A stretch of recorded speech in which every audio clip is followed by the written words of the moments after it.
Reading by Mark Nelson. The Cosmic Computer by H. Beam Piper. Chapter 1. 30 Minutes to Litchfield. Conn Maxwell, at the armor-glass front of the observation deck, watched the landscape rush out of the horizon and vanish beneath the ship, 10,000 feet down. He thought he knew how an hourglass must feel with the sand slowly draining out. It had been 6 months to Litchfield when the Mizar lifted out of La Plata spaceport, and he watched Terra dwindle away. It had been 2 months to Litchfield when he boarded the city of Asgard at the port of the same name on Odin. It had been 2 hours to Litchfield when the Countess Dorothy rose from the airship dock at Storsenda. He had had all that time, and now it was gone, and he was still unprepared for what he must face at home. 30 minutes to Litchfield. The words echoed in his mind as though he had spoken them aloud, and then, realizing that he never addressed himself as Sir, he turned. It was the first mate. He had a clipboard in his hand, and he was wearing a Terran Federation Space Navy uniform of 40 years, or about a dozen regulation changes ago. Once Conn had taken that sort of thing for granted. Now it was obtruding upon him everywhere. 30 minutes to Litchfield, sir, the first officer repeated, and gave him the clipboard to check the luggage list. Valises, 2. Trunks, 2. Microbook case, 1. The last item fanned a small flicker of anger, not at any person, not even at himself, but at the whole infernal situation. He nodded. "That's everything. Not many passengers left aboard, are there?" "You're the only one, first class, sir. About 40 farm laborers on the lower deck." He dismissed them as mere cargo. "Litchfield's the end of the run." "I know. I was born there." The mate looked again at the name on the list and grinned. "Sure, you're Rodney Maxwell's son. Your father's been giving us a lot of freight lately. I guess I don't have to tell you about Litchfield." "Maybe you do. I've been away for 6 years. Tell me, are they having labor trouble now?" "Labor trouble?" The mate was surprised. "You mean with the farm tramps? 10 of them for every job, if you call that trouble." "Well, I noticed you have steel gratings over the gangway heads to the lower deck, and all your crewmen are armed. Not just pistols, either." "Oh, that's on account of pirates." "Pirates?" Conn echoed. "Well, I guess you'd call them that. A gang'll come aboard, dressed like farm tramps. They'll have Tommy guns and sawed-off shotguns in their bindles. When the ship's airborne and out of reach of help, they'll break out their guns and take her. Usually kill all the crew and passengers. They don't like to leave live witnesses," the mate said. "You heard about the Harriet Barn, didn't you?" "She was transcontinental and overseas, the biggest contragravity ship on the planet." "They didn't pirate her, did they?" The mate nodded. 6 months ago. Blackie Parala's gang. There was just a tag end of a radio call that ended in a shot. Time the air patrol got to her estimated position, it was too late. Nobody's ever seen ship, officers, crew, or passengers since." "Well, great goo! Isn't the government doing anything about it?" "Sure. They offered a big reward for the pirates, dead or alive. And there hasn't been a single case of piracy inside the city limits of Storsenda," he added solemnly. The Calder Range had grown to a sharp blue line on the horizon ahead, and he could see the late afternoon sun on granite peaks. Below, the fields were bare and brown, and the woods were autumn-tinted. They had been green with new foliage when he had last seen them, and the wine-melon fields had been in pink blossom. Must have gotten the crop in early on this side of the mountains. Maybe they were still harvesting over in the Gordon Valley. Or maybe this gang below was going to the wine pressing. Now that he thought of it, he'd seen a lot of cask staves going aboard at Storsenda. Yet there seemed to be less land under cultivation now than 6 years ago. He could see squares of bracken and low brush that had been melon fields recently, among the new forest that had grown up in the past 40 years. The few stands of original timber towered above the second growth like hills. Those trees had been there when the planet had been colonized. That had been 200 years ago, at the beginning of the 7th century atomic era. The name Poictesme told that, Surromanticist movement, when they were rediscovering James Branch Cabell. Old Genji Gartner, the scholarly and half-piratical space rover, whose ship had been the first to enter the Tri-System, had been devoted to the romantic writers of the pre-atomic era. He had named all the planets of the Alpha System from the books of Cabell, and those of Beta from Spencer's Faerie Queene, and those of Gamma from Rabelais. Of course, the camp village at his first landing site on this one had been called Storacenda. 30 years later, Genji Gartner had died there, after seeing Storacenda grow to a metropolis, and Poictesme become a member republic in the Terran Federation. The other planets were uninhabitable except in airtight dome cities, but they were rich in minerals. Companies had been formed to exploit them. No food could be produced on any of them except by carniculture and hydroponic farming, and it had been cheaper to produce it naturally on Poictesme. So Poictesme had concentrated on agriculture and had prospered, at least for about a century. Other colonial planets were developing their own industries. The manufactured goods the Garter Tri-System produced could no longer find a profitable market. The mines and factories on Jurgen and Koshai, on Britomart and Calidor, on Panurg and the moons of Pantagruel closed, and the factory workers went away. On Poictesme, the offices emptied, the farms contracted, forests reclaimed fields, and the wild game came back. Coming toward the ship out of the east now was a vast desert of crumbling concrete. Landing fields and parade grounds, empty barracks and toppling sheds, airship docks, stripped gun emplacements and missile launching sites. These were more recent, and dated from Poictesme's second hectic prosperity, when the Garter Tri-System had been the advance base for the 3rd Fleet Army Force during the System States War. It had lasted 12 years. Millions of troops were stationed on or routed through Poictesme. The mines and factories reopened for war production. The Federation spent trillions on trillions of sols, piled up mountains of supplies and equipment, left the face of the world cluttered with installations. Then, without warning, the System States alliance collapsed, the rebellion ended, and the scourge of peace fell on Poictesme.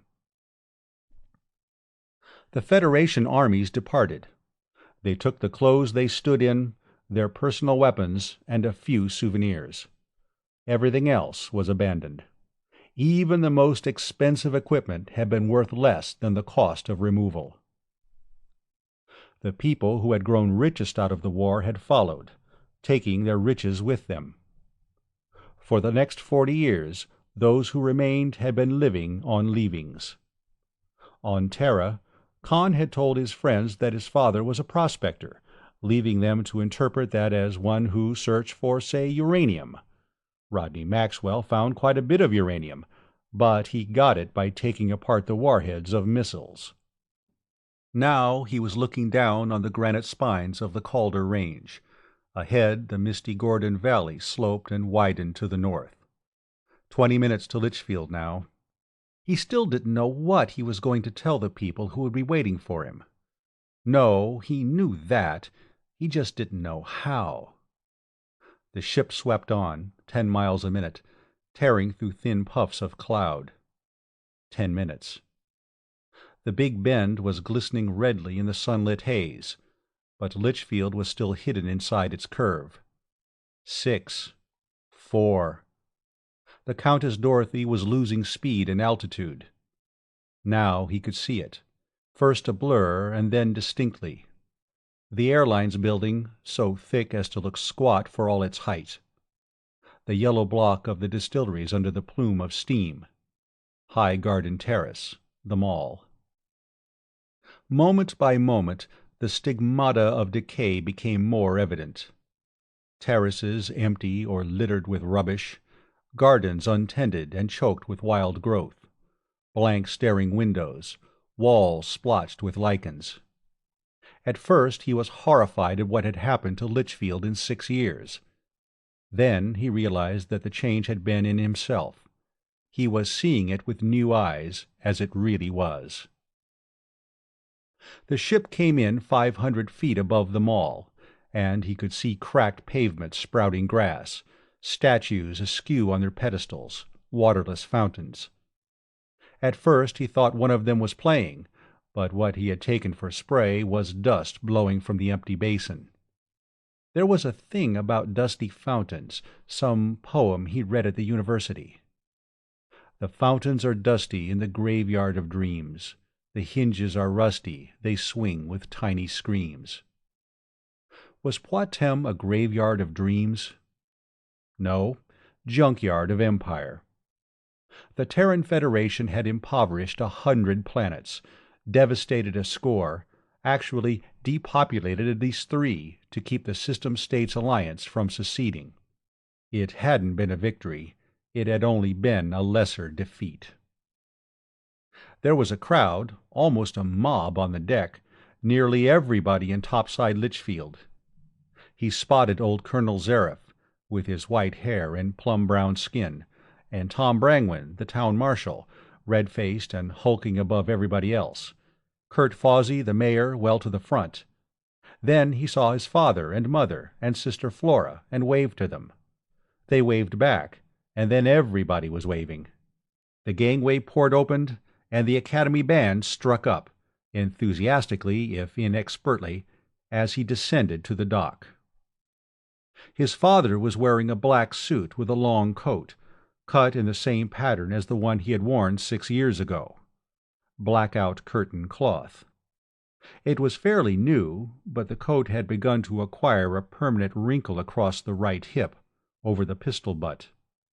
His mother's dress was new, and so was Flora's, made for the occasion. He couldn't be sure just which of the Federation armed forces had provided the material, but his father's shirt was Med-Service Sterilon. Ashamed to be noticing things like that, he clasped his father's hand, kissed his mother, embraced his sister. There were a few, but very few, gray threads in his father's mustache, a few more squint wrinkles around the eyes. His mother's hair was all gray now, and she was heavier. She seemed shorter, but that would be because he'd grown a few inches in the last 6 years. For a moment he was surprised that Flora actually looked younger. Then he realized that to 17, 23 is practically middle age, but to 23, 29 is almost contemporary. He noticed the glint on her left hand and caught it to look at the ring. "Hey, Zarathustra Sunstone! Nice," he said. "Where is he, sis?" He'd never met her fiancé. Wade Lucas hadn't come to Litchfield to practice medicine until the year after he'd gone to Terra. "Oh, emergency," Flora said. "Obstetrical case. That won't wait on anything. In Tramp Town, of course. But he'll be at the party. Oops, I shouldn't have said that.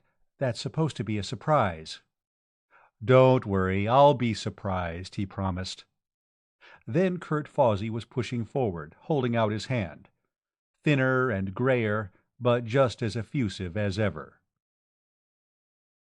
"Welcome home, Conn. Judge, shake hands with him and tell him how glad we all are to see him back. Now, Franz, put away the recorder. Save the interview for the Chronicle till later.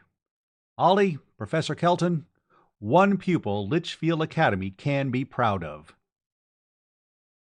He shook hands with them, Judge Ledoux, Franz Veltrin, old Professor Dolph Kelton. They were all happy.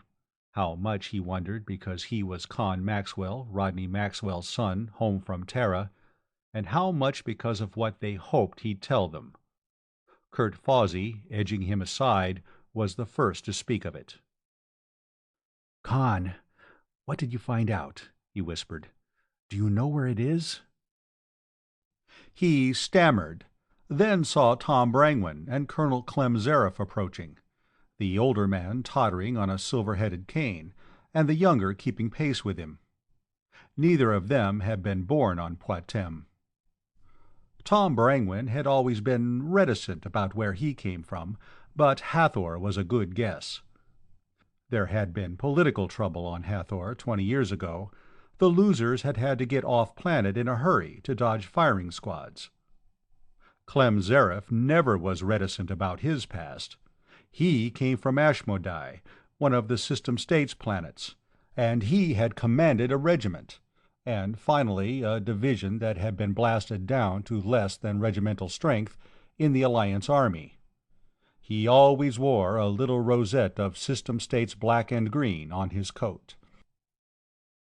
"Hello, boy," he croaked, extending a hand. "Good to see you again." "It sure is, Conn," the town marshal agreed, then lowered his voice. "Find out anything definite?" "We didn't have much time, Conn," Kurt Fawsey said, "but we've arranged a little celebration for you. We'll start it with a dinner at Senta's." "You couldn't have done anything I'd have liked better, Mr. Fawsey. I'd have to have a meal at Senta's before I'd really feel at home."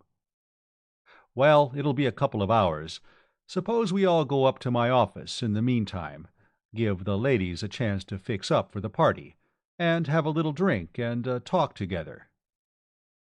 "You want to do that, Conn?" his father asked. There was an odd undertone of anxiety or reluctance in his voice. "Yes, of course. I'd like that." His father turned to speak to his mother and Flora. Kurt Fawsey was speaking to his wife, interrupting himself to shout instructions to some laborers who were bringing up a contragravity skid. Conn turned to Colonel Zareth. "Good melon crop this year?" he asked. The old rebel cursed. "Gehenna of a big crop. We're up to our necks in melons. This time next year we'll be washing our feet in brandy." "Hold on to it and age it. You ought to see what they charge for a drink of Poictesme brandy on Terra." "This isn't Terra, and we aren't selling it by the drink," Colonel Zareth said. "We're selling it at Storasenda Spaceport for what the freighter captains pay us. You've been away too long, Conn. You've forgotten what it's like to live in a poorhouse." The cargo was coming off now. Cask staves and more cask staves. Zareth swore bitterly at the sight, and then they started toward the wide doors of the shipping floor inside the airline's building. Outgoing cargo was beginning to come out. Casks of brandy, of course, and a lot of boxes and crates, painted light blue and bearing the yellow trefoil of the Third Fleet Army Force and the 8-pointed red star of ordnance.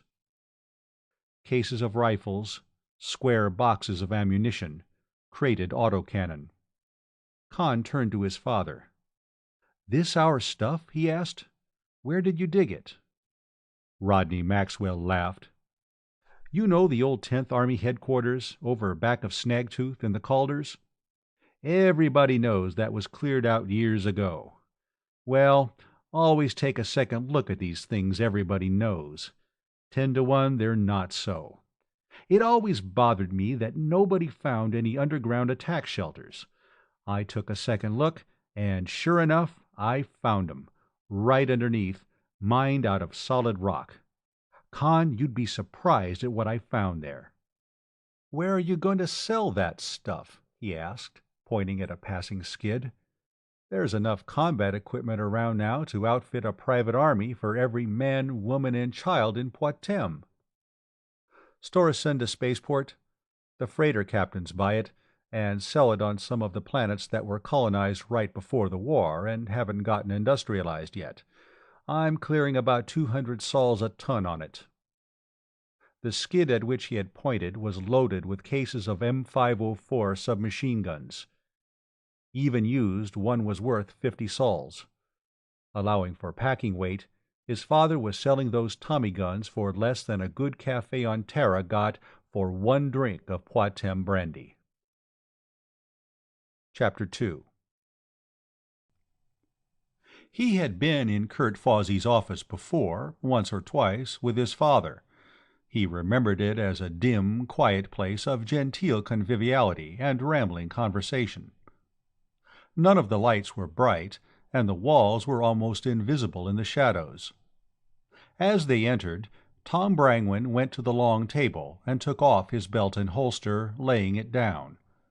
One by one, the others unbuckled their weapons and added them to the pile. Clem Zareff's cane went on the table with his pistol. There was a sword inside it. That was something else he was seeing with new eyes. He hadn't started carrying a gun when he left for Terra, and he was wondering now why any of them bothered to. Why, there wouldn't be a shooting a year in Litchfield, if you didn't count the tramp-towners, and they stayed south of the docks and off the top level. Or perhaps that was just it. Litchfield was peaceful because everybody was prepared to keep it that way. It certainly wasn't because of anything the planetary government did to maintain order. Now Brangwen was setting out glasses, filling a pitcher from a keg in the corner of the room. The last time Conn had been here, they'd given him a glass of wine, and he'd felt very grown up because they didn't water it for him. "Well, gentlemen," Kurt Fawsey was saying, "let's have a toast to our returned friend and new associate. Conn, we're all anxious to hear what you found out, but even if you didn't learn anything, we're still happy to have you back with us. Gentlemen, to our friend and neighbor, welcome home, Conn." "Well, it's wonderful to be back, Mr. Fawsey," he began. "Here, none of this Mr. foolishness. You're one of us now, Conn. And drink up, everybody. We have plenty of brandy, if we don't have anything else." "You can say that again, Kurt." That was one of the distillery people. He'd remember the name in a moment. "When this new crop gets pressed and fermented—" "I don't know where in Gehenna I'm going to vat mine till it ferments," Clem Zareff said. "Or why," another planter added. "Lorenzo, what are you going to be paying for wine?" Lorenzo Menardis, that was the name. The distiller said he was worrying about what he'd be able to get for brandy. "Oh, please," Fawsey interrupted. "Not today. Not when our boy's home and is going to tell us how we can solve all our problems." "Yes, Conn," that was Morgan Gatworth, the lawyer. "You did find out where Merlin is, didn't you?" That set them all off. He was still holding his drink. He downed it in one gulp, barely tasting it, and handed the glass to Tom Brangwen for a refill, and caught a frown on his father's face. One did not gulp drinks in Kurt Fawsey's office. Well, neither did one blast everybody's hopes with half a dozen words, and that was what he was trying to force himself to do. He wanted to blurt out the one quick sentence and get it over with, but the words wouldn't come out of his throat. He lowered the second drink by half. The brandy was beginning to warm him and dissolve the cold lump in his stomach. Have to go easy, though. He wasn't used to this kind of drinking, and he wanted to stay sober enough to talk sense until he told them what he had to. "I hope," he said, "that you don't expect me to show you the cross on the map where the computer is buried." All the eyes around him began to look troubled. Most of them had been expecting precisely that. His father was watching him anxiously. "But it's still here on Poictesme, isn't it?" one of the melon planters asked. "They didn't take it away with them." "Most of you gentlemen," he said, "contributed to sending me to school on Terra, to study cybernetics and computer theory. It wouldn't do us any good to find Merlin if none of us could operate it. Well, I've done that. I can use any known type of computer and train assistants. After I graduated, I was offered a junior instructorship in computer physics at the university." "You didn't mention that, son," his father said. "The letter would have come on the same ship I did. Besides, I didn't think it was very important." "I think it is." There was a catch in old Dolph Kelton's voice. "One of my boys from the academy offered a place on the faculty of the University of Montevideo on Terra." He finished his drink and held out his glass for more, something he almost never did. "Conn means," Kurt Fawsey explained, "that it had nothing to do with Merlin." "All right. Now tell them the truth." "I was also to find out anything I could about a secret giant computer used during the war by the Third Fleet Army Force, codenamed Merlin. I went over all the records available to the public. I used your letter, Professor, and the head of our modern history department secured me access to non-public material, some of it still classified. For one thing, I have locations and maps and plans of every Federation installation built here between 842 and 854, the whole period of the war." He turned to his father. "There are incredible things still undiscovered. Most of the important installations were built in duplicate, sometimes triplicate, as a precaution against space attack.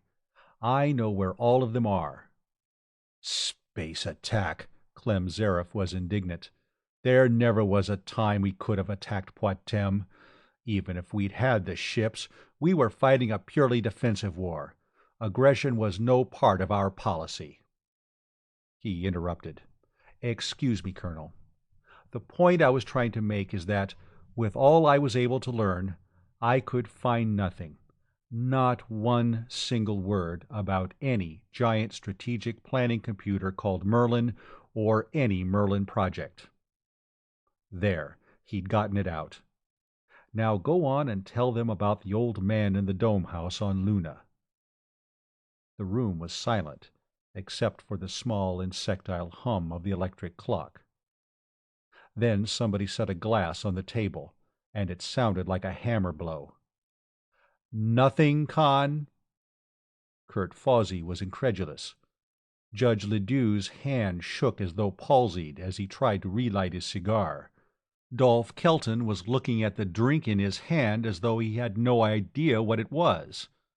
The others found their voices, one by one. "Of course it was the most closely guarded secret, but after 40 years... Ha! Don't tell me about security," Colonel Zareth barked. "You should have seen the lengths our staff went to.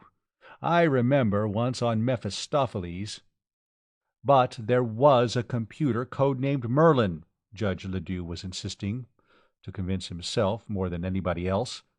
"Its memory bank contained all human knowledge.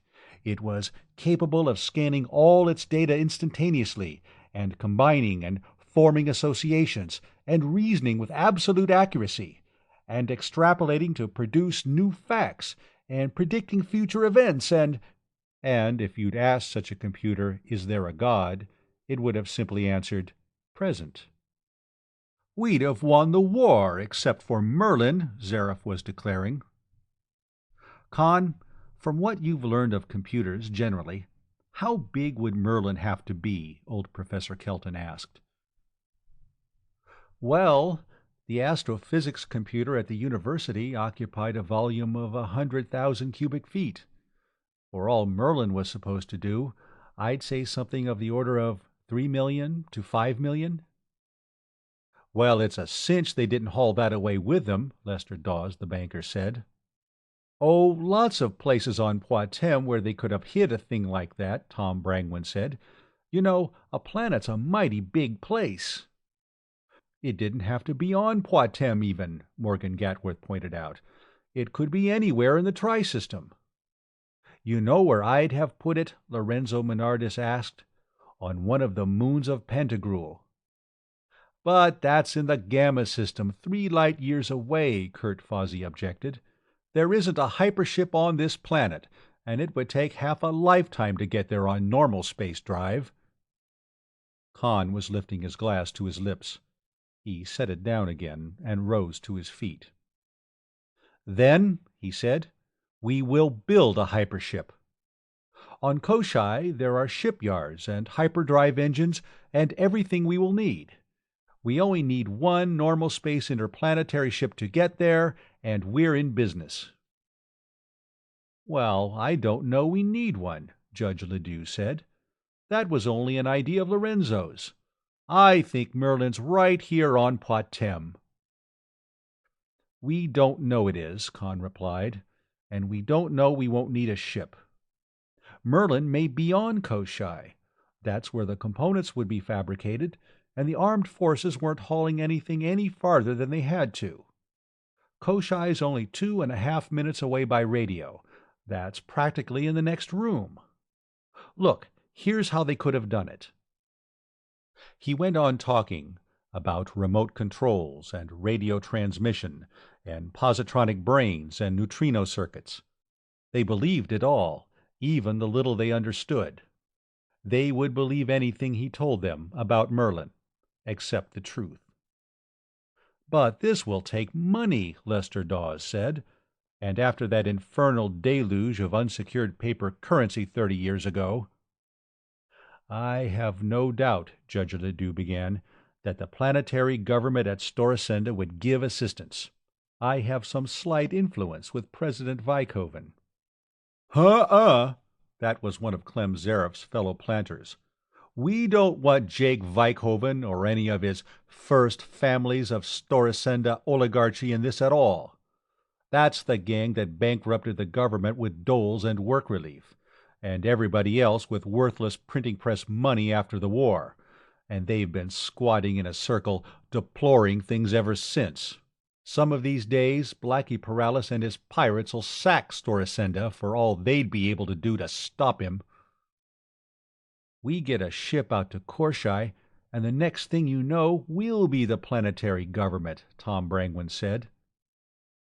Rodney Maxwell finished the brandy in his glass and set it on the table, then went to the pile of belts and holsters and began rummaging for his own. Kurt Fawsey looked up in surprise. "Rod, you're not leaving, are you?" he asked. "Yes. It's only half an hour till time for dinner, and I think Conn and I ought to have a little fresh air. Besides, you know we haven't seen each other for 6 years." He buckled on the heavy automatic and settled the belt over his hips. "You didn't have a gun, did you, Conn?" he asked. "Okay, let's go." End of chapters 1 and 2.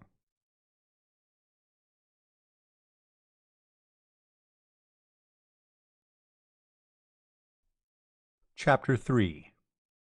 It wasn't until they were down to the main level and outside in the little plaza to the east of the airlines building that his father broke the silence. "That was quite a talk you gave them, Conn. They believed every word of it. I even caught myself starting to believe it once or twice." Conn stopped short. His father halted beside him. "Why didn't you tell them the truth, son?" Rodney Maxwell asked. The question, which he had been throwing at himself, angered him. "Why didn't I just grab a couple of pistols and shoot the lot of 'em?" he retorted. "It wouldn't have killed them any deader, and it wouldn't have hurt as much." "There is no Merlin, is that it?" He realized, suddenly, that his father had known or suspected that all along. He started to say something, then checked himself and began again. "There never was one. I was going to tell them, but you saw them. I couldn't." "You sure of it?" "The whole thing's a myth. I'm quoting the one man in the galaxy who ought to know. The man who commanded the Third Force here during the war." "Fox Travis?" His father's voice was soft with wonder. "I saw him once, when I was 8 years old. I thought he'd died long ago. Why, he must be over 100. 112. He's living on Luna. Low gravity's all that keeps him alive." "And you talked to him?" "Yes." There'd been a girl in his third-year biophysics class. He'd found out that she was a great-granddaughter of Force General Travis. It had taken him until his senior midterm vacation to wangle an invitation to the Dome House on Luna. After that, it had been easy. As soon as Fox Travis had learned that one of his great-granddaughter's guests was from Poictesme, he had insisted on talking to him.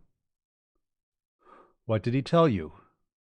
The old man had been incredibly thin and frail.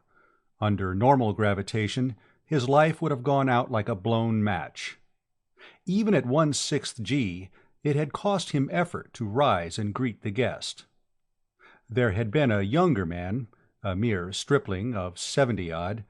He had been worried, and excused himself at once. Travis had laughed after he had gone out. "Mike Shanley, my aide-de-camp on Poictesme. Now he thinks he's my keeper.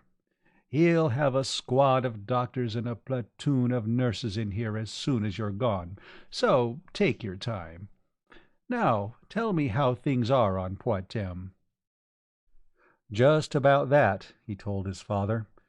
I finally mentioned Merlin as an old legend people still talked about. I was ashamed to admit anybody really believed in it. He laughed and said, "Great goo, is that thing still around? Well, I suppose so. It was all through the Third Force during the war.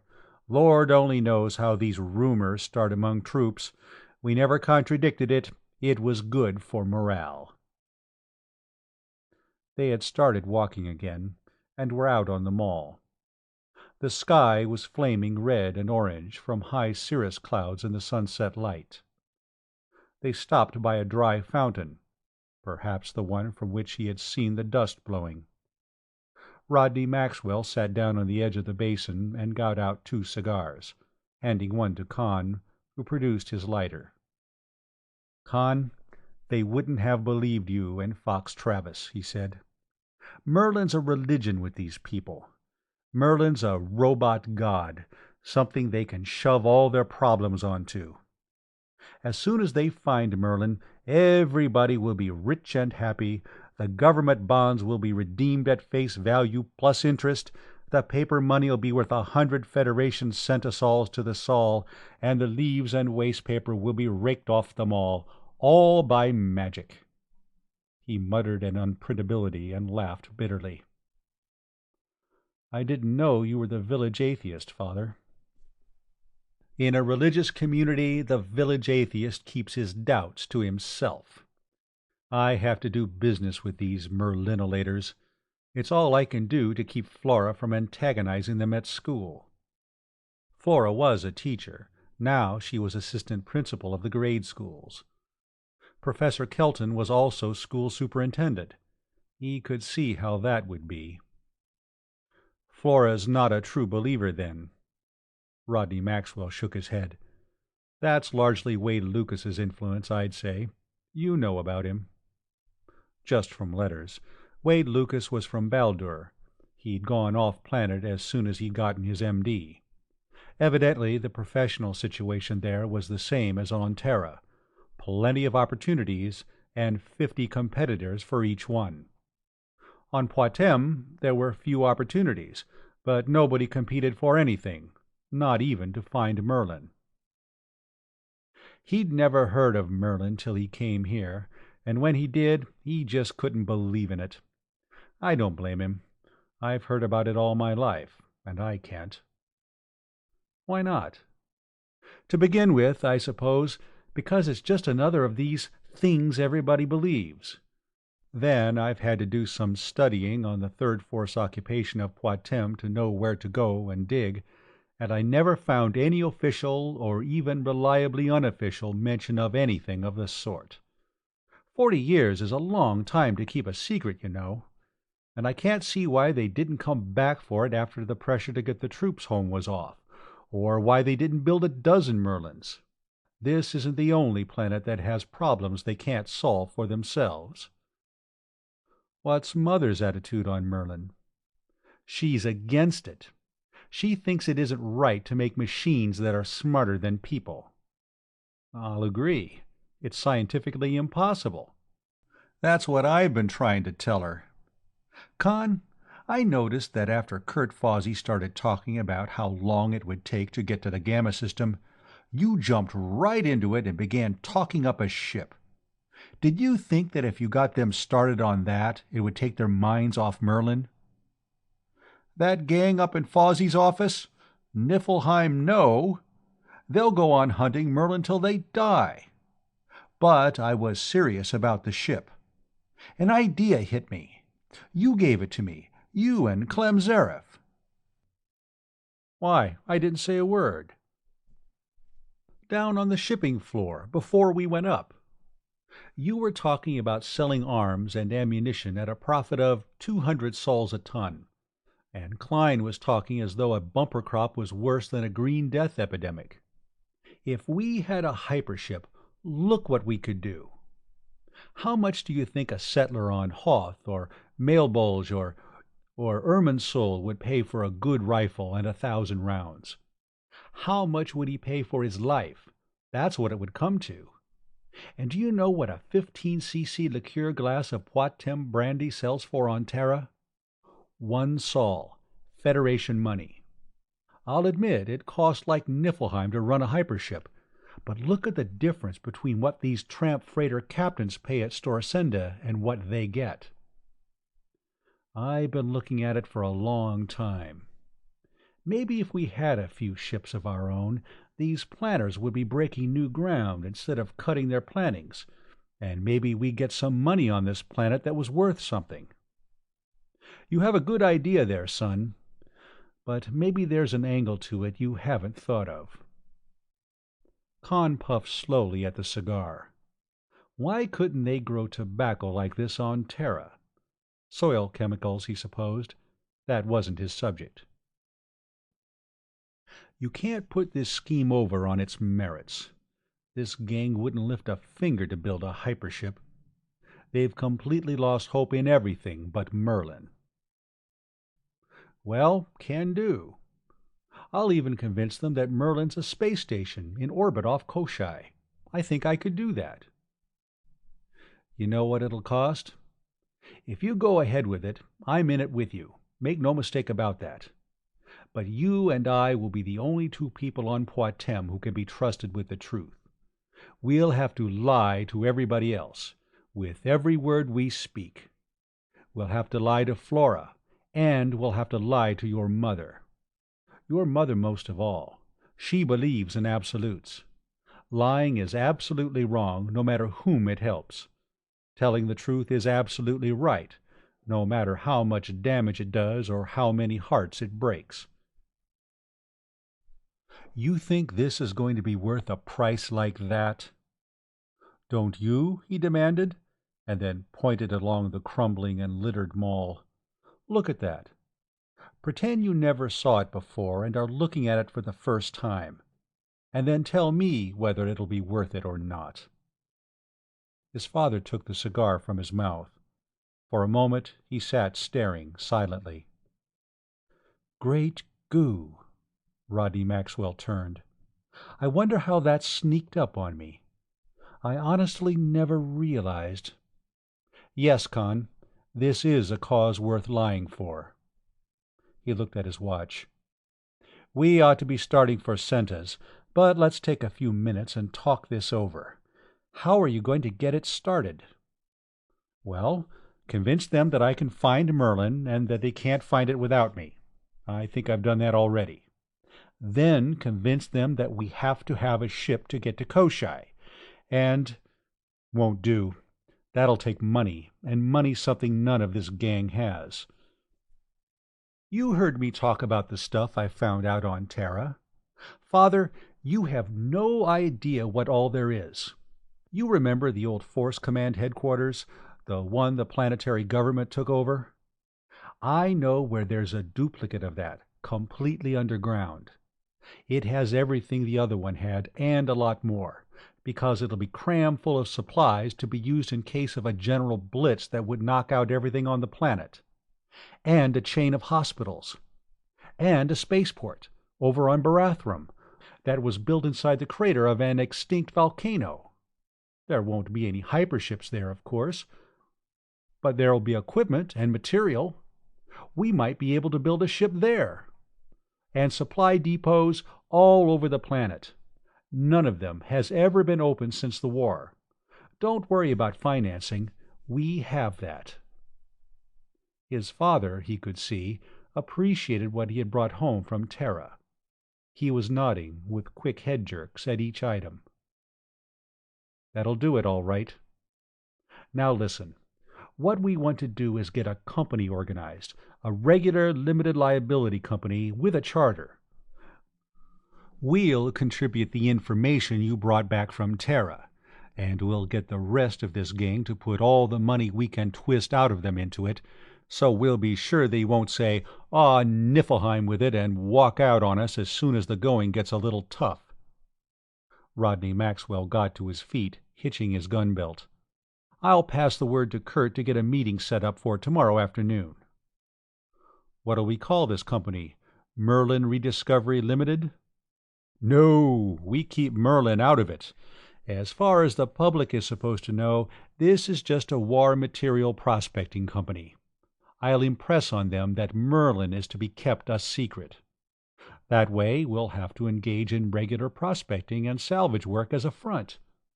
I'll see to it that the front is also the main objective." He nodded down the mall toward the sunset, which was blazing even higher and redder. "Well, let's go. You don't want to be late for your own welcome home party." They walked slowly, still talking, until they came to the end of the mall. The escalators to the level below weren't working. Now that he thought of it, they hadn't been when he had gone away 6 years ago, but he could remember riding up and down on them as a small child. For a moment they stood in the sunset light, looking down on the lower terrace as they finished their cigars. Senta's was mostly outdoors, the tables under the sky. The people gathered below were looking at the sunset too. Litchfielders loved to watch sunsets, maybe because a sunset was one of the few things economic conditions couldn't affect. There was Kurt Fawsey, the center of a group to which he was declaiming earnestly. There was his mother and Flora's fiancé, who was the uncomfortable lone man in an excited feminine flock.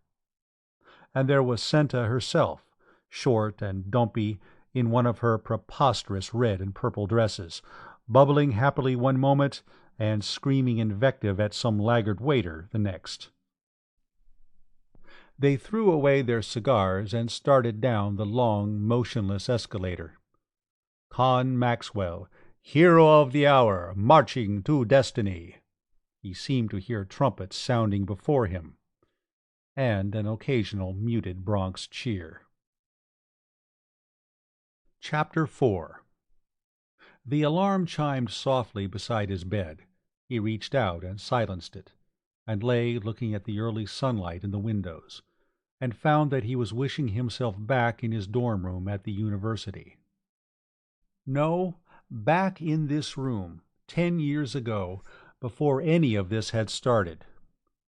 For a while he imagined himself 13 years old, and knowing everything he knew now, and he began mapping a campaign to establish himself as Litchfield's juvenile delinquent number 1, to the end that Kurt Fawsey and Dolph Kelton and the rest of them would never dream of sending him to school on Terra to find out where Merlin was. But he couldn't even go back to yesterday afternoon in Kurt Fawsey's office and tell them the truth. All he could do was go ahead. It had seemed so easy, when he and his father had been talking on the mall.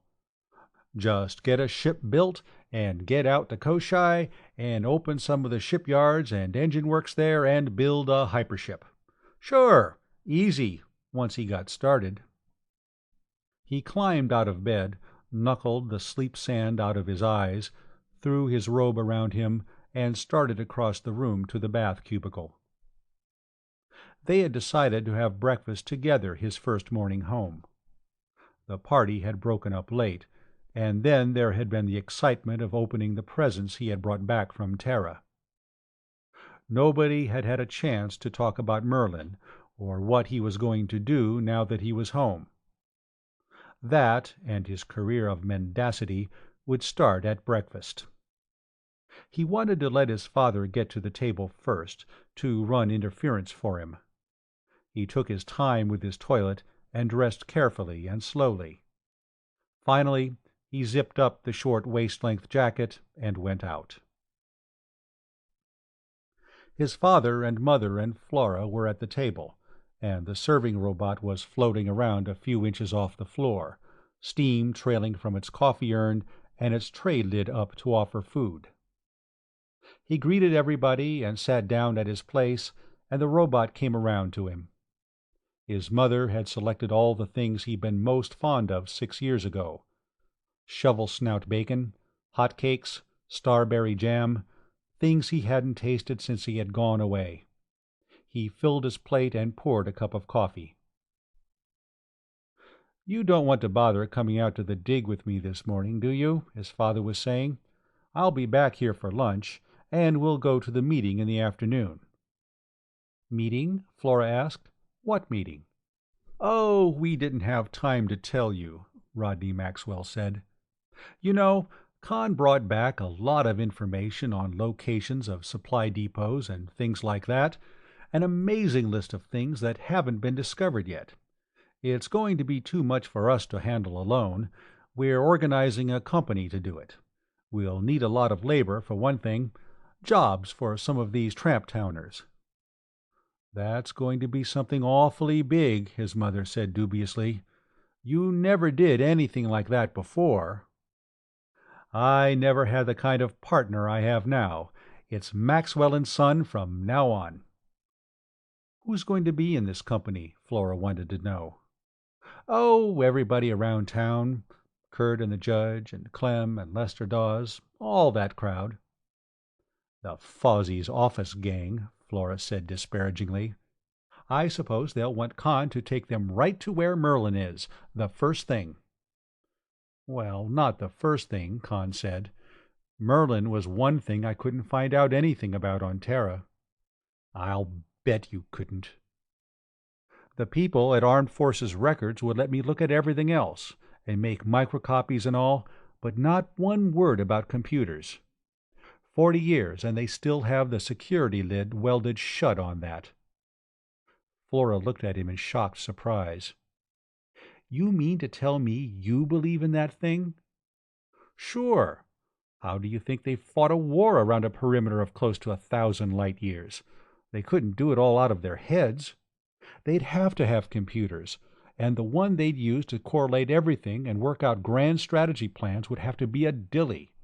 Why, I'd give anything just to look at the operating panels for that thing."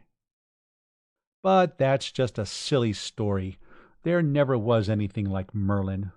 No wonder you couldn't find out about it. You were looking for something that doesn't exist, just like all these old cranks that sit around drinking brandy and mooning about what Merlin's going to do for them, and never doing anything for themselves." "Oh, they're going to do something now, Flora," his father told her, "when we get this company organized. You'll dig up a lot of stuff you won't be able to sell, like that stuff you've been bringing up from 10th Army, and then you'll go looping off chasing Merlin like the rest of them. Well, maybe that'll be a little better than just sitting in Kurt Fozzie's office talking about it, but not much." It kept on like that. Conn and his father tried several times to change the subject. Each time Flora ignored the effort and returned to her diatribe. Finally, she put her plate and cup on the robot's tray and got to her feet. "I have to go," she said. "Maybe I can do something to keep some of these children from growing up to be Merlin worshippers like their parents." She flung out of the room angrily. Mrs. Maxwell looked after her in distress. "And I thought it was going to be so nice, having breakfast together again," she lamented. Somehow the breakfast wasn't quite as good as he'd thought it was at first. He wondered how many more breakfasts like that he was going to have to sit through. He and his father finished quickly and got up, while his mother started the robot to clearing the table. "Conn," she said after his father had gone out, "you shouldn't have gotten Flora started like that." "I didn't get Flora started. She's equipped with a self-starter. If she doesn't believe in Merlin, that's her business. A lot of these people do, and I'm going to help them hunt for it. That's why they all chipped in to send me to school on Terra, remember?" "Yes, I know." Her voice was heavy with distress. "Conn, do you really believe there is that thing?" she asked. "Why, of course." He was mildly surprised at how sincerely and straightforwardly he said it. "I don't know where it is, but it's somewhere on Poictesme, or in the Alpha system." "Well, do you think it would be a good thing to find it?" That surprised him. Everybody knew it would be, and his mother didn't share his father's attitude about things everybody knew. She hadn't any business questioning a fundamental postulate like that. "It frightens me," she continued. "I don't even like to think about it. A soulless intelligence. It seems evil to me." "Well, of course it's soulless. It's a machine, isn't it? An air car's soulless, but you're not afraid to ride in one." "But this is different. A machine that can think. Conn, people weren't meant to make machines like that, wiser than they are." "Now, wait a minute, Mother. You're talking to a computer man now." Professional authority was something his mother oughtn't to question. A computer like Merlin isn't intelligent or wise or anything of the sort. It doesn't think. The people who make computers and use them do the thinking. A computer's a tool, like a screwdriver. It has to have a man to use it. "Well, but—" "And please, don't talk about what people are meant to do. People aren't meant to do things, they mean to do things, and 9 times out of 10 they end by doing them. It may take 100,000 years from a Stone Age savage in a cave to the captain of a hyperspace ship, but sooner or later they get there."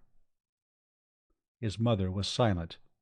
The soulless machine that had been clearing the table floated out of the room, the dishwasher in its rectangular belly gurgling. Maybe what he had told her was logical, but women aren't impressed by logic. She knew better, for the good old feminine reason, because. "Wade Lucas wanted me to drop in on him for a checkup," he mentioned. "That's rubbish. I had one for my landing critique on the ship. He just wants to size up his future brother-in-law." "Well, you ought to go see him." "How did Flora come to meet him, anyhow?" "Well, you know, he came from Baldur. He was in Storsenda, looking for an opening to start a practice, and he heard about some medical equipment your father found somewhere and came out to see if he could buy it.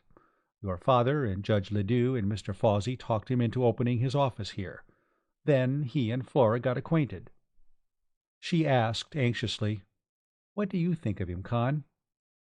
"Seems like a regular guy. I think I'll like him."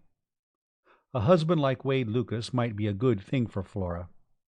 I'll drop in on him sometime this morning." His mother went toward the rear of the house. More soulless machines, like the house-cleaning robot and the laundry robot to look after. He went into his father's office and found the cigar humidor, just where it had been when he'd stolen cigars out of it 6 years ago and thought his father never suspected what he was doing. Now, why didn't they export this tobacco? It was better than anything they grew on Terra. Well, at least it was different, just as Poictesme brandy was different from Terran bourbon or Baldur honey rum. That was the sort of thing that could be sold in interstellar trade any time and anywhere. The luxury goods that were unique. Staple foodstuffs, utility textiles, metal products could be produced anywhere, and sooner or later they were. That was the reason for the original pre-war depression. The customers were all producing for themselves. He'd talked that over with his father. He wished he'd had time to take some economics at the university. He found the file his father kept up to date on salvage sites found and registered with the claims office in Storsenda. Some of the locations he had brought back data for had been discovered, but to his relief, not the underground duplicate force command headquarters, and not the spaceport on the island continent of Barathrum to the east. That was all right. He went to the house defense arms closet and found a 10mm Navy pistol and a belt and spare clips. Making sure that the pistol and magazines were loaded, he buckled it on. He debated getting a vehicle out of the hangar on the landing stage, decided against it, and started downtown on foot. One of the first people he met was Len Yaniguchi, the tailor. He would be at the meeting that afternoon. He managed, while talking, to comment on the cut of Conn's suit, and fingered the material. "Ah, nice," he complimented. "Made on Terra? We don't see cloth like that here very often." He meant it wasn't armed forces salvage. "Father ought to be around to see you with a bolt of material to have a suit made," he said. "For goose sake, either talk him into having a short jacket like this, or get him to buy himself a shoulder holster. He's ruined every coat he ever owned, carrying a gun on his hip."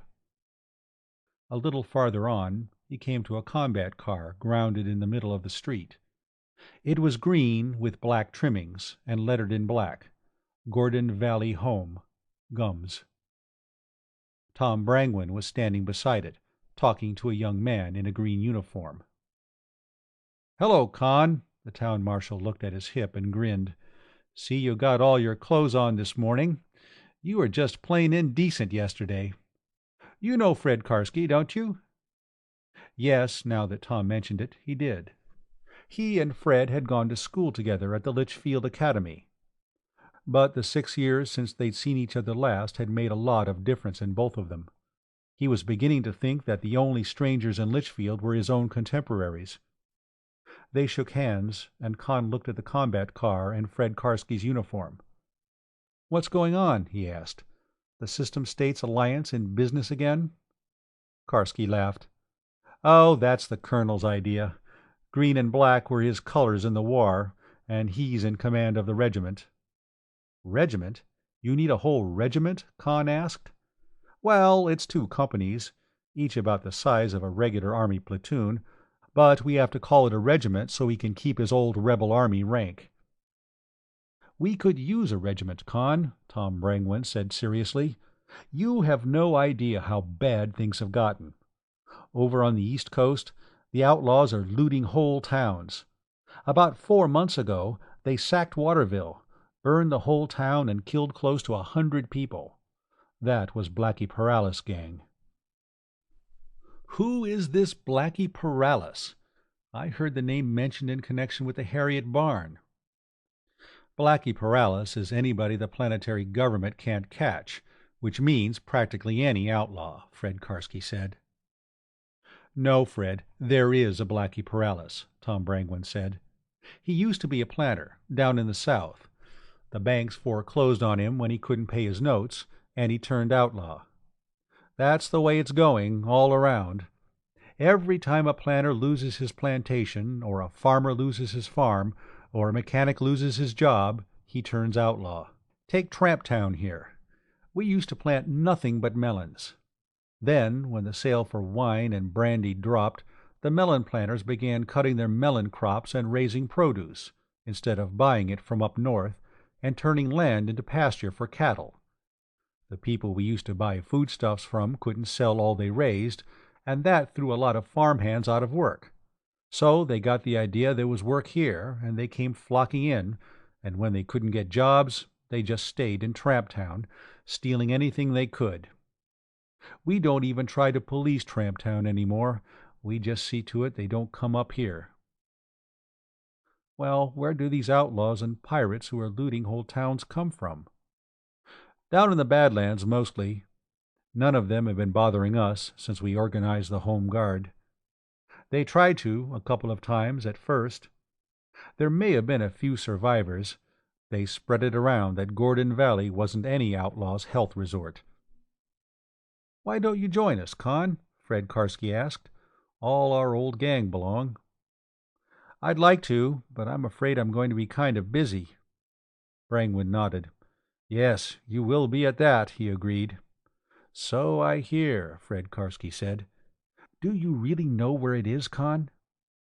"Well, no." He went into the routine about Merlin being still classified triple-top secret. "But we'll find it. It may take time, but we will." They talked for a while.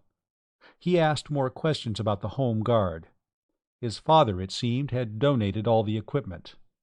They had 170 men on the active list, but they had a reserve of over 800, and combat vehicles and weapons on all the plantations and in all the towns along the river.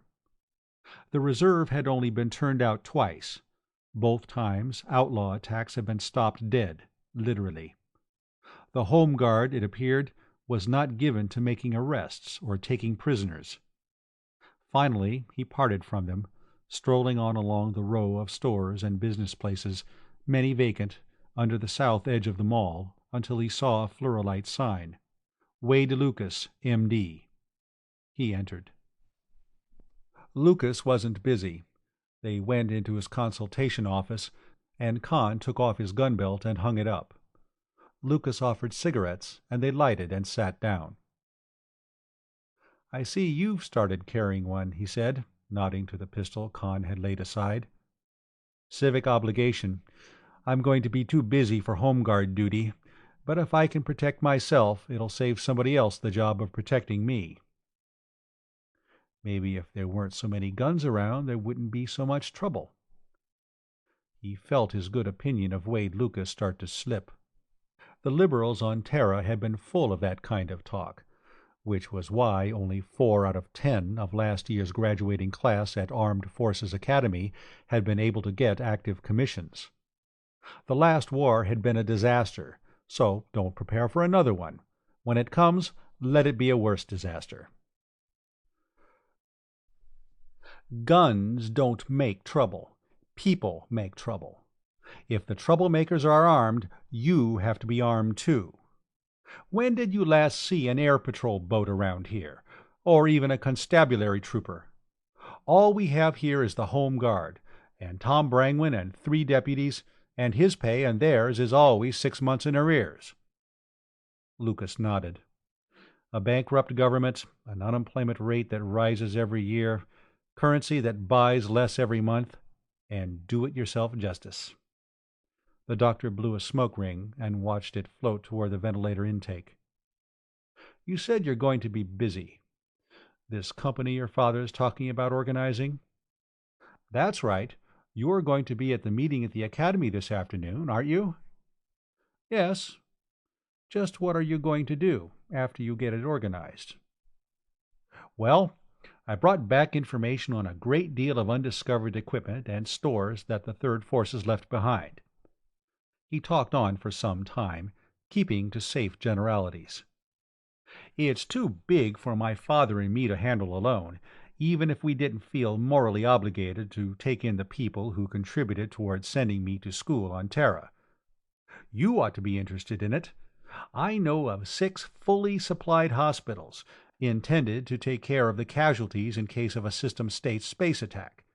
You can imagine, better than I can, what would be in them."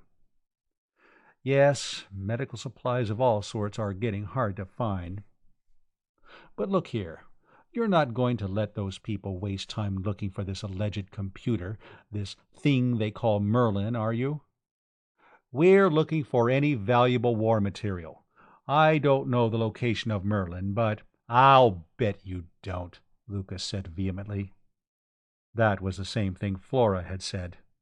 "But Merlin is undoubtedly the most valuable item of abandoned TF equipment on this planet. In the long run, I'd say more valuable than everything else together. We certainly aren't going to ignore it." "Good heavens, Conn, you aren't like these people here. You were educated at the University of Montevideo." "So I was. I studied computer theory and practice. I have some doubts about Merlin being able to do some of the things these laymen like Kelton and Fawsey and Judge Ledoux think it could. Those sorts of misconceptions and exaggerations have to be allowed for. But I have no doubt whatever that the master computer with which they did their strategic planning is probably the greatest mechanism of its sort ever built. And I have no doubt whatever that it still exists somewhere in the Alpha system." He almost convinced himself of it. He did not, however, convince Wade Lucas, who was now regarding him with narrow-eyed suspicion. "You mean you categorically state that the computer actually exists?" "That, I think, was the general idea. Yes, I certainly do believe that Merlin exists." Maybe he was telling the truth. Merlin existed in the beliefs and hopes of people like Dolph Kelton and Clem Zareth and Judge Ledoux and Kurt Fawsey. Merlin was a god to them. Well, take Gu, the Thorin grandfather god. Gu was as preposterous theologically as Merlin was technologically. Gu, except to Thorins, was a Federation-wide joke. But he'd known a couple of Thorins at the university, funny little fellows, with faces like terriers, their bodies covered with matted black hair. They believed in Gu the way we believed in the second law of thermodynamics. Gu is with them every moment of their lives. Take away their belief in Gu, and they would have been lost and wretched. As lost and wretched as Kurt Fawsey or Judge Ledoux if they lost their belief in Merlin. He was starting to say something like that, and then thought better of it. Yes, Virginia, there is a Santa Claus. End of chapters 3 and 4. Chapter 5. The meeting was at the academy. When Conn and his father arrived, they found the central hall under the topside landing stage crowded. Kurt Fawsey and Professor Kelton had constituted themselves a reception committee. Franz Veltrin was in evidence with his audio-visual recorder, and Colonel Zareth was leaning on his silver-headed sword cane. Tom Brangwyn in an unaccustomed best suit. Wade Lucas among a group of merchants arguing heatedly. Lorenzo Menardis, the distiller, and Lester Dawes, the banker, and Morgan Gatworth, the lawyer, talking to Judge Ledoux. About 4 times as many as had been in Fawsey's office the afternoon before.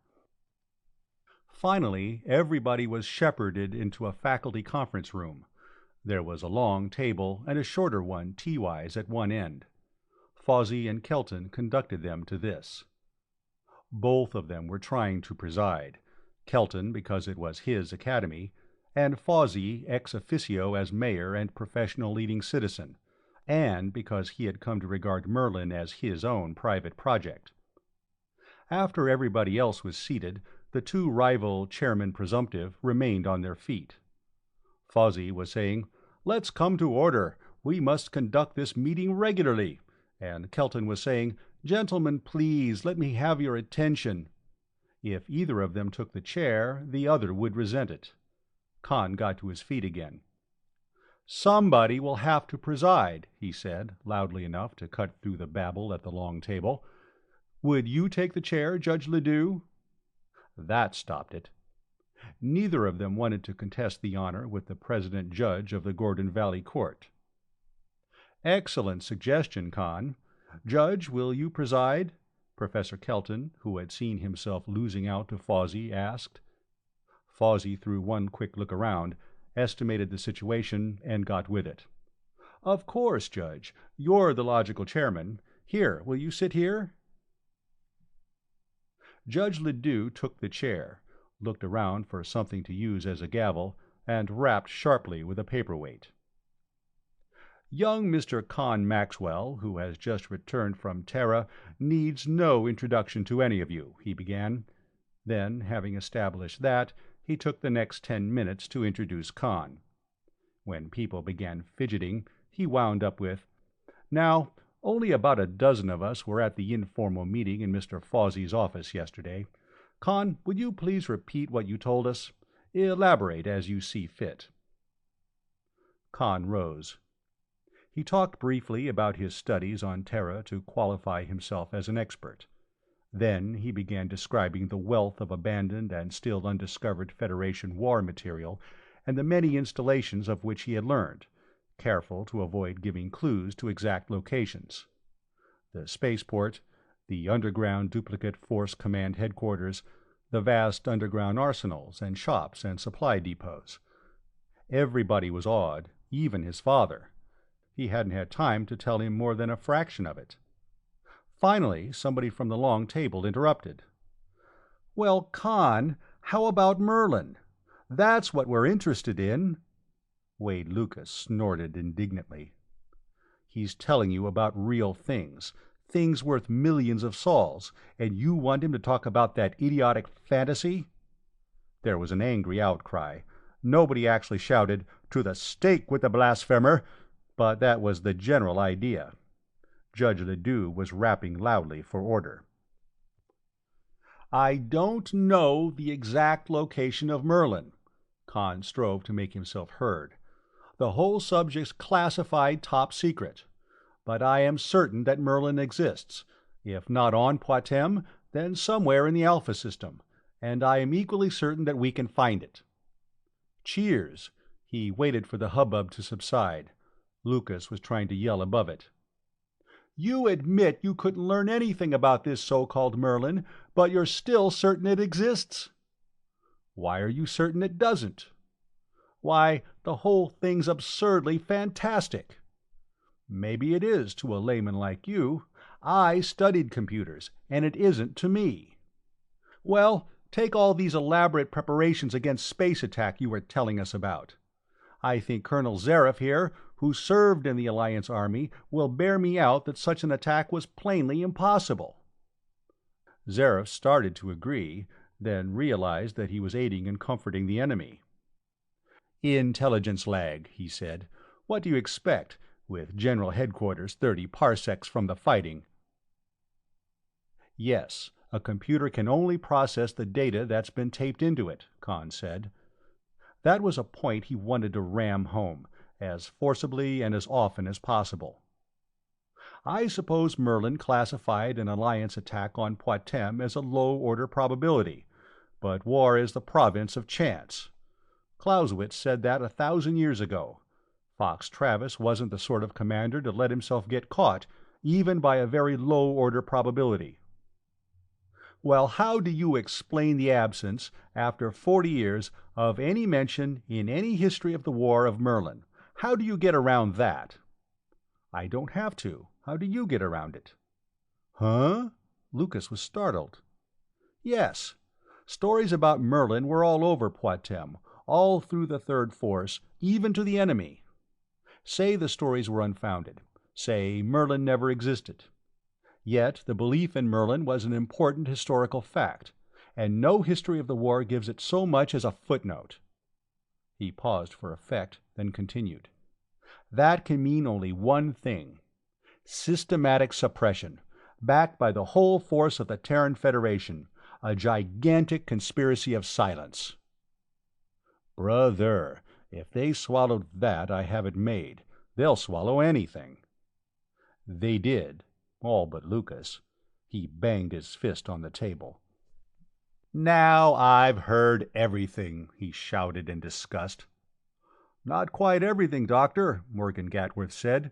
"You will hear one of these days that we have found Merlin." "Yes, that'll be the day." Lucas sprang to his feet, his chair toppling behind him. He shoved it aside with his foot.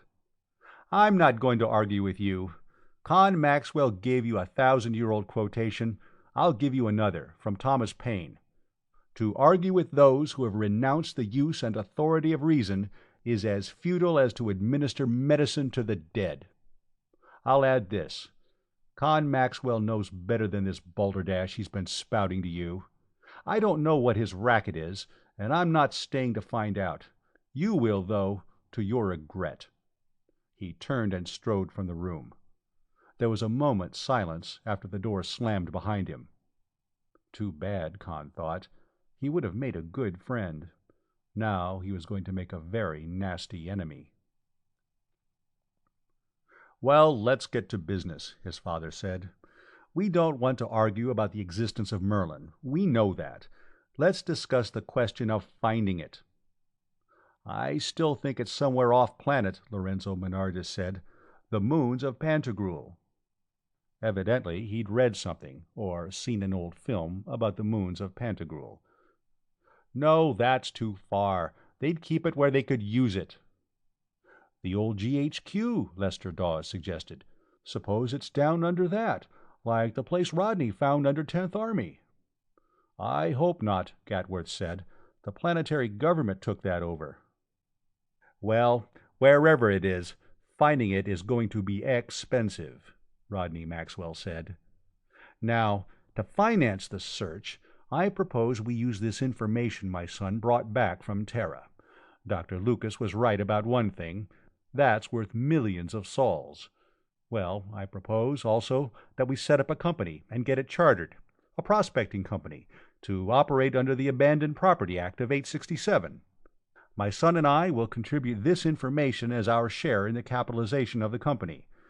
The work of opening these Federation installations can go on concurrently with searching for Merlin, and profits can finance it.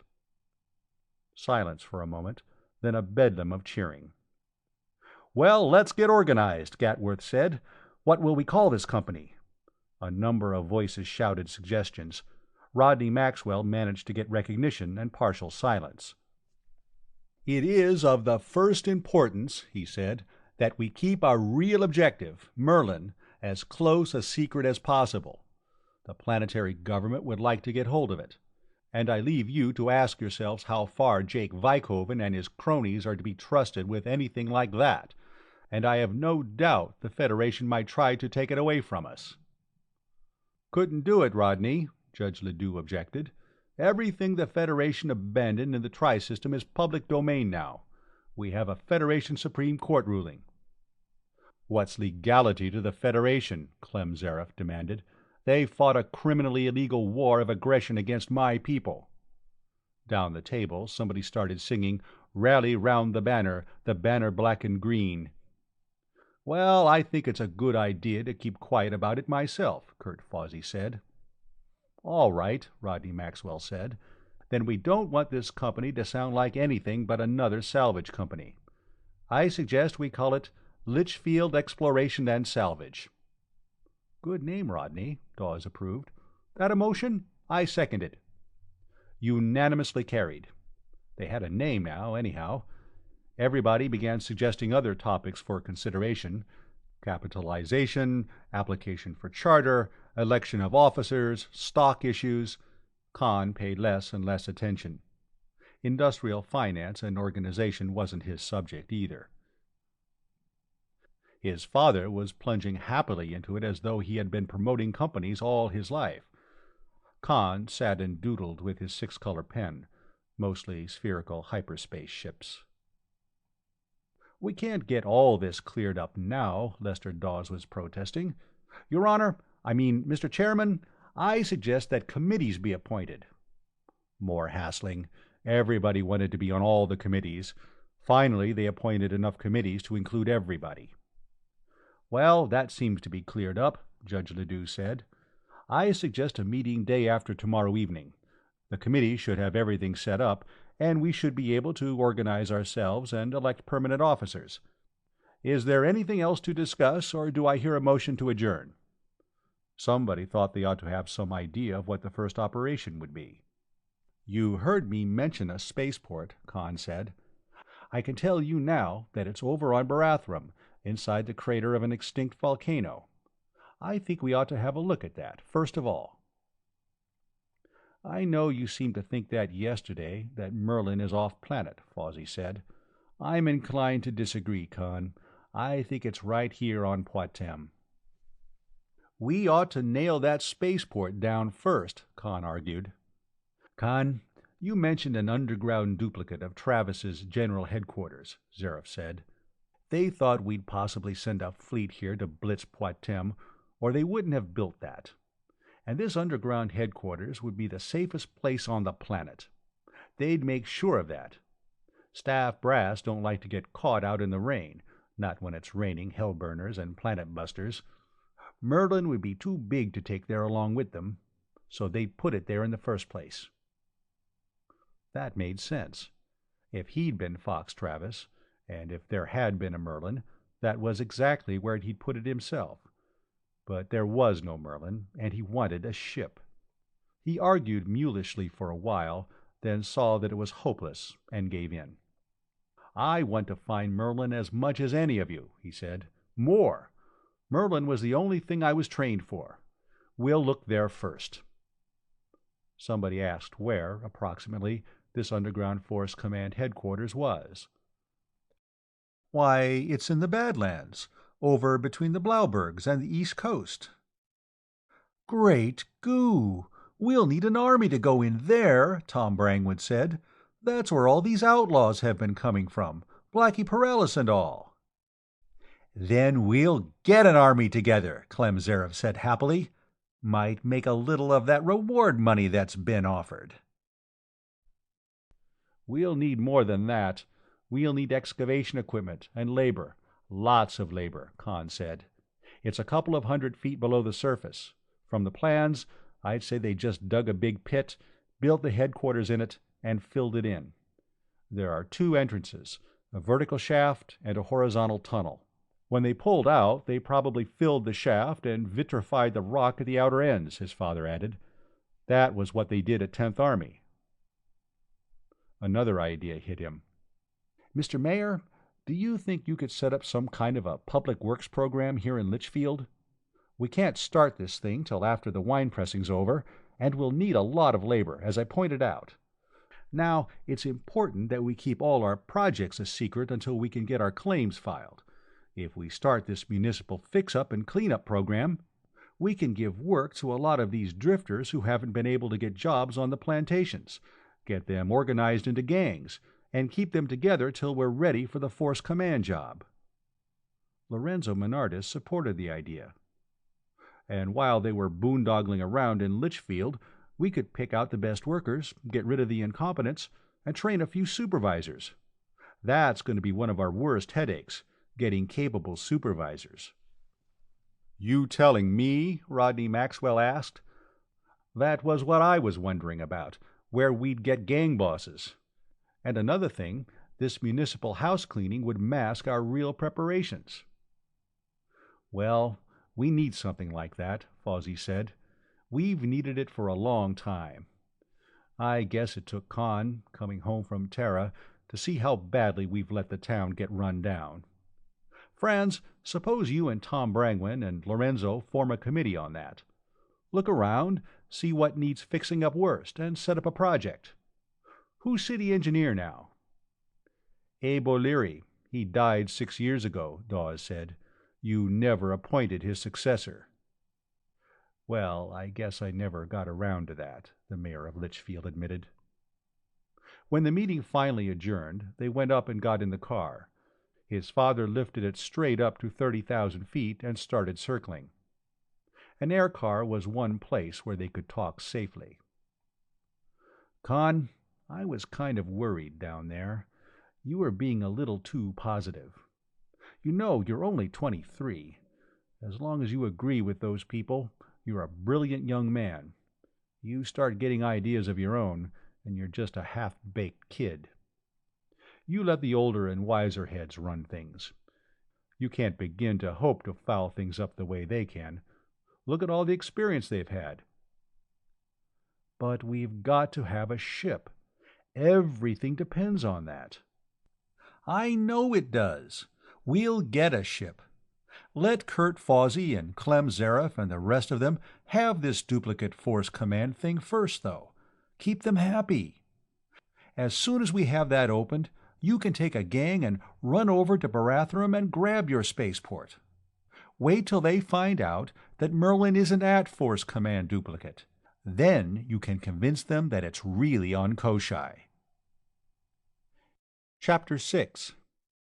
The car Rodney Maxwell got out of the hangar the next morning wasn't the one he and Conn had gone to the meeting in. It was the one he had flown in from 10th Army HQ at noon of the previous day.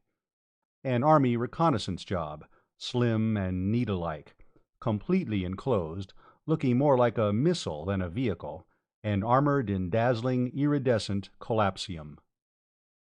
There was something to living on Poictesme at that. Only a millionaire on Terra could have owned a car like that. "Nice," Conn said. "Where did you dig it?" "Where we're going, 10th Army. I'll bet she'll do Mach 3. "Better than that. I've never had her above 2.5, but the airspeed gauge is marked up to 4. And she has everything. All kinds of detection instruments, cameras, audio-visual pickups, armament. And the armor, you can take her through any kind of radiation." The armor was only a couple of micromicrons thick, but it would stop anything. It was collapsed matter.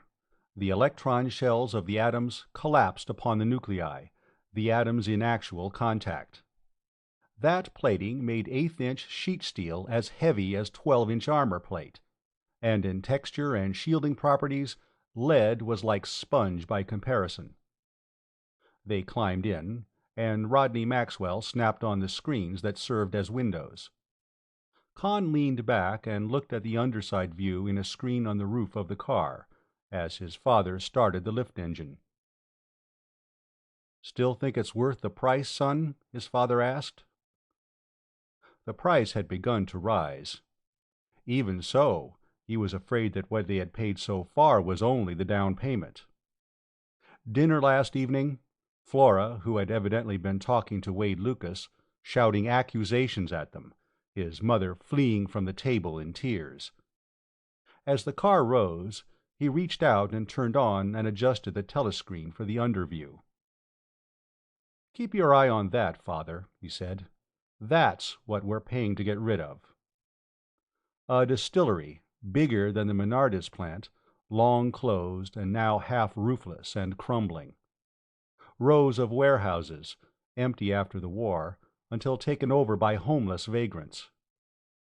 Jerry-built shanties with rattle-trap air cars grounded around them. Tramp Town, a festering sore on the south side of Litchfield.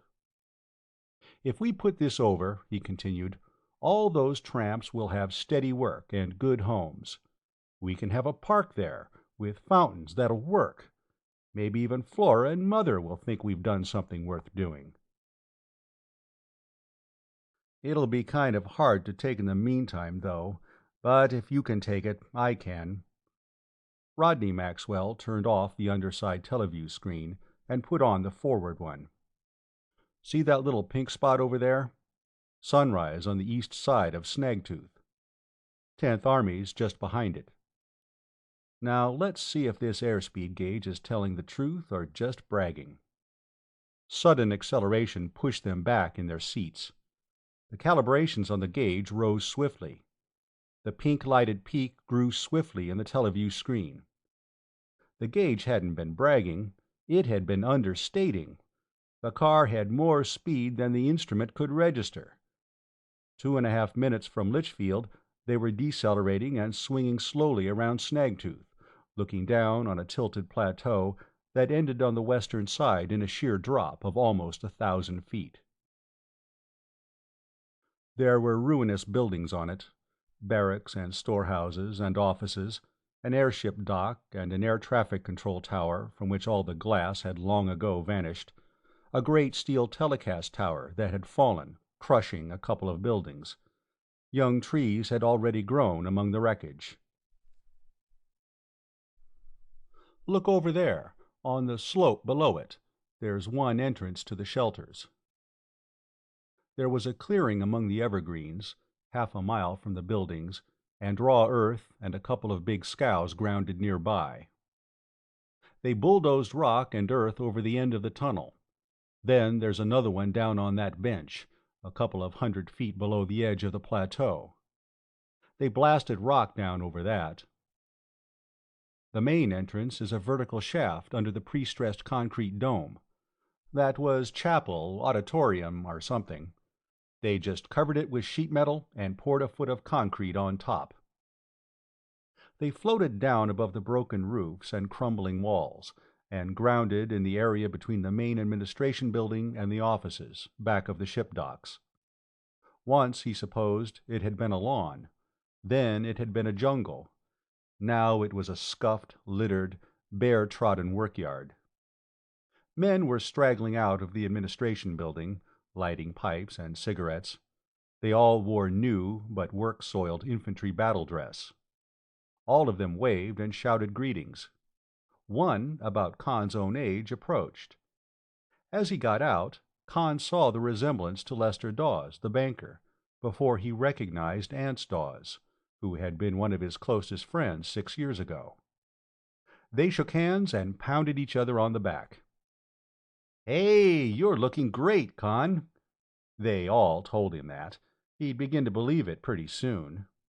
Sorry I couldn't make the party, but somebody had to sit on the lid here, and Jerry Revis and I cut cards for it, and Jerry won.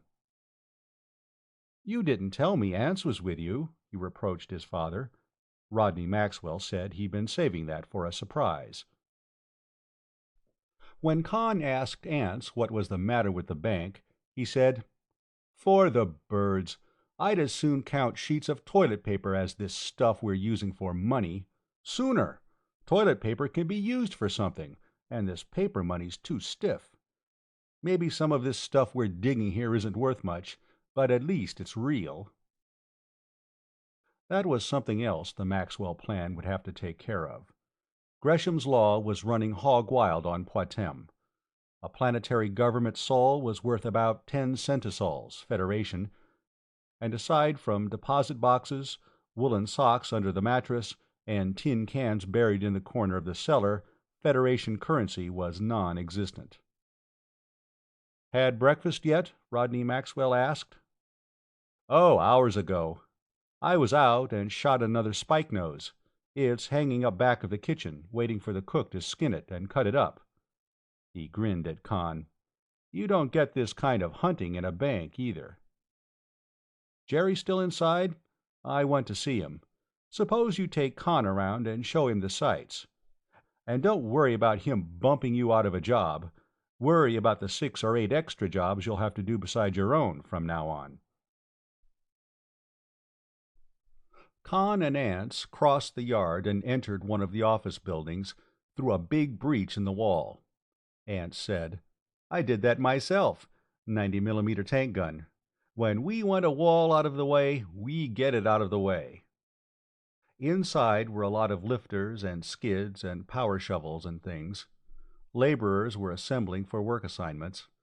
Most of them had been with his father 6 years ago, and he knew them. They hadn't done any growing up in the meantime. They climbed into an air jeep and floated out over the edge of the plateau, letting down past the sheer cliff to where the lower lateral shaft had been opened.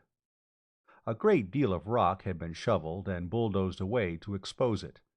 It was 20 feet high and 40 wide. Ance simply steered the jeep inside and up the tunnel. There were occasional lights on at the ceiling. Ance said they were all powered from their own nuclear electric conversion units. "We don't have the central power on here. There's a big mass energy converter, but we're tearing it down to ship out." That was something they could get a good price for, maybe even 1/10 of what it was worth. At least they wouldn't have to sell it by the ton. The tunnel ended in an enormous room a couple of 100 feet square and 50 high. There was a wide aisle up the middle. On either side, contragravity equipment was massed. Tanks with long 90-millimeter guns, combat cars, small airboats, rank on rank of air cavalry single mounts, egg-shaped things just big enough for a man to sit in, with quadruple machine guns in front and flame jets behind. Ambulances armored against radiation, decontamination units, mobile workshops, mobile kitchens, troop carriers, jeeps, staff cars, power shovels, manipulators, lifters, all waiting for 40 years to swarm out as soon as the bombs that never came stopped falling. They floated the jeep along hallways beyond and got down to look into rooms. Work was already going on in the power plant. A gang under a slim young man whom Ance introduced as Mohammed Matsui were using repair robots to get canisters of live plutonium out of a reactor. Workshops, laundries, storerooms, kitchens, some stripped and a few still intact, a hospital, guardhouse, and lockup. More storerooms on the level above, reached by returning to the vehicle hangar and lifting to an upper entrance. By this time, gangs were at work there too, moving contragravity skids in empty and out loaded. "The CEO here must have had squirrel blood," Ance said. "I think when the evacuation orders came through, he just gathered up everything there was topside and crammed it down here, any old way. Honest to goo, This place was packed solid when we found it. Nobody'd believe it." "Wait till you see the next one." "You mean there's another place like this?" "You can say so. You can say a 20-megaton thermonuclear is like a hand grenade, too." Aunt Dawes simply didn't believe that. When they got back to the administration building on top, they found Rodney Maxwell, Jerry Rivas, the general foreman, and a half-dozen gang foremen in consultation. "We're getting 150 more men and 10 farm scouts from Litchfield," his father said. "Dave McCade's coming out from our yard, and Tom Brangwen's sending one of his deputies to help boss them. We'll have to keep an eye on this crowd. They're all tramp town hoodlums. That's the best we could get. We're going to have to get this place cleaned out in a hurry. We only have about 2 weeks till the wine pressing's over, and then we want to start the next operation. Conn, did you see all that engineering equipment down on the bottom level?" "Yes. I think we ought to leave a lot of that here, the shovels and bulldozers and manipulators and so forth. We can move it direct to Force Command. How are we fixed for blasting explosives?" "Name it, and we have it. Cataclysmite, FJ7, anything you want." "We'll need a lot of it." "We're going to have to get a ship. I mean a contragravity ship, a freighter. First to move this stuff out of here, and then to move the stuff out of Force Command. And we want it mounted with heavy armament, too. We not only want a freighter, we want a fighting ship." "You think so?" "I'm sure of it," Rodney Maxwell said. "Where we're going is full of outlaws. There must be hundreds of them holding up over there. That's where all the trouble on the East Coast comes from. Now, outlaws are sure-thing players. They want to be alive to spend their loot, and they won't tackle anything that's too tough for them. A lot of guards and combat equipment may look like a loss on the books, but the books won't show how much of a loss you might take if you didn't have them. I want this operation armed till it'll be too much for all the outlaws on the planet to tackle." That made sense. It also made sense out of the billions of sols the Federation had spent preparing for an invasion that never came. If it had come and found them unprepared, the loss might have been the war itself. The scows and newly hired workers began arriving a little after noon. The scows had been borrowed from plantations where the crop had been gotten in. There were melon leaves and bits of vine in the bottoms. The workers were a bleary-eyed and unsavory lot. Conn had a suspicion, which Brangwen's deputy confirmed, that they had been collected by mass vagrancy arrests in Tramptown. As soon as they started arriving, Jerry Rivas hurried down to the old provost marshal's headquarters and came back with a lot of rubber billy clubs, which he issued to his gang bosses, regular and temporary. A few times they had to be used. By evening, however, the insubordinate and troublesome had been quieted. They would all steal anything they could put in their pockets, but that was to be expected. By evening, too, the contents of the underground treasure trove was moving out in a steady stream, and scows were shuttling to and from Litchfield. Rodney Maxfield was going back to town after lunch the next day. Conn wanted to know if he should go along. "No, you stay here. Help keep things moving. Remember what I told you about the older and wiser heads? Let me handle them. I've been around them, heaven pity me, longer than you have. Just give me an audio-visual of your proxy, and I'll vote your stock." "How much stock do I have, by the way?" "The same as I have, 10,500 shares of common at 20 centisols a share. But watch where it goes after we open Force Command." His father was back 2 days later to report. "We're organized. Kurt Fawzy's president, of course, and does he love it. That'll keep him out of mischief. Dolph Kelton's secretary. He has an office force at the academy and can conscript students to help. He's organizing a research team from his seniors and post-grad students to work in the planetary library at Storsenda. There are a lot of old Third Force records there. He may find something useful. Of course, Lester Dawes is treasurer. What are you? Vice President in charge of operations. That's what I spent all yesterday log-rolling, baby-kissing, and cigar-passing to get. And what am I, if that's a fair question? You have a very distinguished position. You are a non-office-holding stockholder. The only other one is Judge Ledoux. As a member of the judiciary, he did not feel it proper to accept official position in a private corporation. Tom Brangwen's chief of company police. Clem Fawsey is commander of the company guards. And we have a law firm in Storsenda lined up to handle our charter application, Sturber, Flynn, and Chen Wang. Sturber is married to Jake Vykoven's sister. Flynn's son is married to the daughter of the Secretary of the Treasury, and Chen Wang is a nephew of the Chief Justice. All of them are directly descended from members of Genji Gartner's original crew. You don't anticipate any trouble about getting the charter? Not exactly.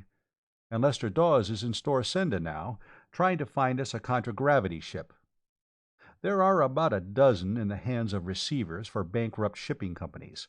He might find one that's still airworthy. Oh, you remember how I insisted on absolute secrecy about our Merlin objective? That's working out better than my fondest expectations. It's leaking like a machine-gunned water tank, and everybody it leaks to is positive that we know exactly where Merlin is, or we wouldn't be trying to keep it a secret. 3 days later, Conn hitched a ride on a freight scow to Litchfield. From the air, he could see a haze of bonfire smoke over High Garden Terrace, and a gang of men at work. There were more men at work on the mall and along the streets on either side. He went up from the yard below the house, where the scow was being unloaded, and found his mother in the living room, watching a screenplay with one eye and keeping the other on a soulless machine like a miniature contragravity tank, which was going over the carpet with a vacuum cleaner and taking swipes at the furniture with a rotary dust mop. She was glad to see him, and then became troubled. "Conn, when Flora comes home, you won't argue with her, will you?" "Only in self-defense." That was the wrong thing to say. He changed it to, "No, I won't argue with her at all." And then quoted Wade Lucas, quoting Thomas Paine. Then he had to assure his mother a couple of times that there really was a Merlin, and then assure her that it wouldn't get loose and hurt anybody if he did find it. In the middle of his assurances about the harmlessness of Merlin, the house-cleaning robot began knocking things off the top of a table. "Oscar, you stop that!" his mother yelled. Oscar, deaf as the adder, kept on. Conn yelled at his mother to use her control. She remembered that she had one, a thing like an old-fashioned pocket watch, around her neck on a chain, and got the robot stopped. No wonder she was afraid of Merlin. He took advantage of the interruption to get to his room and change clothes, then went up to the hangar and got out an air cavalry mount. About 50 men were working on High Garden Terrace, pruning and trimming and leveling the lawns. There was a big vitrifier on the mall. Even at 500 feet he could feel the heat from it, chuffing and clanking and pouring lava-like molten rock for a new pavement.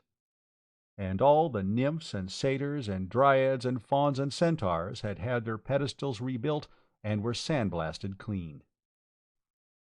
He landed on the top of the airlines building and rode a lift down to the office where Kurt Fawsey neglected the affairs of his shipline agency, his brokerage business, and the city of Litchfield.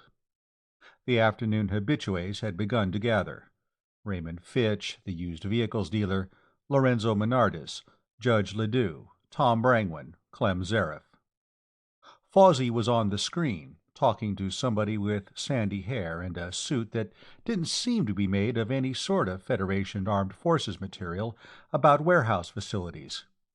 The addresses they were mentioning were in Storsenda.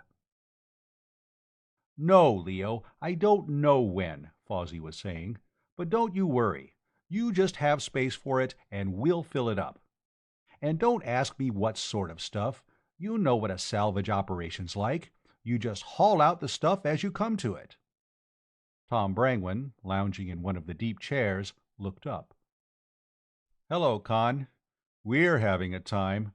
Another 200 tramps came in on the Countess this morning, and Goo only knows how many in their own vehicles, and they all seem to think if there's work for some, there ought to be work for all, and some of them are getting nasty."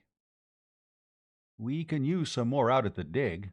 The ones you sent out Thursday are doing all right, once they found out we weren't taking any foolishness." Fawsey turned away from the screen. "Well, Conn, we're in," he said. "The charter was granted this morning. Now we're Litchfield Exploration and Salvage Limited. And Lester Dawes has found us a contragravity ship." "How much will it cost us?" Fawsey began to laugh. "Conn, this'll slay you. She isn't costing us a centisol. You know those old ships on Mothball Row, back of the old West End ship docks at Storsenda?" Conn nodded. He'd seen them before he had gone away, and from the city of Asgard coming in.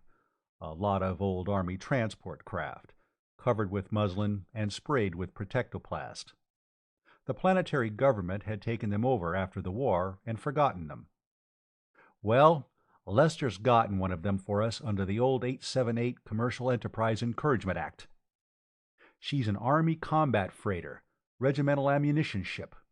Of course, she still has armament. We'll have to pay to get that off." "Why?" Fawsey looked at him in surprise. "It would only be in the way and add weight. We want it for a cargo ship, don't we?" That was what she was built for. What kind of armament? Fawsey didn't know. Clem Zareth did. 415-millimeter rifles, 2 fore and 2 aft, a pair of lift and drive missile launchers amidships, and a secondary gun battery of 70 millimeters and 50-millimeter autocannon. I know the class. We captured a few of them. Good ships." Fawsey was horrified. "Why, that's more firepower than the whole air patrol. Look, the government won't like our having anything like that." "They're giving her to us, aren't they?" Menardus asked. "Gehenna with what the government likes," the old rebel swore. "If they'd put a few of those ships into commission, they could wipe out these outlaws, and a private company wouldn't need an armed ship." "May I use your screen, Kurt?" Conn asked. When Fawsey nodded, he punched out the combination of the operating office at 10th Army, and finally got his father on. He told him about the ship. "There's talk about tearing the armament out," he added. "Is that so now? Well, I'll call Lester Dawes before he can get started on it. I think I'll go into Storsenda tomorrow and see the ship for myself. See what I can do about ammunition for those guns, too." "But, Rod," Fawsey protested, joining the conversation, "we don't want to start a war." "No, we want to stay out of one. You don't do that by disarming. We're taking that ship down into the Badlands, remember?" Rodney Maxwell said. "Ever hear the name Blackie Paralis?" Fawsey had. He stopped arguing about armament. Instead, he began worrying about how much the civic cleanup campaign was costing Litchfield. "You think we really need that, Rod?" "Of course we do. You'd be surprised how much labor we're going to need, and how hard up we're going to be for capable supervisors. This thing's a training program, Kurt, and we'll need every man we train on it." "But it's costing like Niflheim, Rod. We're going to bankrupt the city." "Worse than it is now, you mean? Oh, don't worry, Kurt. As soon as we find Merlin, everything will be all right." Franz Veltrin came in shortly after Rodney Maxwell was off the screen. He dropped his audio-visual camera and sound recorder on the table, laid his pistol belt on top of them, and took a drink of brandy, downing it with the audible satisfaction of a thirsty horse at a trough. Then he looked around accusingly. "Somebody's been talking," he declared. "I've had all the news services on the planet on my screen today. They all want the story about what's happening here. They've heard we know where Merlin is. that Conn Maxwell found out on Terra." "They just put two and two together and threw seven," Conn said. "A Herald Guardian ship news reporter interviewed me when I got in, and found out I'd been studying cybernetics and computer theory on Terra. What did you tell them?" "Complete denial. We don't know a thing about Merlin. Naturally, they didn't believe me. A bunch of them are coming out here tomorrow. What are we going to tell them? We'll all have to have the same story." "I," said Judge Ledoux, "am not going to be interviewed. I am leaving town till they're gone." "Why don't you steer them on to Wade Lucas?" Conn asked. "If you want anything denied, he'll do it for you." Everybody thought that was a wonderful idea, except Clem Zareth, and he waited until Conn was ready to go and rode up to the landing stage with him. "Conn, I know this Lucas is going to marry your sister," he began, "but how much do you know about him?" "Not much. He seems like a nice chap. I don't hold what he said at the meeting against him. I suppose if I'd come from off-planet, I wouldn't believe in Merlin either." "Ha! But doesn't he believe in Merlin?" "He makes noises like it." "You know what I think?" Clem Zareth lowered his voice to a whisper. "I think he's a Federation spy. I think the Federation's lost Merlin. That's why they haven't come back to get it long ago." Pretty big thing to mislay. It could happen. There'd only be a few scientists and some high staff officials who'd know where it was. Well, say they all went back to Terra on the same ship, and the ship was lost at space. Sabotage, one of our commerce raiders that hadn't heard the war was over. Maybe just an ordinary accident. But the ship's lost, and the location of Merlin's lost with her. "That could happen," Conn agreed seriously. "All right. So ever since they've had people here, listening, watching, spying. This Lucas, he showed up here about a year after you went to Terra. And who does he get engaged to? Your sister. And what does she do here? Goes around arguing that there is no Merlin, getting people to argue with him, getting them mad so they'll blurt out anything they know. I'm an old field officer. I know all the prisoner interrogation tricks in the book, and that's always been one of the best." "Then why did he act the way he did at the meeting? All he did was cut himself off from learning anything more from any of us. In his place, would you have done that? No. You would have tried to take the lead in hunting for Merlin yourself, now wouldn't you?" Zareth was silent, first puzzled, and then hurt. Now he would have to tear the whole idea down and build it over. Flora was quite friendly when she came home from school. She'd found out somewhere that Conn had been the originator of the municipal facelifting project. He was tempted, briefly, to tell her a little, if not all, of the truth about the Maxwell plan, then decided against it. The way to keep a secret was to confide it to nobody. Every time you did, you doubled, maybe even squared, the chances of exposure. He told his father, when Rodney Maxwell came in from the dig, about his talk with Clem Zareth. "How long's he been like that, anyhow?" he asked. "As long as I've known him. When it comes to melons and wine and bossing tramp labor and taking care of his money and coming in out of the rain, Clem Zareth's as sane as I am. But on the subject of the Terran Federation, he's crazy as a bedbug." "What is a bedbug, anyhow?" "They have them on Terra, in places like Tramptown. They have places like Tramptown on Terra, too." "Uh-huh. I suppose, in Clem's boots, I'd be just as crazy as he is," Rodney Maxwell said. "One minute he had a wife and 2 children in Kindleberg on Ashmodai, and the next minute Kindleberg was a puddle of radioactive slag." "That was in '51, wasn't it? I read about it," Conn said. "It was a famous victory." "That was from a poem, too." Rodney Maxwell flew to Storsenda early the next morning. Conn rode back to 10th Army on an empty scow, and pitched into the job of getting the stores and equipment out of the underground shelters. More farm tramps arrived, and had to be pounded into obedience and taught the work. At the same time, Litchfield was getting a steady influx of job seekers, and a secondary swarm of thugs, grifters, and gangsters who followed them. Clem Zareth, having gotten all his melons pressed, came out to 10th Army, where he selected 50 of the best men from the work gangs and began drilling them as soldiers to guard the next operation.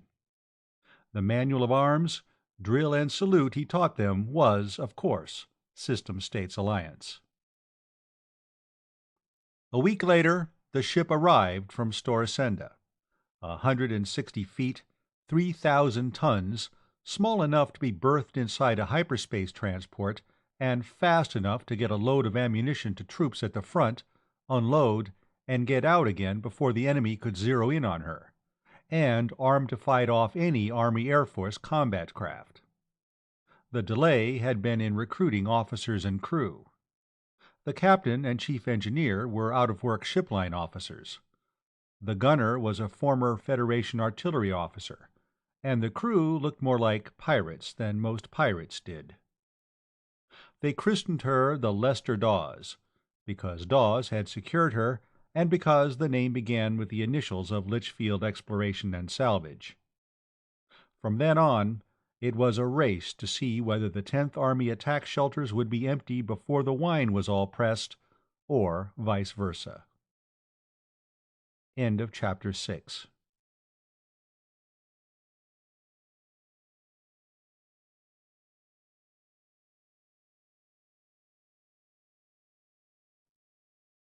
Chapter 7.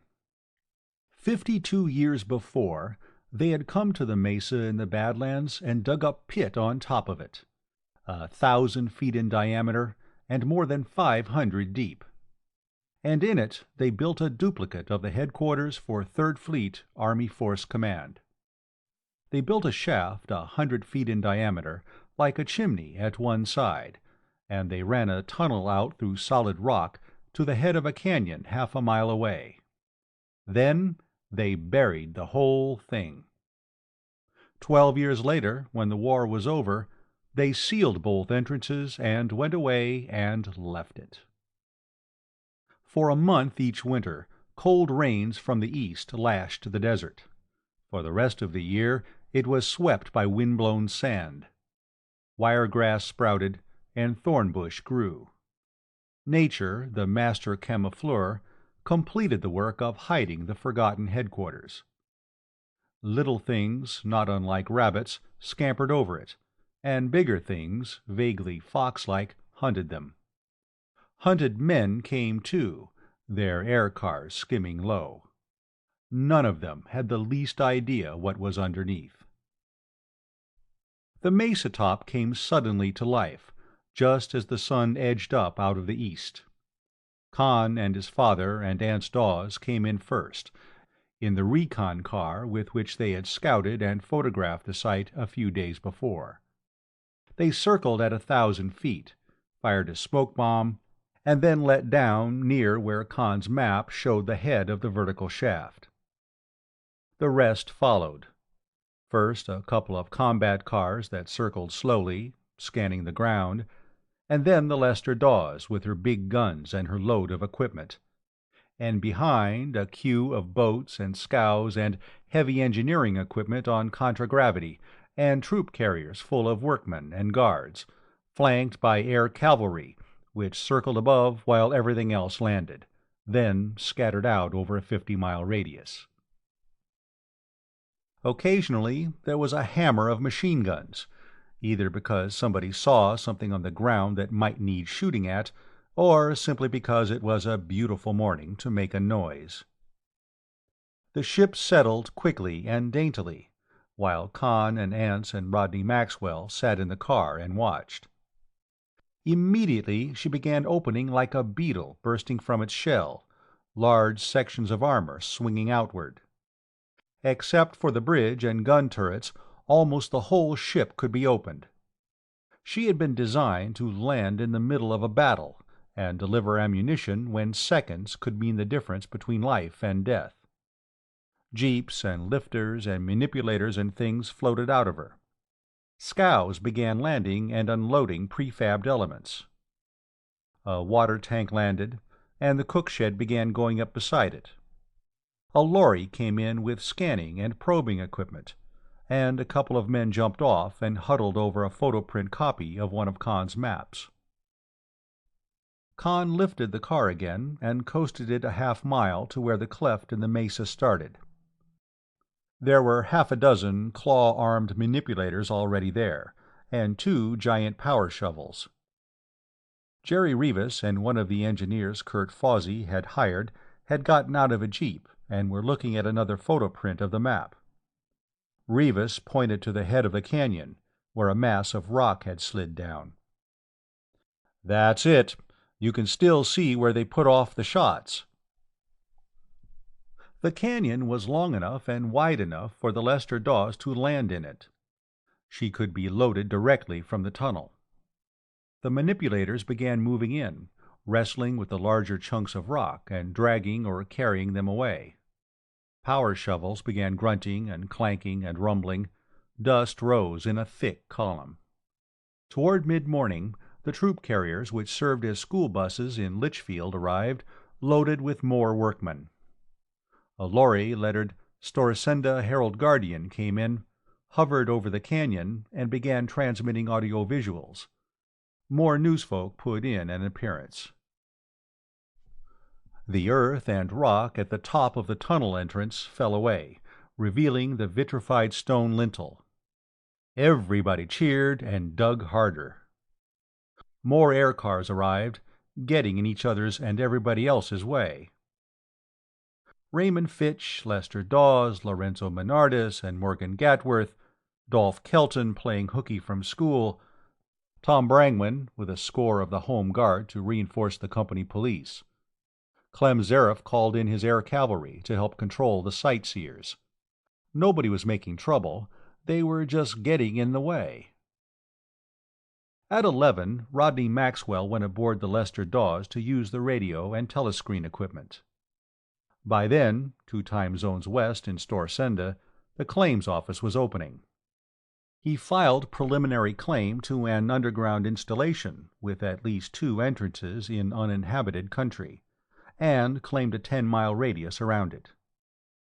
By that time, the gang working on top had uncovered a vitrified slab over the 100-foot circle of the vertical shaft, and were cracking it with explosives. According to the scanners, it was full of loose rubble for 100 feet down. Below that, the micro-rays hit something impenetrable. Toward mid-afternoon, the tunnel in the canyon was cleared. It had been vitrified solid. The scanners reported that it was plugged for 10 feet. A contragravity tank let down in front of it, with a solenoid jackhammer mounted where the gun should have been, and began pounding, running a hole in for a blast shot. There were more explosives topside. When Conn took a jeep up to observe progress there, he found the vitrified rock blown completely off the vertical shaft, exposing the rubble that had been dumped into it. The gang on the mesa top had discovered something else, a grid of Aro copper bus bars buried 4 feet underground. 10 to 1, radio and telescreen signals would be transmitted to that from below, then probably picked up and rebroadcast from a relay station on one or another of the high buttes in the neighborhood. Time enough to look for that later. He returned to the canyon, where the lateral tunnel was now almost completely open. When it was clear, they sent a snooper in first. It was a robot, looking slightly like a short-tailed tadpole, 6 feet long by 3 feet at the thickest. It transmitted a view of the tunnel as it went slowly in. The air, it found, was breathable, and there were no harmful radiations or other dangers. According to the plans, there should be a big room at the other end, slightly curved, 100 feet wide by 100 on either side of the main tunnel entrance. The robot entered this, and in its headlight they could see reconnaissance cars and contragravity tanks with 90 mm guns. It swerved slightly to the left, and then the screen stopped receiving. The telemeter's instruments went dead, and the robot's signal stopped. "Tom," Rodney Maxwell said, "you keep the crowd back. Clem, stay with the screens. I'll transmit to you. I'm going in to see what's wrong." He started to give Conn an argument when he wanted to accompany him. "No," Conn said, "I'm going along. What do you think I went to Terra to study robotics for?" His father snapped on the screen and pickup of the Jeep that was standing nearby. "You getting it, Clem?" he asked. "Okay, Conn, let's go." Half a mile ahead, at the other end of the tunnel, they could see a flicker of light that grew brighter as they advanced. The snooper still had its light on and was moving about. Once they caught a momentary signal from it. As Rodney Maxwell piloted the Jeep, Conn kept talking to Clem Zaref outside. Then they were at the end of the tunnel and entering the room ahead. It was full of vehicles, like the one on the bottom level at 10th Army HQ. As soon as they were inside, Clem Zaref's voice in the radio stopped, as though the set had been shot out. "Clem, what's wrong? We aren't getting you," his father was saying. The snooper was drifting aimlessly about, avoiding the parked vehicles. Conn used the manual control to set it down and deactivate it, then got out and went to examine it. "Take the Jeep over to the tunnel entrance," he told his father. "Move out into the tunnel a few feet. Relay from me to Clem." The Jeep moved over. A moment later his father cried, "He's getting me. I'm getting him. What's the matter with the radio in here? The snooper's all right, isn't it?" It was. Conn reactivated it and put it up above the tops of the vehicles. "Sure, we just can't transmit out." "But only a half-mile of rock. That set's good for more than that. I'll transmit clear through Snagtooth." "It won't transmit through Collapsium." His father swore disgustedly, repeating it to Zaref outside. Conn could hear the old soldier in the radio make a similar remark. They should have all expected that in the first place.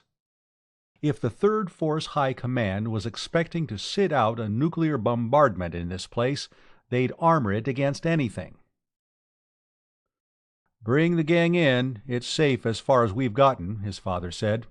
"We'll just have to string wires out."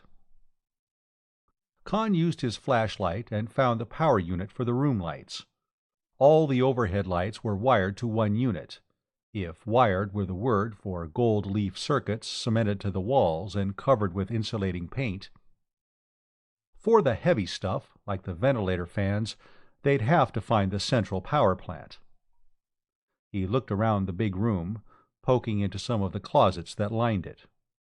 Radiation-proof clothing, tools, arms and ammunition, first aid kits, emergency rations. All the vehicles were plated in shimmering collapsium. The crowd started coming in. The work gang selected for the first exploration work, most of them old hands of Rodney Maxwell's.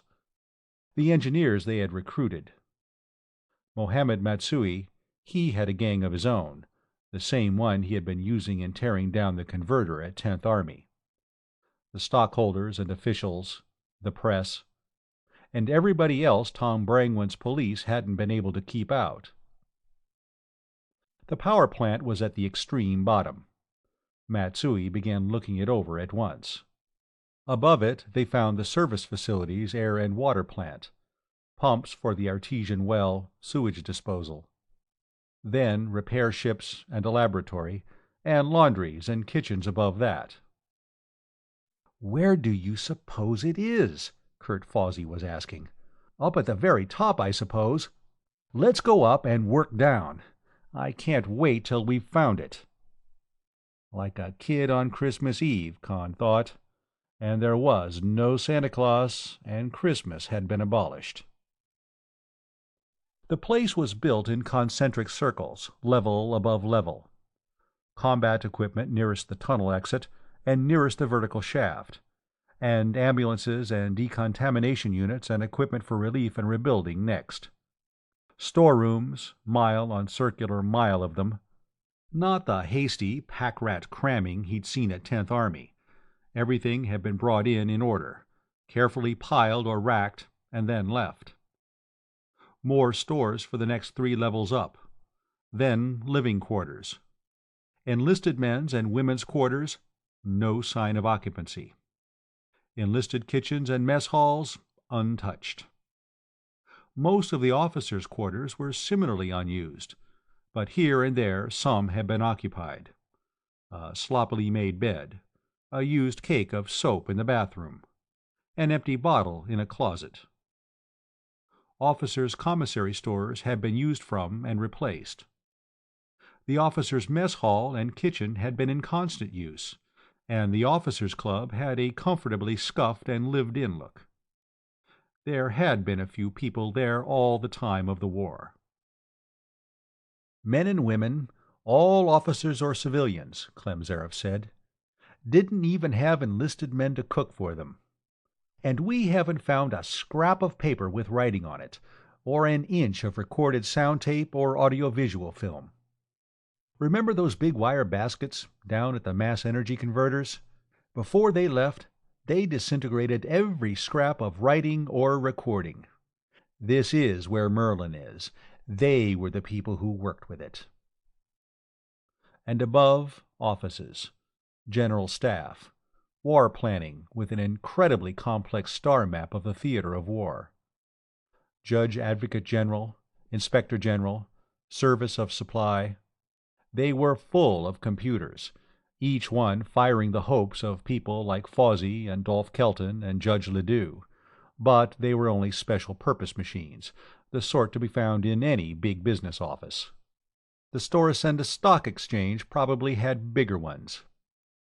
Then they found big ones, rank on rank of cabinets, long consoles studded with lights and buttons, programming machines. "It's Merlin!" Fawsey almost screamed. "We found it!" One of the reporters who had been following them snatched his radio handphone from his belt and jabbered. Then, realizing that the collapsium shielding kept him from getting out with it, he replaced it and bolted away. "Hold it!" Conn yelled at the others, who were also becoming hysterical. "Wait till I take a look at this thing." They managed to calm themselves. After all, he should know what it was. Wasn't that why he'd gone to school on Terra? They followed him from machine to machine, first hopefully, and then fearfully.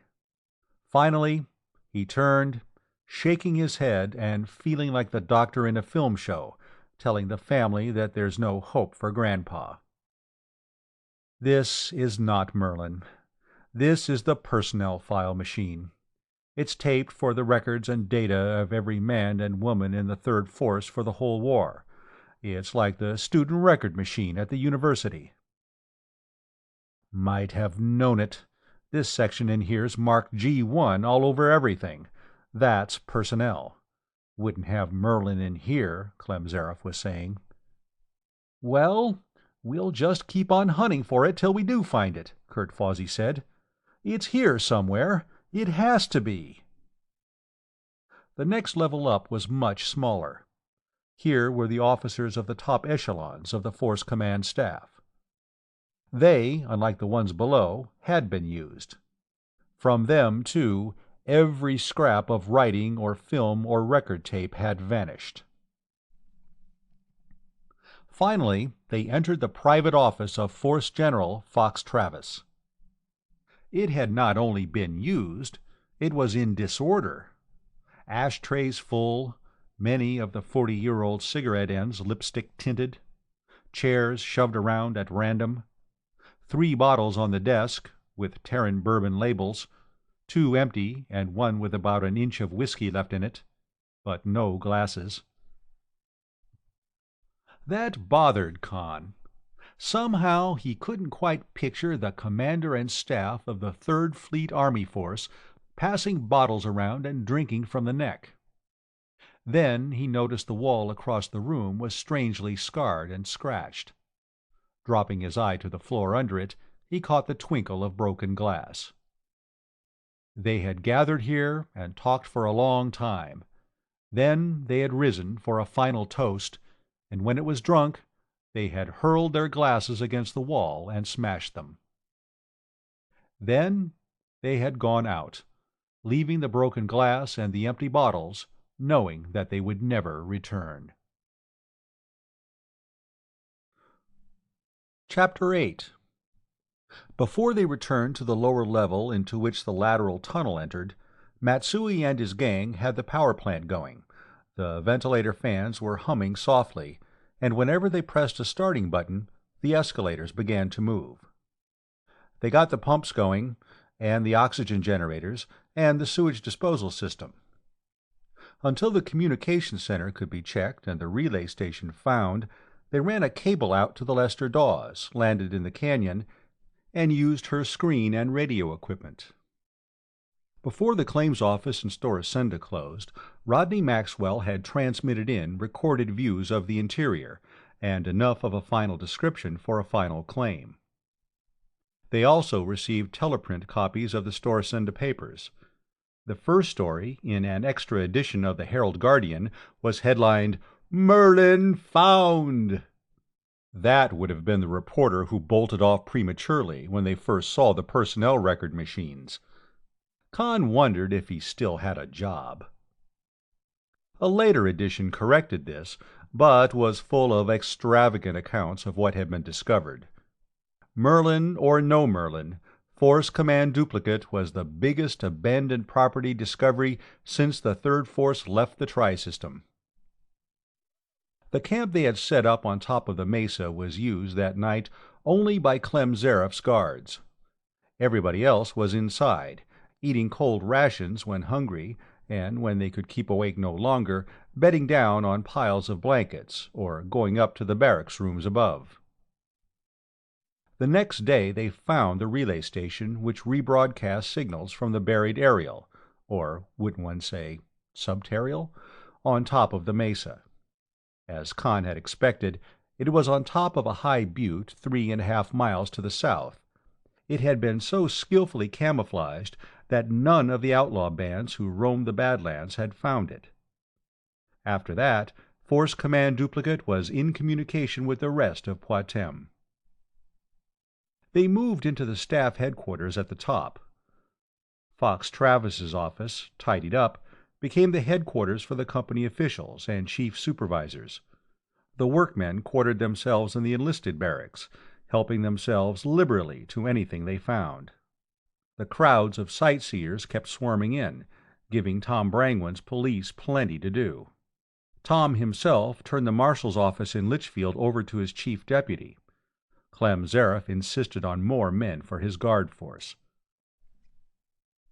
A dozen gunboats, 80-foot craft mounting one 90mm gun, several smaller autocannon, and one missile launcher had been found. He took them over immediately, naming them for capital ships of the old System States Navy. It took some argument to dissuade him from repainting all of them black and green. He kept them all in the air, with a swarm of smaller airboats and combat cars circling the underground headquarters at a radius of 100 miles. These patrols reported a general exodus from the region. At least a dozen outlaw bands, all with fast contragravity, had been camped inside the zone. Some fled at once. The rest needed only a few warning shots to send them away. Other bands, looking like legitimate prospecting parties, began to filter into the Badlands. Zareff came to Rodney Maxwell, instead of Kurt Fawsey, the titular head of the company, which was significant, to find out what policy regarding them would be. "Well, we have no right to keep them out, as long as they stay outside our 10-mile radius," Conn's father said. "And as we're the only thing that even looks like law around here, I'd say we have an obligation to give them protection. Have your boats investigate them. If they're legitimate, tell them they can count on us for help if they need it." Conn protested privately. "There's a lot of stuff around here, in small caches," he said. "Equipment for guerrilla companies in event of invasion. When work slacks off here, we could pick that stuff up." "Conn, there's an old stock market maxim. A bear can make money sometimes, and a bull can make money sometimes, but in the long run a hog always loses. Let the other people find some of this. It'll all help the plan. Fact is, I've been thinking of leaking some information, if I can do it without Fawsey and that gang finding out. Do you know a good supply depot or something like that, say over on a care or on the West Coast, big enough to be important and to start a second prospectors' rush away from us?" "How about one of the hospitals?"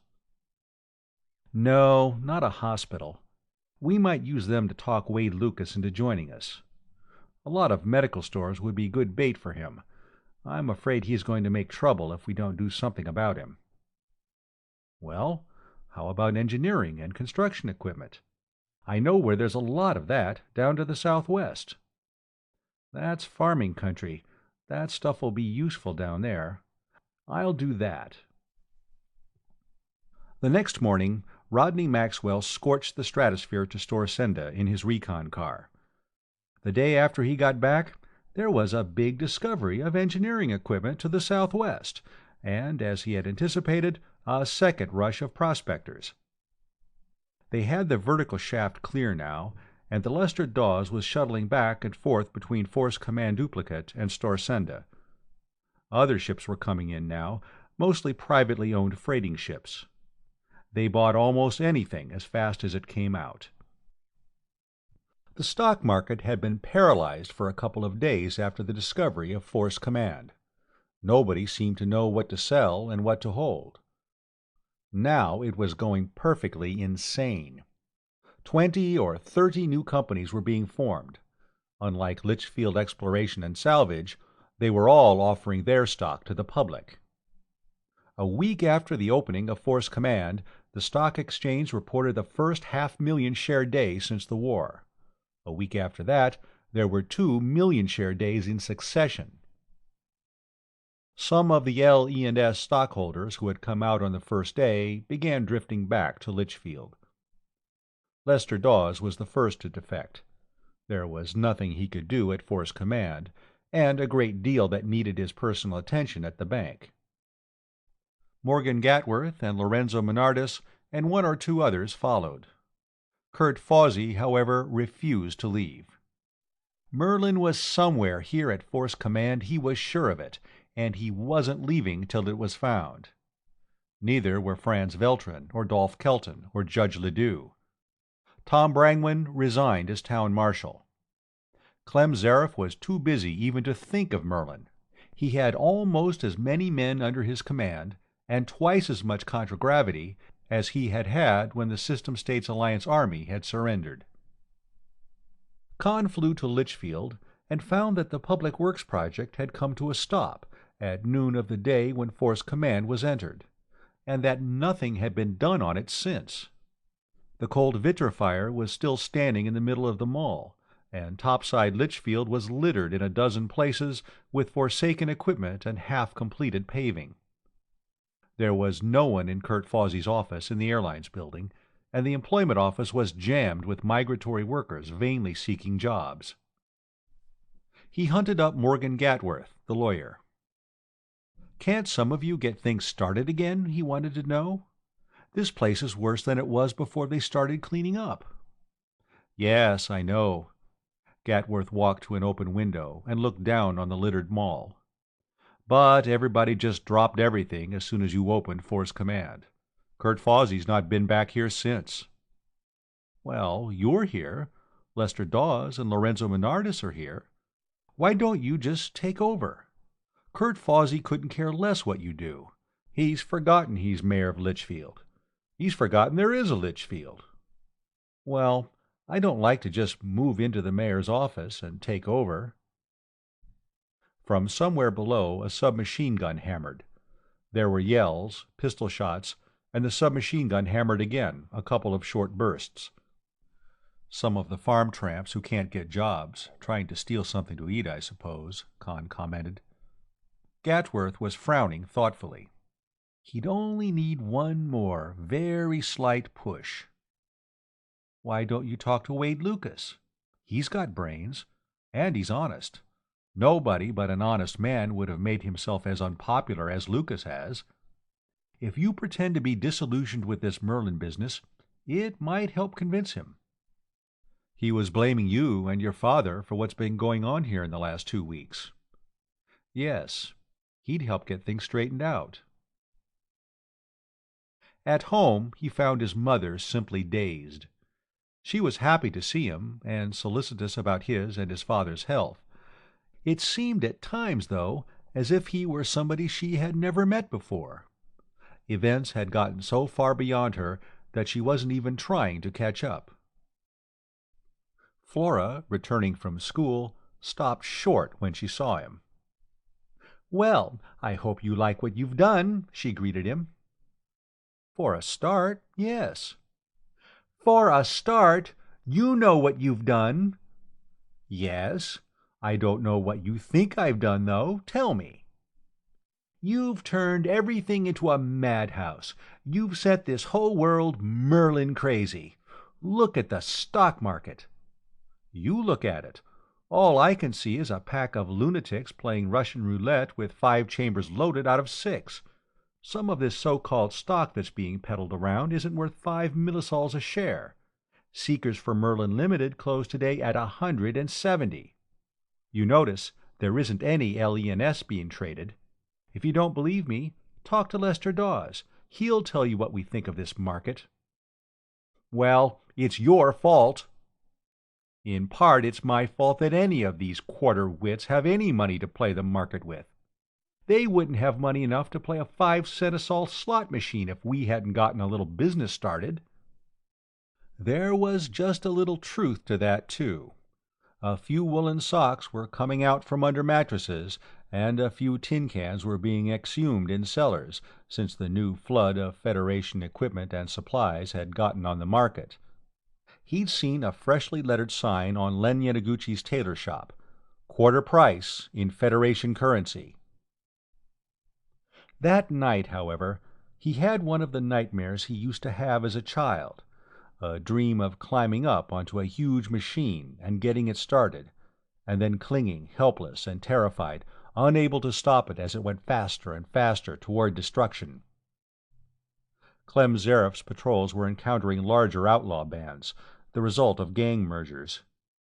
They were fighting with prospecting parties, and prospecting parties were fighting one another. Much of this was making the newscasts. One battle, between 2 regularly chartered prospecting companies, lasted 3 days, with an impressive casualty list. Public demands were growing that the planetary government do something about the situation. The government was wondering what to do, or how. There were indignant questions in Parliament. Finally, the government dragged a couple of armed ships off Mothball Row, a combat freighter like the Lester Dawes, and a big assault transport, and began trying to get them into commission. And, of course, the market boom was still on. The newscasts were full of that, too. He had started worrying about if a bust came. Now he was worrying about what would happen when it did. Another good reason for wanting to get to Koshai and getting a hypership built. When the bust came, he and his father would want one, very badly. In any case, it was time to begin getting an expedition ready for Barathrum Spaceport. Quite a few of the new companies had large contragravity craft, and the nascent planetary air navy was approaching a state of being. He wanted to get out there before anybody else did. Maybe if they got the hypership built soon enough, it would start a second, sound boom that would cushion the crash of the present speculative market when it came, as come it must. He talked to Clem Zareff about borrowing a couple of the 80-foot gunboats. Zareff's attitude was automatically negative. "We mustn't weaken our defense perimeter. We'd be inviting disaster. Why, this whole country in here is simply swarming with outlaws. They fired on one of our gunboats, the Werewolf, yesterday." He'd heard about that. Somebody had launched a missile from the ground, and the Werewolf had detonated it with a countermissile. It had probably been some legitimate prospecting company who'd taken the LENS craft for a pirate. And there was a battle down in the Devil's Pigpen day before yesterday. That had been outlaws. They had been annihilated by something calling itself Seekers for Merlin Limited, whose stock was still skyrocketing on the exchange. He mentioned that. These other prospecting companies are doing a lot of our outlaw fighting for us, and as long as the country's full of small independent parties, the outlaws go after them and leave us alone. Yes, and I have my doubts about a lot of these prospecting companies, and a lot of the outlaws, too, Zareth said. I think a lot of them are Federation agents. They're waiting till we find Merlin, and then they'll all jump us. Well, Conn adjusted his argument to the old rebel's obsession.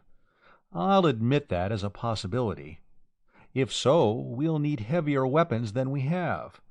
This spaceport on Barathrum might be just the place to get them. Yes, it might. Defense armament and the stored ship's weapons. Say, if we grab that place and move all the heavy guns and missiles here, we could stand off anybody. The thought of a fight with minions of the Terran Federation seemed to have shaved 10 years off his age in a twinkling. You take the Lester Dawes and let's say 3 of these gunboats. Let me see. Goblin, Fred Karski, and Vampire, Charlie Gatworth, and Dragon, Stefan Jorison. They're all good men. Home Guard. Trained them myself. Aren't you coming, Colonel? Oh, I'd like to, Conn, but I can't. I don't want to be away from here. No telling what might happen. But you keep in constant screen contact. If you get into any trouble, I'll come with everything I can put in the air. End of Chapter 7 and 8.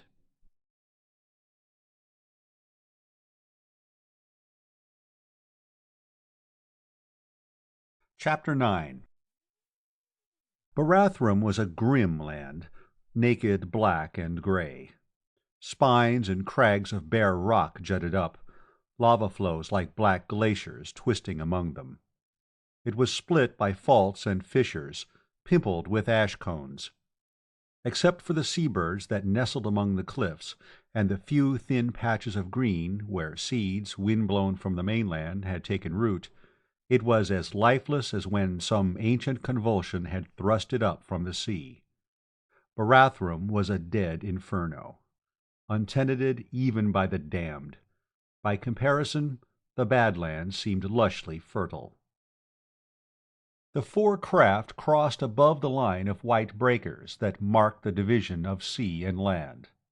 The gunboat Goblin in the lead, her sisters, Vampire and Dragon, to right and left and a little behind, and the Lester Dawes a few miles in the rear. Fred Karski was at the Goblin's controls. Conn, beside him, was peering ahead into the teleview screen and shifting his eyes from it to the map and back again. Somebody behind him was saying that it would be a nice place to be air-wrecked. Somebody else was telling him not to joke about it. From the radio, his father was asking, "Can you see it yet?" "Not yet. We're on the right map and compass direction. We should before long." "We're picking up radiation," Fred Karski said. "Way above normal count. I hope the place isn't hot." "We're getting that too," Rodney Maxwell said. "Looks like power radiation. Something must be on there." After 40 years, that didn't seem likely. He leaned over to look at the Omni-Geiger, then whistled.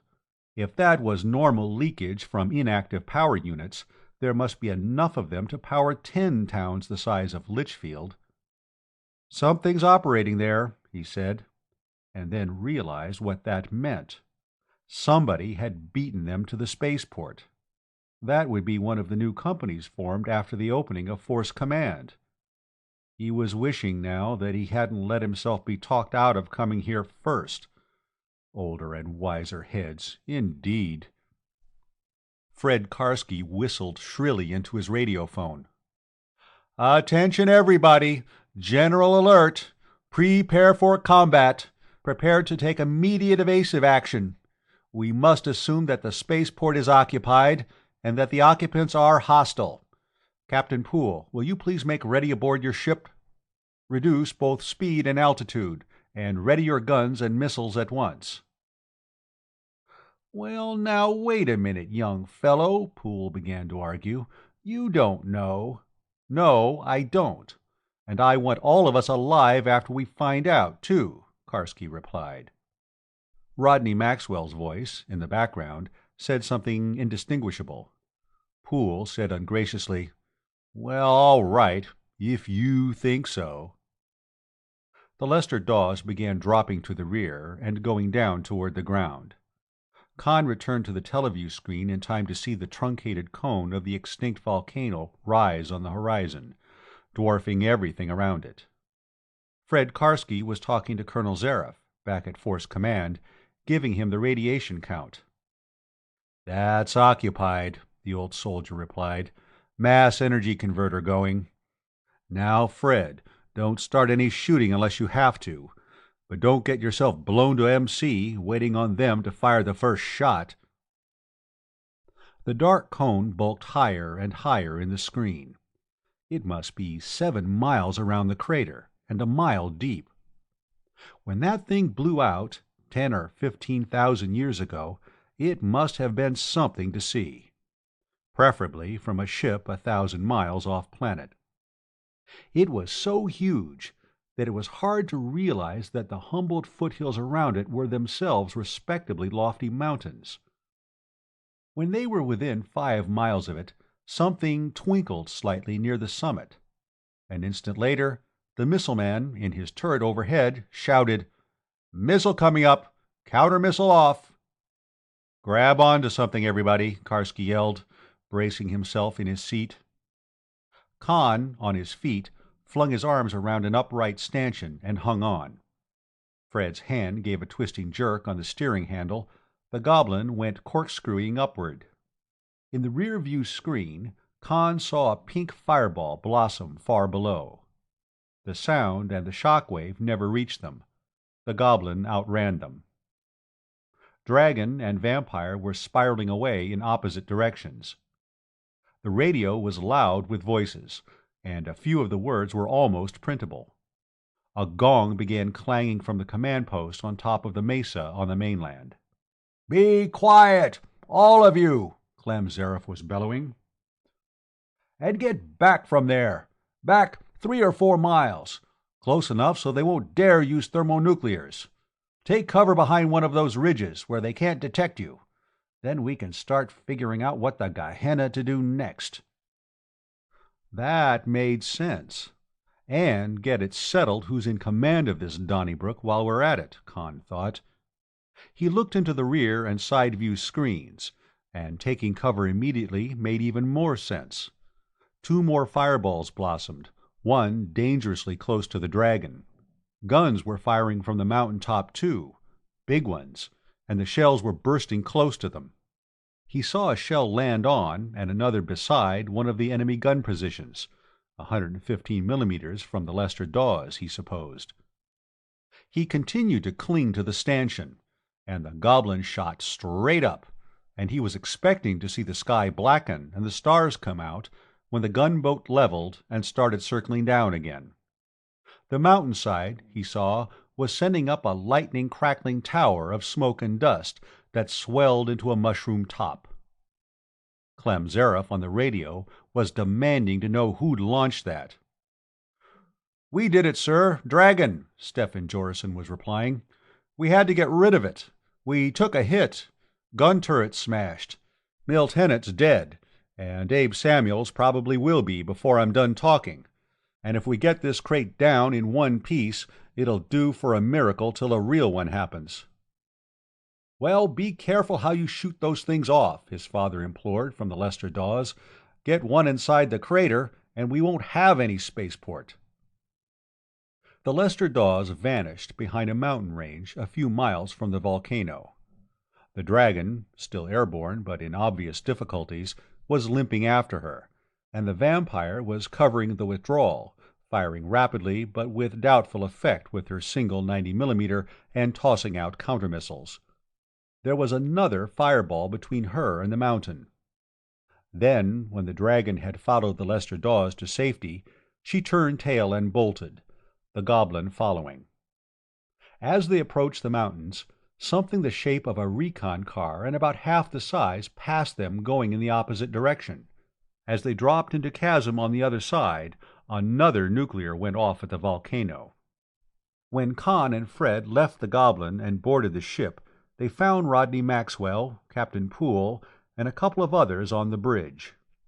Charlie Gatworth, the skipper of the Vampire, Morgan Gatworth's son, was with them, and, imaged in a screen, so was Clem Zareth. One of the other screens, from a pickup on the Vampire, showed the dragon lying on her side, her turret crushed, and her gun, with the muzzle brake gone, bent upward. A couple of lorries from the Lester Dawes were alongside. As Conn watched, a blanket-wrapped body, and then another, were lowered from the disabled gunboat. "Fred, how are you and Charlie fixed for countermissiles?" Zareth was asking. "Get loaded up with them off the ship, as many as you can carry. Charlie, you go up on top of the ridge above, and take cover where you can watch the mountain. Transmit what you see back to the ship. Fred, you take a position about a quarter way around from where you are now. Don't let them send anything over, but don't start anything yourselves. I'm coming out with everything I can gather up here. I'll be along myself in a couple of hours, and the rest will be stringing in after me. In the meantime, Rodney, you're in command." Well, that settled that. There was one other point, though. "Colonel," Conn said, "I assume that this spaceport is occupied by one of those new prospecting companies. We have no right to take it away from them, have we?" "They fired on us without warning," Karski said. "They killed Milt, and it's 10-1 Abe won't live either. We owe them something for that." "We do, and we'll pay off. Conn, you assume wrong. This gang's been at the spaceport long enough to get the detection system working and put the defense batteries on ready. They didn't do that since this morning, and up to last evening they neglected to file claim. I'll assume they're on the wrong side of the law. They're outlaws, Conn. All the raids along the East Coast, everybody's blamed them on the Badlands gangs.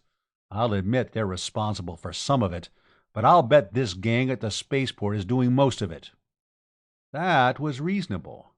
Barathrum was closer to the scene of the worst outlaw depredations than the Badlands, not more than an hour at Mach 2. And nobody ever thought of Barathrum as an outlaw hangout. People rarely thought of Barathrum at all. He liked the idea. The only thing against it was that he wanted so badly to believe it. They brought the body of Milt Hennett aboard, and Abe Samuels, swatched in bandages and immobilized by narcotic injections. A few more of the Dragon's six-man crew had been injured. Jorison, the skipper, had one trouser leg slit to the belt, and his right thigh splinted and bandaged. He took over the Lester Dawes missile controls, which he could manage sitting in one place. Fred Karski and Charlie Gatworth went aboard their craft and lifted out. For a long time, nothing happened. Conn got out the plans of the volcano spaceport and the photo maps of the surrounding area. The principal entrance, the front door of the spaceport, was the crater of the extinct volcano itself. It was ringed, outside, with launching sites and gun positions, and according to the data he had, some of the guns were as big as 250mm. How many outlaws there were to man them was a question a lot of people would get killed trying to answer. The ship docks and shops were down on the level of the crater floor, in caverns, both natural and excavated, that extended far back into the mountain. There were two galleries, one above the other, extending entirely around the inside of the crater near the top. Passages from them gave access to the outside gun and missile positions. With a dozen ships the size of the Lester Dawes, and about 5,000 men, and a CO who wasn't concerned with trivialities like casualties, they could have taken the place in half an hour. With what they had, trying to fight their way in at the top was out of the question. There was another way in. He had known about it from the beginning, and he was trying desperately to think of a way not to utilize it. It was a tunnel 2 miles long, running into some of the bottom workshops and storerooms back of the ship berths from a big blowhole or small crater at the foot of the mountain. According to the 50-year-old plans, it was big enough to take a gunboat in, and on paper it looked like a royal highway straight to the heart of the enemy's stronghold. To Conn, it looked like a wonderful place to commit suicide. He'd only had a short introductory course, in 1 semester, in military and protective robotics, just enough to give him a foundation if he wanted to go into that branch of the subject later. It was also enough to give him an idea of the sort of booby traps that tunnel could be filled with. He knew what he'd have put into it if he'd been defending that place. Colonel Zareff had sent one last message from Force Command when he lifted off with a flight of recon cars. After that, he maintained a communication blackout. It was an hour and a half before he got close enough to be detected from the outlaw stronghold. Immediately, the volcano began spewing out missiles. Poole hastily took the Lester Dawes 10 miles down the Rift Valley in 60 seconds, while Stefan Jorson put out a nuclear warhead missile and left it circling about where the ship had been. From their respective positions, Fred Karski and Charlie Gatworth filled the airspace midway to the volcano with countermissiles, each loaded with 4 rockets. There were explosions, fireballs in the air, and rising cumulus clouds of varicolored smoke and dust. Only about half the enemy missiles reached the Lester Dawes' former position. When the controllers, back at the volcano, couldn't see the ship in their screens, the missiles bunched together. Immediately, Jorson sent his missile up to join them and detonated it. Including his own, 8 nuclear weapons went off together in a single blast that shook the ground like an earthquake and churned the air like a hurricane. Clem Zareff came on screen at once. "Now what did you do?" he demanded. "Blew the whole place up, didn't you?" Rodney Maxwell told him. Zareff laughed. "They might just think they got the ship. All the pickups would be smashed before they could see what really happened. You're about 10 miles south of that? Be with you in a few minutes." They got a screen on for his rear-view pickup. Zareff had with him a dozen recon cars, some of them under robo-control. 6 gunboats followed, and behind them, to the horizon, other craft were strung out: airboats, troop carriers, and freight scows. They could see enemy missiles approaching in Zareff's front screen. Countermissiles got most of them, and a couple of pilotless recon cars were sacrificed. The Lester Dawes blasted more missiles as they crossed the top of the mountain range. Then Zareff's car was circling in and entering at one of the ship's open cargo ports. Zareff and Ance Dawes got out. "Gunboats are only half an hour behind," Zareff said. "Get some screens onto them, Ance. You know the combinations. Now let's see what kind of a mess we're in here." It was almost a miracle, the way the tottering old man Conn had seen on the dock at Litchfield when he had arrived from Terra had been rejuvenated. The rest of the reinforcements arrived slowly, sending missiles and countermissiles out ahead of them. Zareff began worrying about the supply. The enemy didn't seem to be running short. By 1300, Conn noted the time incredulously, the battle seemed to have been going on forever, instead of just 4 hours. The Lester Dawes had moved halfway around the volcano and was almost due west of it, and the 8 gunboats were spaced all around the perimeter. Then one stopped transmitting. In the screens there was a rising fireball where she had been. The radio was loud with verbal reports. "Poltergeist," Zareth said, naming half a dozen names. One or two of them had been schoolmates of Conn's at the academy. He knew how he'd feel about it later, but now it simply didn't register. "They're launching missiles faster than we can shoot them down," he said. "That's usually the beginning of the end," Zareth said. "I saw it happen too often during the war. We've got to get inside that place. It's a lot of harmless fun to send contragravity robots out to smash each other, but it doesn't win battles. Battles are won by men, standing with their feet on the ground, using personal weapons." "We'll have to win this one pretty soon," Rodney Maxwell said. "The amount of nuclear energy we've been releasing will be detectable anywhere on the planet by now. The government has a ship like the Lester Dawes in commission. If this keeps on, she'll be coming out for a look." "Then we'll have help," Captain Poole said. "We need government help like we needed the polka dot fever," Rodney Maxwell said. "If they get in it, they'll claim the spaceport themselves, and we'll have fought a battle for nothing." Well, that was it then. The spaceport was essential to the Maxwell plan. He'd gotten 7 men killed. 8 if the recon car that was taking Abe Samuels to the hospital in Litchfield didn't make it in time, and it was up to him to see that they hadn't died for nothing. He spread the photo map and the spaceport plans on the chart table. "Look at this," he said.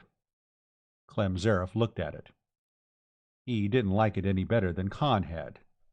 He studied the plan for a moment, chewing his cigar. "You know, it's possible they don't know that thing exists," he said, without too much conviction. "You'll be betting the lives of at least 20 men. Fewer than that couldn't accomplish anything." "I'll be putting mine on the table along with them," Conn said. "I'll lead them in." He was wishing he hadn't had to say that. He did, though. It was the only thing he could say. "You better pick the men to go with me, Colonel," he continued. "You know them better than I do. We'll need working equipment, too. I have no idea what we may have to take out of the way inside." "I won't call for volunteers," Zareth said. "I'll pick home guards. They did their volunteering when they joined." "Let me pick one man, Colonel," Anstaw said. "I'll pick me." Chapter 10. They sent a snooper in first. It picked up faint radiation leakage from inactive power units of overhead lights, and nothing else. The tunnel stretched ahead of it, empty, and dark beyond its infrared vision. After it had gone a mile without triggering anything, the jeep followed. Anstaw's piloting, and Conn at the snooper controls, watching what it transmitted back. The 2 lorries followed, loaded with men and equipment, and another jeep brought up the rear. They had cut screen and radio communication with the outside. They weren't even using inter-vehicle communication. At length, the snooper emerged into a big cavern, swinging slowly to scan it. The walls and ceiling were rough and irregular. It was natural instead of excavated. Only the floor had been leveled smooth. There were a lot of things in it, machinery and vehicles, all battered and in poor condition, dusty and cobwebbed, the spaceport junk heap. A passage, still large enough for one of the gunboats, led deeper into the mountain toward the crater. They sent the snooper in, and after a while followed. They came to other rectangular, excavated caverns. On the plans they were marked as storerooms. Cases and crates, indeterminate shrouded objects. Some had never been disturbed, but here and there they found evidence of recent investigation. Beyond was another passage, almost as wide as the mall in Litchfield. Even the Lester Dawes could have negotiated it. According to the plans, it ran straight out to the ship docks and the open crater beyond. Ants turned the jeep into a side passage, and Conn recalled the snooper and sent it ahead. On the plan, it led to another natural cavern, half its width shown as level with the entrance. The other half was a pit, marked as 60 feet deep. Above this, and just under the ceiling, several passages branched out in different directions. The snooper reported visible light ahead, fluoro-electric light from one of the upper passages, and firelight from the pit. The air analyzer reported wood smoke and a faint odor of burning oil. He sent the snooper ahead, tilting it to look down into the pit.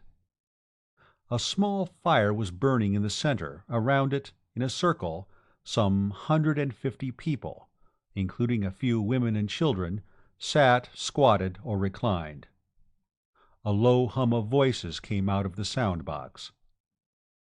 "Who the blazes are they?" Ants whispered. "I can't see any way they could have gotten down there." They were in rags, and they weren't armed. There wasn't so much as a knife or pistol among them. Conn motioned the lorries and the other jeep forward. "Prisoners," he said. "I think they were hauled down there on a scow, shoved off, and left when the fighting started." "Cover me," he told the men in the lorries. "I'm going down and talk to them." Somebody below must have heard something. As Ants took the jeep over and started floating it down, the circle around the fire began moving, the women and children being pushed to the rear and the men gathering up clubs and other chance weapons. By the time the jeep grounded, the men in the pit were standing defensively in front of the women and children. They were all dirty and ragged. The men were unshaven. There was a tall man with a grizzled beard, in greasy coveralls, another man with a black beard and an old Space Navy uniform, his head bandaged with a dirty and blood-caked rag, another in the same uniform, wearing a cap on which the Terran Federation insignia had been replaced with the emblem of transcontinental and overseas ship lines and the words Chief Engineer. And beside the tall man with the gray beard was a girl in baggy trousers and a torn smock. Like the others, she was dirty, but in spite of the rags and filth, Conn saw that she was beautiful. Black hair, dark eyes, and impudently tilted nose. They all looked at him in hostility that gradually changed to perplexity and then hope. "Who are you?" the tall man with the gray beard asked. "You're none of this gang here." "Litchfield Exploration and Salvage. I'm Conn Maxwell." That meant nothing. None of them had been near a newspaper lately. "What's going on topside?" the man with the bandaged head and the 4 stripes on his sleeve asked. "There was firing, artillery and nuclears, and they herded us down here. Have you cleaned the bloody murderers out?" "We're working on it," Conn said. "I take it they aren't friends of yours." Foolish question of the year. They all made that evident. "They took my ship. They murdered my first officer and half my crew and passengers." "They burned our home and killed our servants," the girl said. "They kidnapped my father and me." "They've been keeping us here as slaves." "It's the Blackie Paralis gang," the tall man with the gray beard said. "They've been making us work for them, converting a blasted tub of a contragravity ship into a spacecraft." "I beg your pardon, Captain Nichols. She was a fine ship for her intended purpose." "You're Captain Nichols?" Ants Dawes exclaimed. "Of the Harriet Barn?" "That's right. The Harriet Barn's here. They've been making us work on her, to convert her to an interplanetary craft, of all idiotic things." "My name's Yves Jacquemont," the man with the gray beard said. "I'm a retired hyperspace maintenance engineer. I had a little business at Waterville, buying, selling, and rebuilding agricultural machinery. This gang found out about me. They raided and burned our village, and carried me and my daughter, Sylvie, away. We've been working for them for the last 4 months, tearing Captain Nichols' ship down and armoring her with collapsium." "How many pirates are there here?" That started an argument. Nobody was quite sure. 250 seemed to be the highest estimate, which Conn decided to play safe by accepting. "You get us out of here," Yves Jacquemont was saying. All we want is a chance at them." "How about arms? You can't do much with clubs and fists." "Don't worry about that. We know where to get arms. The treasure house, where they store their loot. There's plenty of arms and ammunition, and anything else you can think of. They've used us to help stow the stuff. We know where it is." "Ants, you remember those scows we saw in the big room before we came to the broad passage? Take 4 men in the jeep, have them lift 2 of them and bring them here. Then you go to the end of the tunnel and call the Lester Dawes. Tell them what's happened. Tell them they can get gunboats all the way in, and wait to guide them when they arrive." When Ants turned and climbed into the jeep, he asked Yves Jacquemont, "Why does this Paralis want an interplanetary ship?" "He's crazy," Jacquemont swore. "Paranoid megalomaniac. He talks of organizing all the pirates and outlaws on the planet into one band and making himself king. He's heard that there are Space Navy superweapons on Koshai. I suppose there are, at that, and he wants to get a lot of planet busters and hellburners and annihilators." He lowered his voice. "Captain Nichols and I were going to fix up something that'd blow the Harriet barn up as soon as he got her out of the atmosphere." He talked for a while to Jacquemont and his daughter Sylvie, and to Nichols and the chief engineer, whose name was Vibart. There was evidently nothing else at the spaceport of which a spaceship could be built, but there were foundries and rolling mills and a collapsed matter producer. The Harriet barn was gutted, half torn down, and half armored with new collapsium-plated sheet steel. It might be possible to continue the work on her and take her into space. Then the 2 scows floated over the top of the pit and began letting down. They got the prisoners into them, the combat-effective men in one and the women and children in the other.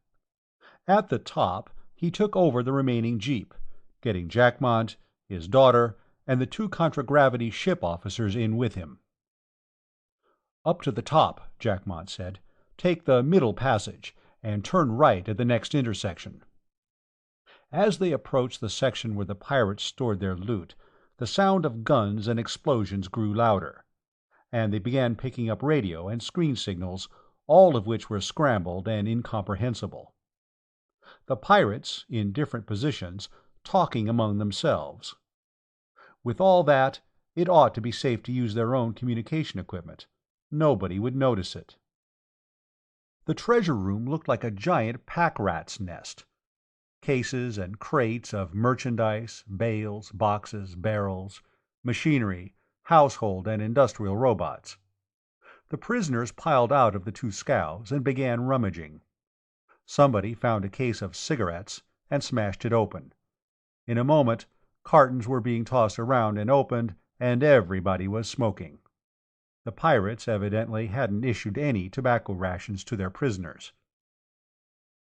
And they found arms and ammunition, began ripping open cases, handing out rifles, pistols, submachine guns. The prisoners grabbed them even more hungrily than the cigarettes. Sylvie Jacquemont took charge of the ammunition. She had 3 men opening boxes for her, while she passed out boxes of cartridges and made sure that everybody had ammunition to fit their weapons. A ragged man, who might have been a farm tramp or rich planter before his capture, had gotten a bale of cloth open and was tossing rags around, while the chief engineer inspected weapons and showed people how to clean out the cosmoline and fill their spare magazines. Conn collected a few of his own party. "Let's look these robots over," he said. "Find about half a dozen we can load with blasting explosive and send ahead of us on contragravity." They found several: an electric light servicer, a couple of wall and window washers, a serving robot that looked as if it had come from a restaurant, and an all-purpose robo-janitor. In the passage outside, they began loading the lorries with bricks of ionite and packages of cataclysmite, packing all the scrap iron and other junk around the explosives that they could. As soon as they had weapons, the prisoners came swarming out, making more noise than was necessary, and a good deal more than was safe. Sylvie Jacquemont with a submachine gun slung from one shoulder and a canvas bag of spare magazines from the other, came over to see what he was doing. "Well, look what you're doing to him," she mock-reproached. "That's a dirty trick to play on a little robot." He grinned at her. "You and my mother would get along. She always treats robots like people." "Well, they are, sort of. They aren't alive. At least I don't think they are. But they do what you tell them, and they learn tricks, and they have personalities." That was true. He didn't think robots were alive either, though biophysics professors tended to become glibly evasive when pinned down to defining life. Robots could learn, if you use the term loosely enough, and any robot with more than 500 hours service picked up a definite and often exasperating personality. "I've been working with them, and tearing them down and fixing them ever since I was in pigtails," she added. The half-dozen natural leaders among the prisoners, Jackmot and his daughter, the two Harriet Barn officers, and a couple of others, bent over the photo-printed plans Conn had, located their position, and told him as much as they could about what lay ahead. Sylvie Jackmot could handle robots. She would ride in the front seat of the jeep while he piloted. Vibart, the chief engineer, and Eves Jackmot would ride behind.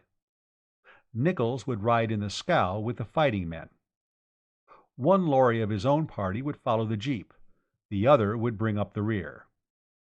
He snapped on the screen and punched the ship combination. Stephen Jorison appeared in it.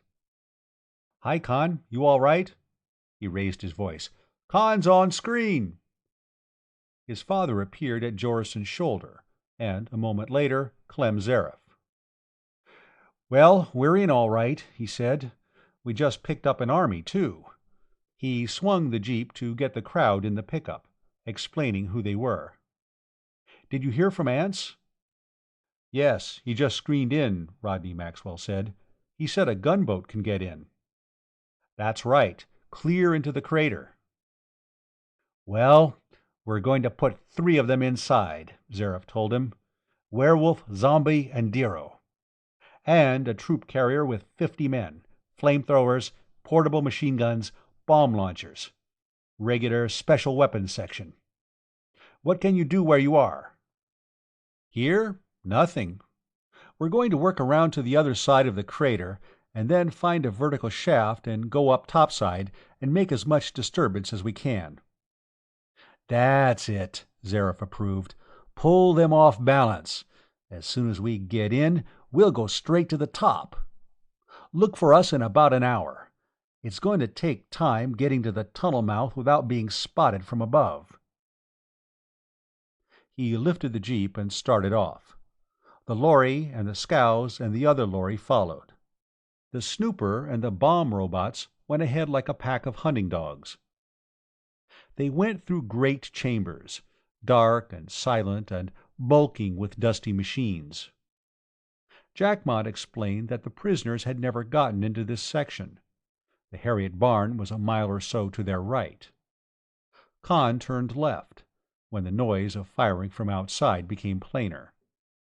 A foundry, a machine shop which seemed to have been abandoned in the middle of a rush job that hadn't really been necessary.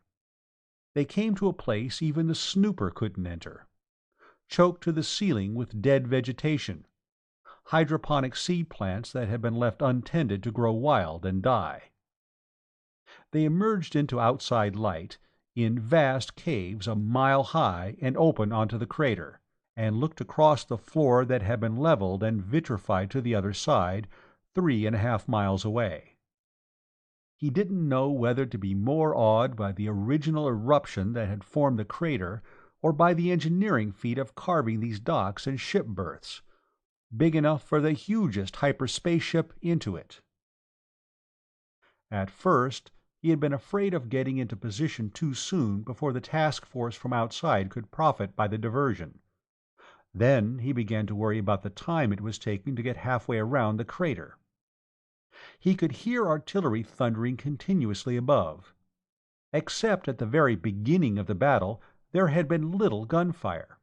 He wondered if both sides were running out of lift-and-drive missiles, or if the fighting had gotten too close for anybody to risk using nuclear weapons. He was also worrying about the women and children among the released prisoners. Why did the pirates bother with them? He asked Sylvie. They used the women and some of the old men to do housekeeping chores for them, she said. Mostly, though, they were hostages. If the men didn't work, Paralis threatened to punish the women and children. I wasn't doing any housework. I'm too good a mechanic. I was helping on the ship. Well, what'll I do with them when the fighting starts? I can't take them into battle. You'll have to. It'll be the safest place for them. You can't leave them anywhere and risk having them recaptured. That means we'll have to detach some men to cover them, and that'll cut our striking force down. He whistled at the sound pickup of his screen and told his father about it. What do I do with these people, anyhow? You're the officer in command, Conn, his father told him. Your decision. How soon can you attack? We're almost through to the crater. There's a vertical shaft right above us, and a lot of noise at the top. We'll send up a couple of bomb robots to clear things at the shaft head, and follow with everything we have. Non-combatants and all? He nodded. Only thing we can do. An old quotation occurred to him. If you want to make an omelet, you have to break eggs. He wondered who'd said that in the first place. One of the old pre-atomic conquerors, maybe Hitler. No, Hitler would have said, if you want to make sauerkraut, you have to chop cabbage. Maybe it was Caesar. We'd better send Gumshoe Gus up first, Sylvie suggested. You handle him. Take a quick look around, and then pull him back. We'll need him later. It was the first time he'd ever caught himself calling a robot him instead of it. He thought for a second and added, Give your father and Mr. Vibart the controls for the 2 window washers. You handle the snooper. He gave more instructions. Eves Jackmot to turn his bomb robot right, Vibart to turn his left, the 2 lorries to follow the jeep up the shaft, the scows to follow. Then he leaned back and looked at the screens that had been rigged under the top of the jeep. A circle of light appeared in one, growing larger and brighter as the snooper approached the top of the shaft. 2 more came on as the bomb robots followed. All right, follow me, he said into the inter-vehicle radio, and started the jeep slowly up the shaft.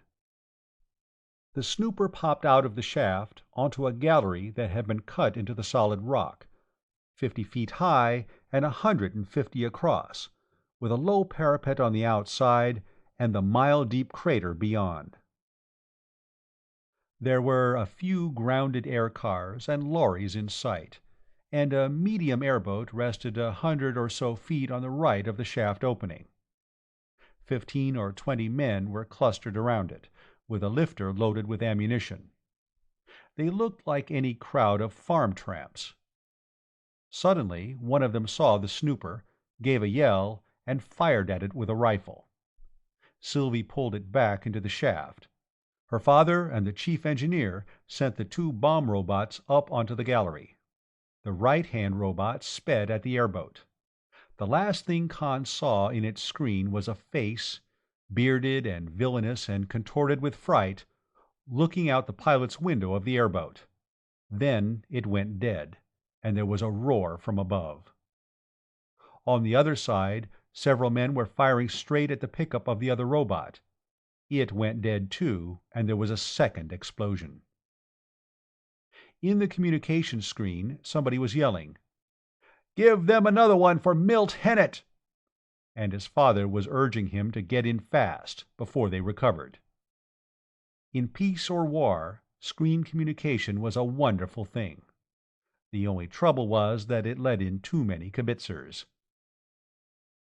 The gallery, when the jeep emerged onto it, was empty except for casualties, a few still alive.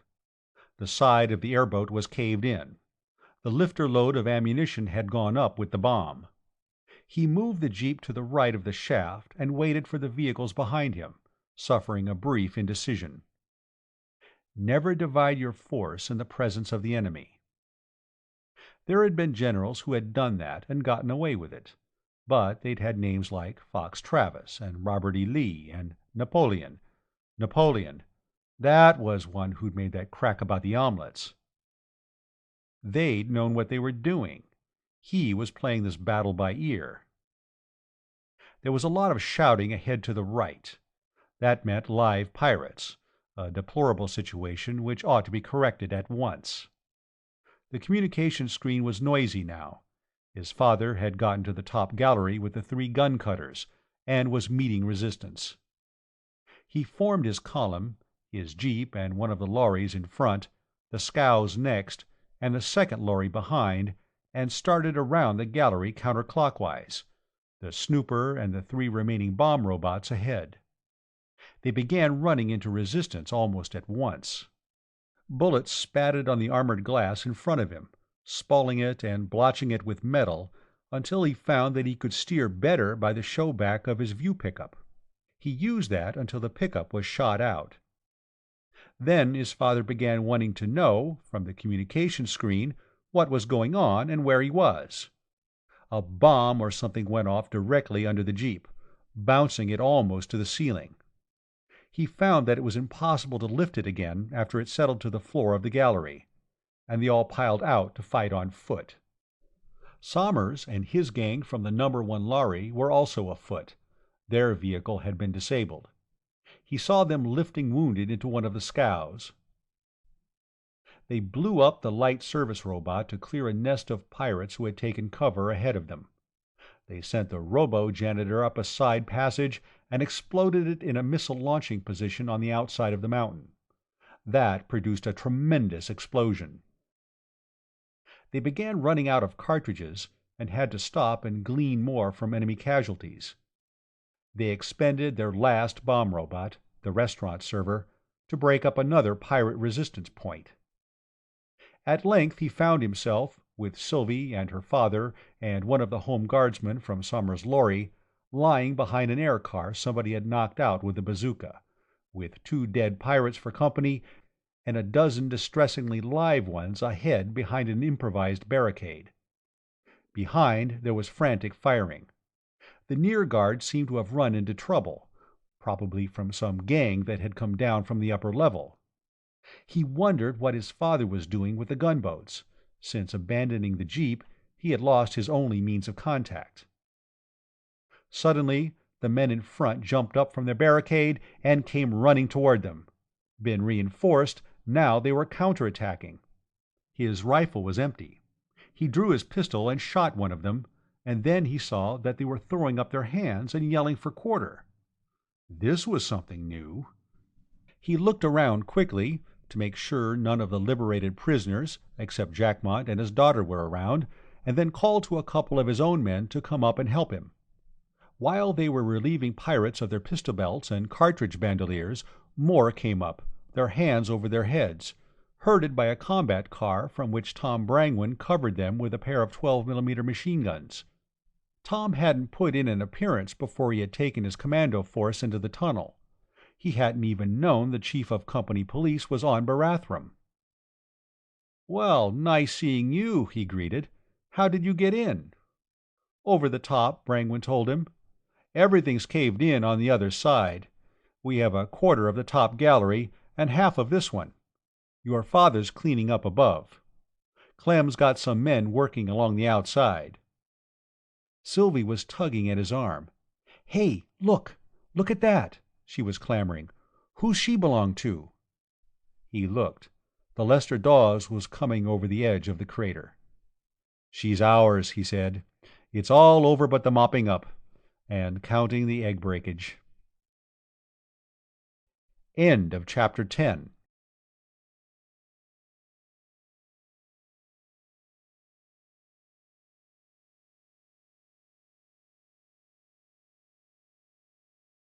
Chapter 11.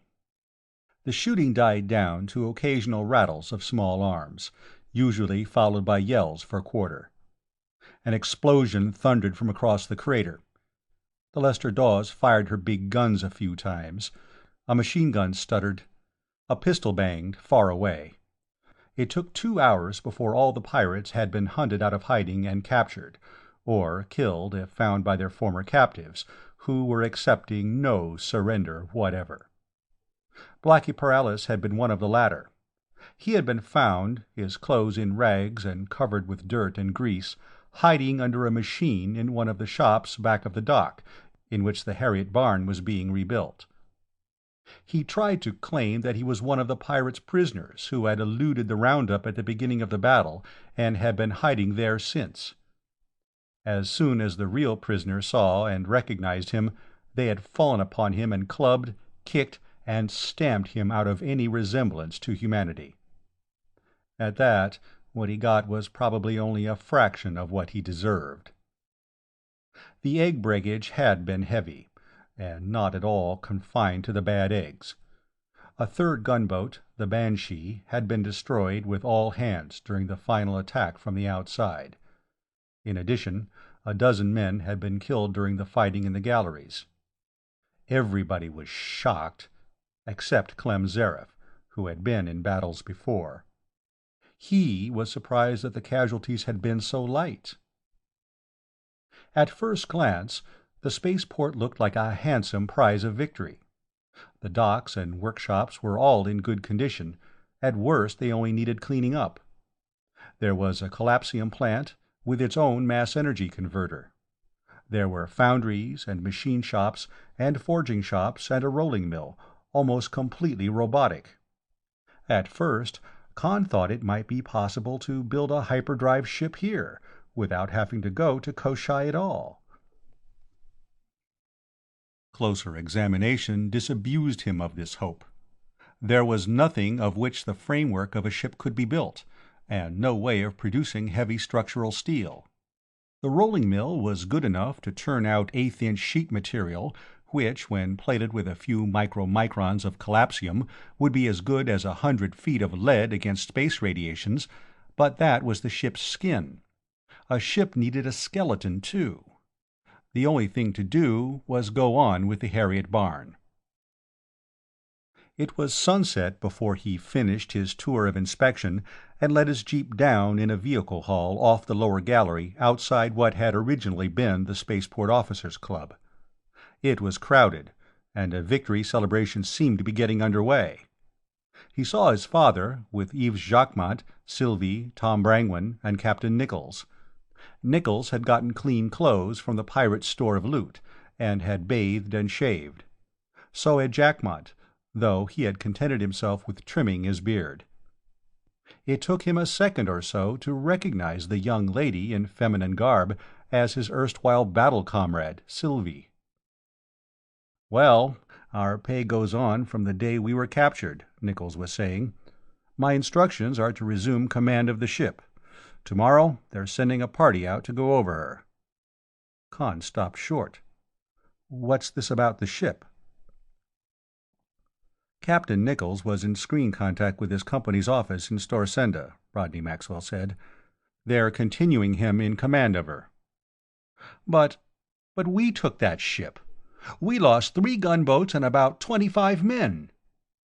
"She still belongs to Transcontinent and overseas," his father said, "and that's been the law on stolen property as long as there's been any law." Of course he should have known that. Did know it, just didn't think it. "We broke an awful lot of eggs for no omelet, fought a battle for nothing." "Well, of course I'm prejudiced," Sylvie said, "but I don't think getting us out of the hands of that bloodthirsty maniac and his cutthroats was nothing." "Wiping out the Paralis gang wasn't nothing, Conn," Tom Brangwyn said. "You got no idea at all how bad things were the last couple of years." "I know, I'm sorry." He was ashamed of himself. "But I needed a ship, and now we have no ship at all." "A ship means something to you?" Yves Jacquemart asked. "Yes." He told him why. "If we could get to Koshai, we could build a hypership of our own, and get our brandy and things to markets where we could get a decent price for them." "I know. I was in and out of Storsenda on these owner-captain tramps for a couple of years before I decided to retire and settle here, Jackmont said. The profit on a cargo of Poictesme brandy on Terra or Baldar is over 1,000%. Well, don't give up too soon, Nichols advised. You can't keep the Harriet Barn, of course, but you're entitled to prize money on her, and that ought to buy you something you could build a spaceship out of. That's right, Jackmont said. Everything else besides the frame can be made here. Look, these pirates burned me out. Except for the money I have in the bank, I lost everything. Home, business, and all. As soon as I can find a place for Sylvie to stay, I'll come back and go to work for your company, building a spaceship. And a lot of the men who are working here are farm tramps and drifters. One job's as good as another as long as they get paid for it. And I know a few good men in Storsenda, engineers, who'd be glad for a job, too. You think it would be all right with Mother and Flora if Sylvie stayed with us? Conn asked. Of course it would. They'd be glad to have her. Rodney Maxwell turned to Eves Jackmont. Let's consider that fixed up. Now, suppose you and I go into Storsenda and— The transcontinent and overseas people arrived at Barathrum spaceport the next morning. A rear-rank vice president, a front-rank legal eagle, and 3 engineers. They were horrified at what they saw. The Harriet Barn had been gutted. Bulkheads and decks had been ripped out and relocated incomprehensibly. The bridge and the control room under it were gone. She had been stripped to her framework, and the whole underside was sheathed in shimmering collapsium. "Great goo!" the vice president almost howled. "That isn't our ship." "That's the Harriet Barn," her captain said. "She looks a little ragged now, but—" "You helped these pirates do this to her?" "If I hadn't, they'd have cut out my throat and gotten somebody else to help them. My throat's more valuable to me than the ship is to you. I can't get anybody to build me a new one." "Well, understand," one of the engineers said, "they were converting her into an interplanetary ship. It wouldn't cost much to finish the job." "We need an interplanetary ship like we need a hole in the head." The vice president turned to Rodney Maxwell. "Just how much prize money do you think you're entitled to for this wreck?" "I wouldn't know. That's up to Sturber, Flynn, and Chen Wang. Up to the court, if we can't settle it any other way." "You mean you'd litigate about this?" the lawyer demanded, and began to laugh. "If we have to. Look, if you people don't want her, sign her over to Litchfield Exploration and Salvage. But if you do want her, you'll have to pay for her." "We'll give you 20,000 sols," the lawyer said. "We don't want to be tight-fisted. After all, you fought a gang of pirates and lost some men and a couple of boats. We have some moral obligation to you. But you'll have to realize that this ship, in her present state, is practically valueless." "A collapsium on her is worth twice that, and the engines are worth even more," Jackmont said. "I worked on them." The discussion ended there. By mid-afternoon, Luther Chen Wang, the junior partner of the law firm, arrived from Storsenda with a couple of engineers of his own. Reporters began arriving. Both sides were anxious to keep them away from the ship. Conn took care of them, assisted by Sylvie, who had rummaged an even more attractive costume out of what she called the loot locker. The reporters all used up a lot of film footage on her. And the Fawzy's office gang arrived from Force Command, bitterly critical of the value of the spaceport against its cost in lives and equipment. Brangwyn and Zareth returned to Force Command with them. A planetary air patrol ship arrived and removed the captured pirates. The liberated prisoners were airlifted to Litchfield. The 3rd day after the battle, Conn and his father and Sylvie and her father flew to Litchfield. To Conn's surprise, Flora greeted him cordially, and Wade Lucas rather stiffly congratulated him. Maybe it was as Tom Brangwyn had said. He hadn't been on Poictesme in the last 4 or 5 years, and didn't know how bad things had gotten. His mother seemed to think he had won the Battle of Barathrum single-handed. He was even more surprised and gratified that Flora made friends with Sylvie immediately.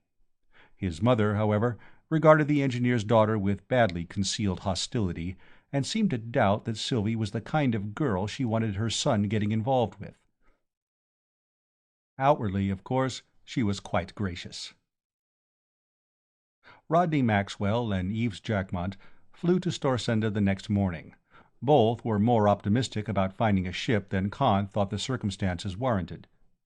Conn stayed at home for the next few days, luxuriating in idleness. He and Sylvie tore down his mother's household robots and built sound sensors into them, keying them to respond to their names and to a few simple commands, and included worded voice responses in a thick Sheshan accent. All the smart people on Terra, he explained, had Sheshan humanoid servants. His mother was delighted. Robots that would answer when she spoke to them were a lot more companionable. She didn't seem to think, however, that Sylvie's mechanical skills were ladylike accomplishments. Nice girls, Litchfield model, weren't quite so handy with a spot welder. That was what Conn liked about Sylvie. She was like the girls he'd known at the university. They were strolling after dinner down the mall. The air was sharp and warned that autumn had definitely arrived.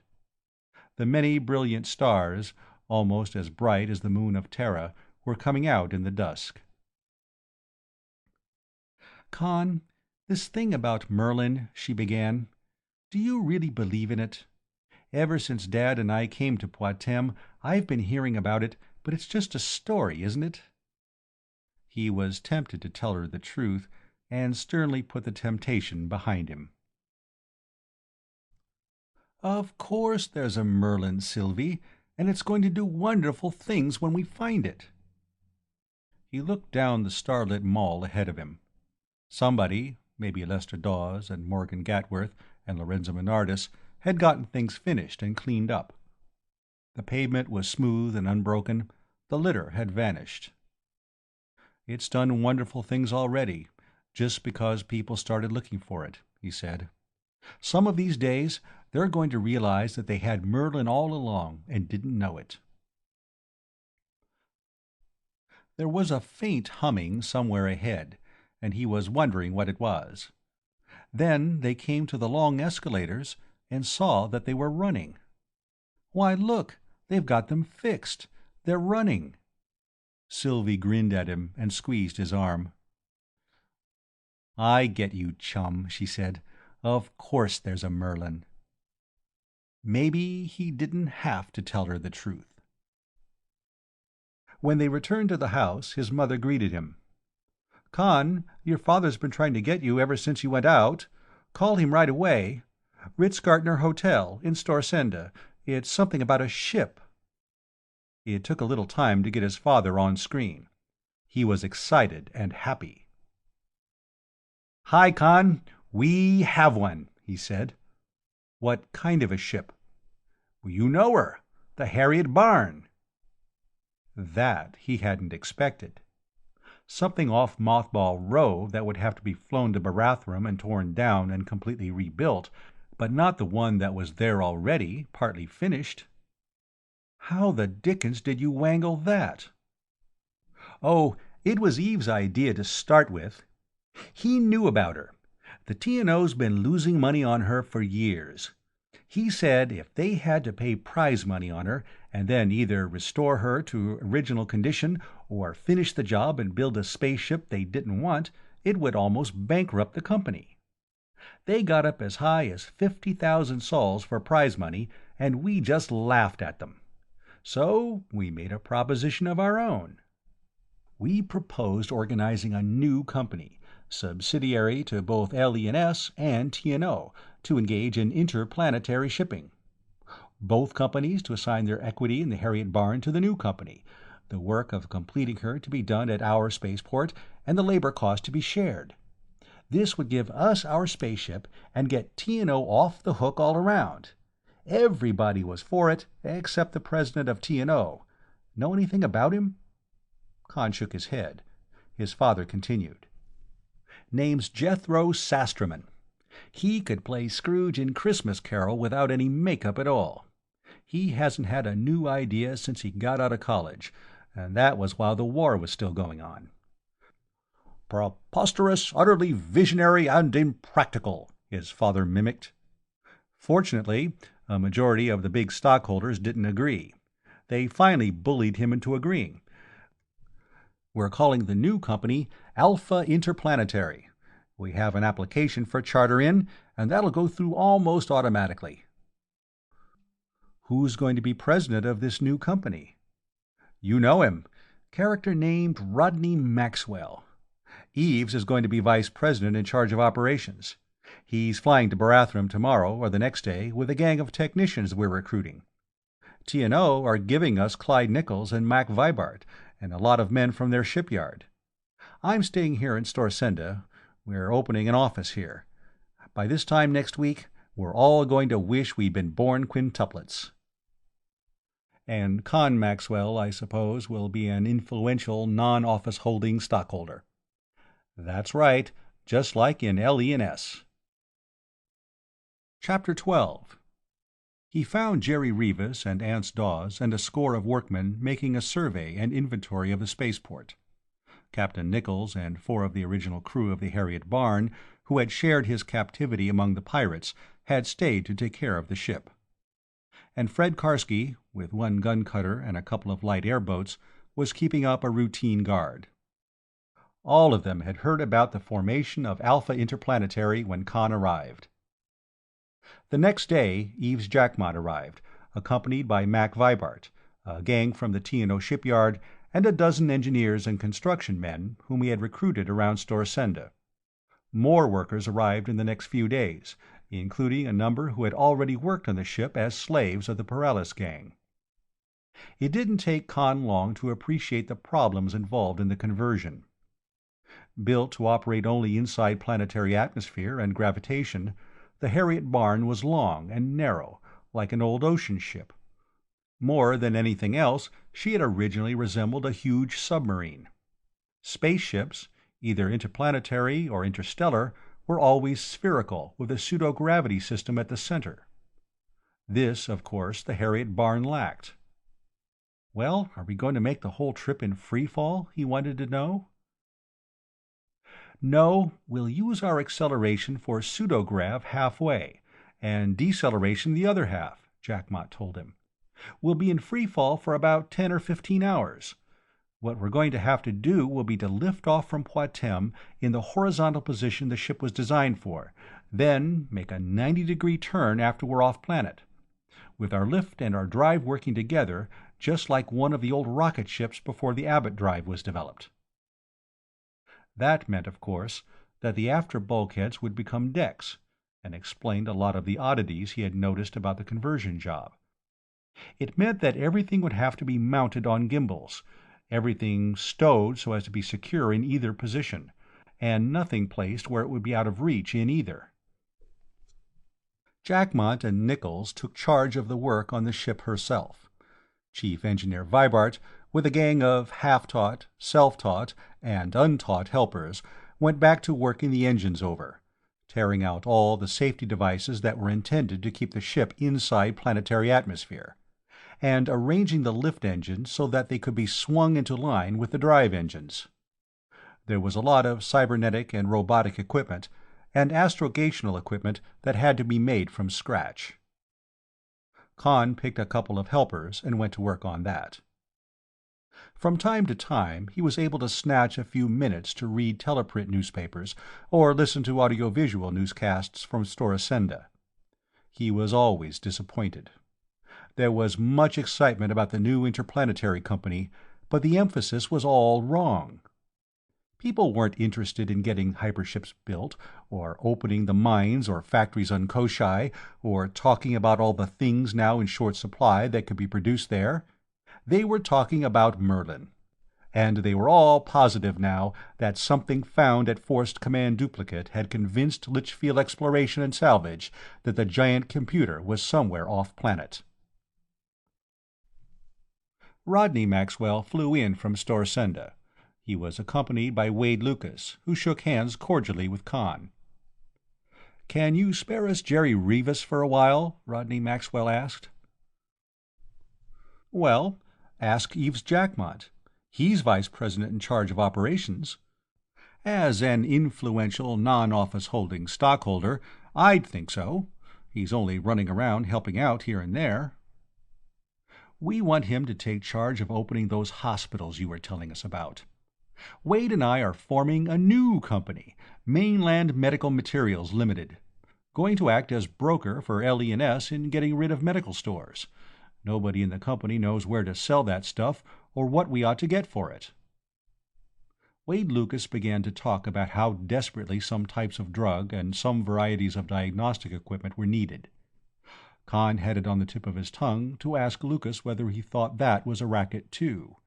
Lucas must have read his mind. "I really didn't understand how much good this would do," he said. "I wouldn't have spoken so forcefully against it if I had. I thought it was nothing but this Merlin thing." "Ugh, don't talk to me about Merlin," Conn interrupted. "I have to talk to Kurt Fawsey and that crowd about Merlin till I'm sick of the whole subject." His father shot him a warning glance. Lucas was looking at him in surprise. He hastened to change the subject. "I see Len made you a suit of that material," he said to his father, "and I see you're not bulging the coat out behind with a hip holster." "Oh, I stopped carrying a gun. I'm a city man now. Nobody carries one at Storsenda. Wouldn't even be necessary in Litchfield before long. Our new marshal had a regular reign of terror in Tramptown for a few days, and you wouldn't know the place. Wade here is acting mayor now." They went back to talking about the new company. "You're going to have so many companies you won't be able to keep track of them before long," Conn said. "Well, I'm doing something about that. A holding company. Tri-System Investments Limited. You're a non-office holding stockholder in that, too." Merlin was now a political issue. A bill had been introduced in Parliament to amend the Abandoned Property Act of 867 and nationalize Merlin, when and if discovered, and regardless by whom. The support seemed to come from an extremist minority. Everybody else, including the administration, was opposed to it. There was considerable acrimony, however, on the propositions. One, that Merlin was too important to the prosperity of Poictesme to become a private monopoly, and two, that Merlin was too important, etc., to become a political football and patronage plum. It was discovered, after they were half assembled, that the controls for the Harriet barn would only work while she was in a horizontal position. The whole thing had to be torn out and rebuilt. There was also trouble with the air and water recycling system. The city of Nefertiti came in from Aton for Odin. Rodney Maxwell was almost frantic because they hadn't gotten together a cargo of medical stores from the first hospital to be opened. "There's all sorts of stuff," he was fuming by screen. "Stuff that's in short supply anywhere, and that we could get good prices for off-planet. Get Federation sols for it, too." "The city of Asgard will be along in 6 months," Conn said. "You can have a real cargo assembled by then. You can make arrangements in advance to dispose of it on Terra, or Baldur, or Marduk." "There are a couple of other companies interested in interplanetary ships now," his father added. "One of them has gotten 4 old freighters off Mothball Row, and they're tearing them down and cannibalizing them into one spaceship. That work's being done here at Storsenda Spaceport. And another company has gotten title to a couple of old office buildings and has a gang at work dismantling them for the structural steel. I think they're going to build a real spaceship." That wasn't anything to worry about either. The Harriet barn was better than half finished. There was a collapsium plant at Storsenda Spaceport, but Eves Jacquemont said it was only half the size of the one at Barathrum. It would be 3 months before it could produce armor for one, let alone both, ships. The crackpots were getting into the act now, too. A spirit medium on the continent of Akar, to the north, had produced a communication purporting to originate from a deceased Third Force staff officer now in the spirit world. There was considerable detail, all ludicrous to Conn's professional ear. And a fanatic in one of the small towns on the west coast was quoting the Bible, the Koran, and the Bhagavad Gita to prove that if Merlin were ever found, divine vengeance in spectacular form would fall not only on Poictesme, but on the entire galaxy. The spaceship that was building at Storsenda got into the news. On screen, it appeared that the work was progressing rapidly. So was the work of demolishing a block of empty buildings to get girders for the second ship, on which work had not yet been started. The one under construction seemed to be of cruciform design, like an old-fashioned pre-contragravity winged airplane. The design puzzled everybody at Barathrum. Eves Jackmont thought that perhaps there would be decks on the cross-arm, which would be used when the ship was running on combined lift and drive. "Well, till we get a shipyard going on Koshai and build some real spaceships, there are going to be some rare-looking objects traveling around the Alpha system. I wonder what the next one's going to look like. A flying skyscraper?" Conn said. "What I wonder," Eves Jackmont replied, "is where all the old interplanetary ships got to. There must have been hundreds of them running back and forth from here to Janiko and Koshai and Jurgen and Horvendale during the war. They must have gone somewhere." "Couldn't they all have been fitted with Dillingham hyperdrive engines and used in the evacuation?" "Possible, but the average interplanetary ship isn't very big, 500 to 750 feet in diameter. One of those things couldn't carry more than a couple of hundred people, after you put in all the supplies and the hydroponic tanks and the carniculture vats and so on for a 4 to 6 month voyage. I can't see the economy of altering anything that small for interstellar work. Why, the smallest of these tramp freighters that come in here will run about 1,500 feet. They didn't just disintegrate when peace broke out, that was for sure. And there certainly wasn't any of them left on Poictesme. He puzzled over it briefly, then shoved it aside. He had more important things to think about. In his spare time he was studying, along with his other work, everything he could find on Koshai, with an intensity he had not given to anything since cramming for examinations at the university. There was a lot of it. The fourth planet of Alpha Gartner was older than Poictesme. Geologists claimed that it was the oldest thing, the Sun excepted, in the system, and astrophysicists were far from convinced that it hadn't been captured from either Beta or Gamma when the three stars had been much closer together. It had certainly been formed at a much higher temperature than Janiko or Poictesme or Jurgen or Horvendale. For better than 1,000,000 years it had been molten hot, and it had lost most of its lighter elements in gaseous form along with its primary atmosphere, leaving little to form a light rock crust. All that had remained had been a core of almost pure iron, and a mantle that was mostly high-grade iron ore. The same process had gone on, as it cooled, as on any Terra-sized planet. After the surface had started to congeal, gases, mostly carbon dioxide and water vapor, had come up to form a secondary atmosphere, the water vapor forming a cloud envelope, condensing and sending down rain that returned immediately as steam.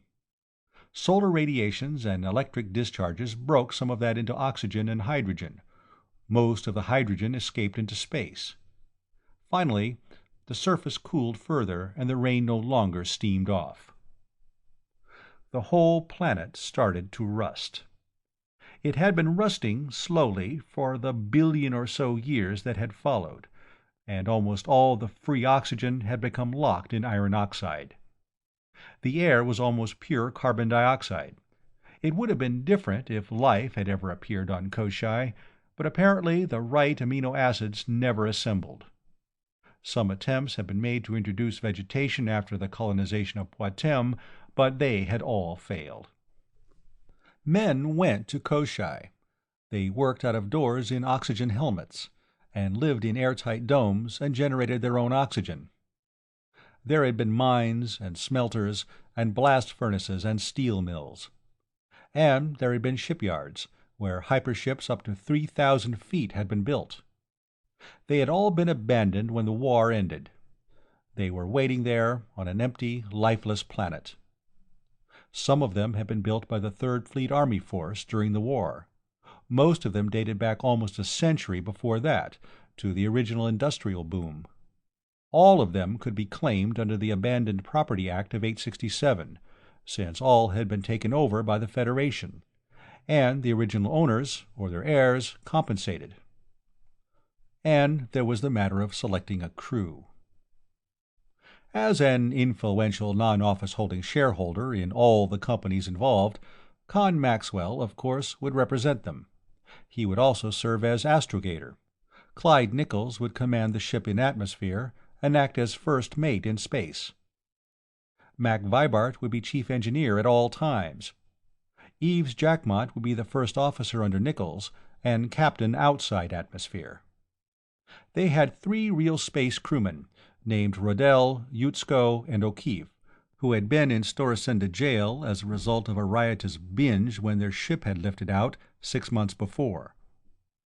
The rest of the company, Jerry Rivas, Ance Dawes, Charlie Gatworth, Mohammed Matsui, and 4 other engineers, Ludvigsen, Gomez, Garanja, and Retief, rated as ordinary spacemen for the trip, and would do most of the exploration work after landing.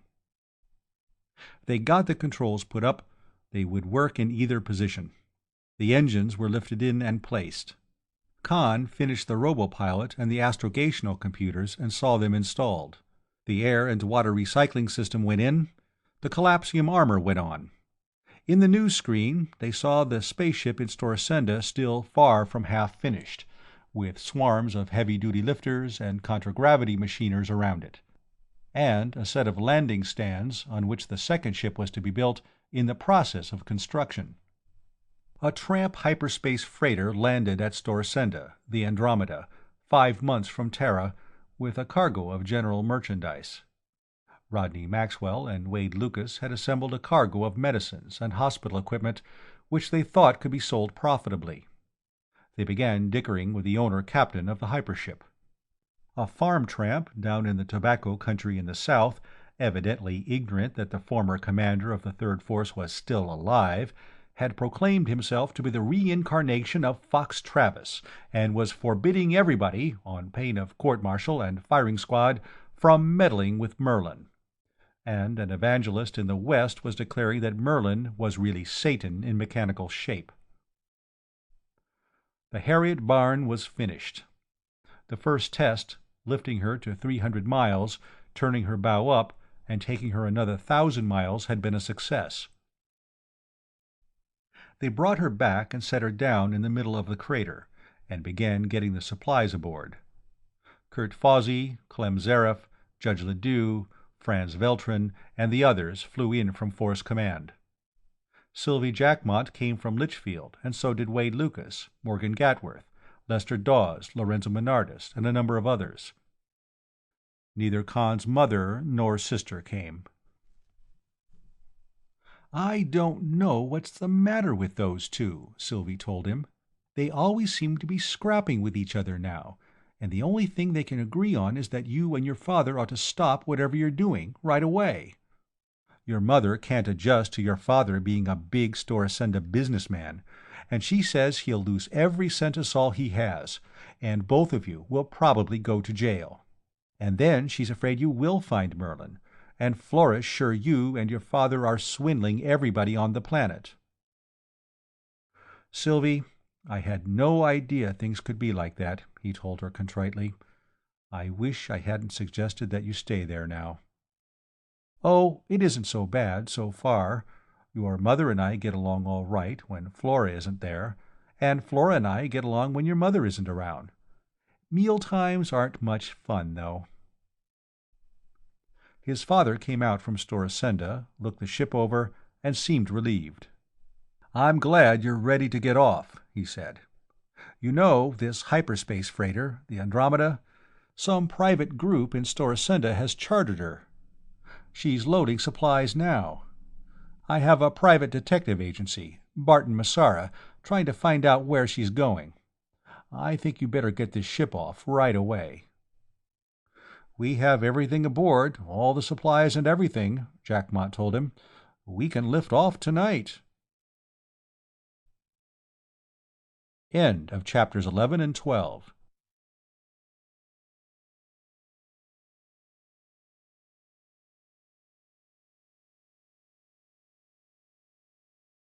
Chapter 13. The ship lurched slightly. In the outside screens, the lights around, the crowd that was waving goodbye, and the floor of the crater began receding. The sound pickups were full of cheering, and the boom of a big gun at one of the top batteries, and the amplified music of a band playing the traditional spaceman's hymn. "It's been a long time since I heard that played in earnest," Jackmont said. "Well, we're off to see the wizard." The lights dwindled and merged into a tiny circle in the darkness of the crater. The music died away. The cannon shots became a faint throbbing. Finally there was silence, and only the stars above and the dark land and the starlit sea below. After a long while a sunset glow, 6 hours past on Barathrum, appeared in the west, behind the now appreciable curvature of the planet. "Stand by for shift to vertical," Captain Nichols called, his voice echoing from PA outlets throughout the ship. "Ready for shift, Captain Nichols," Jackmont reported from the duplicate control panel. Conn went to the after bulkhead, leaning his back against it. "Ready here, Captain," he said. Other voices took it up. Lights winked on the control panels. "Shifting over," Nichols said. "Your ship now, Captain Jackmont." "Thank you, Mr. Nichols." The deck began to tilt, and then he was lying on his back, his feet against the side of the control room, which had altered its shape and dimensions. There was a jar as the drive went on, in line with the new direction of the lift, and the ship began accelerating. He got to his feet, and he and Charlie Gatworth went to the astrogational computer, and began checking the data and setting the course for the point in space at which Koshai would be in 160 hours. "Course set, Captain," he reported to Jackmont after a while. A couple of lights winked on the control panel.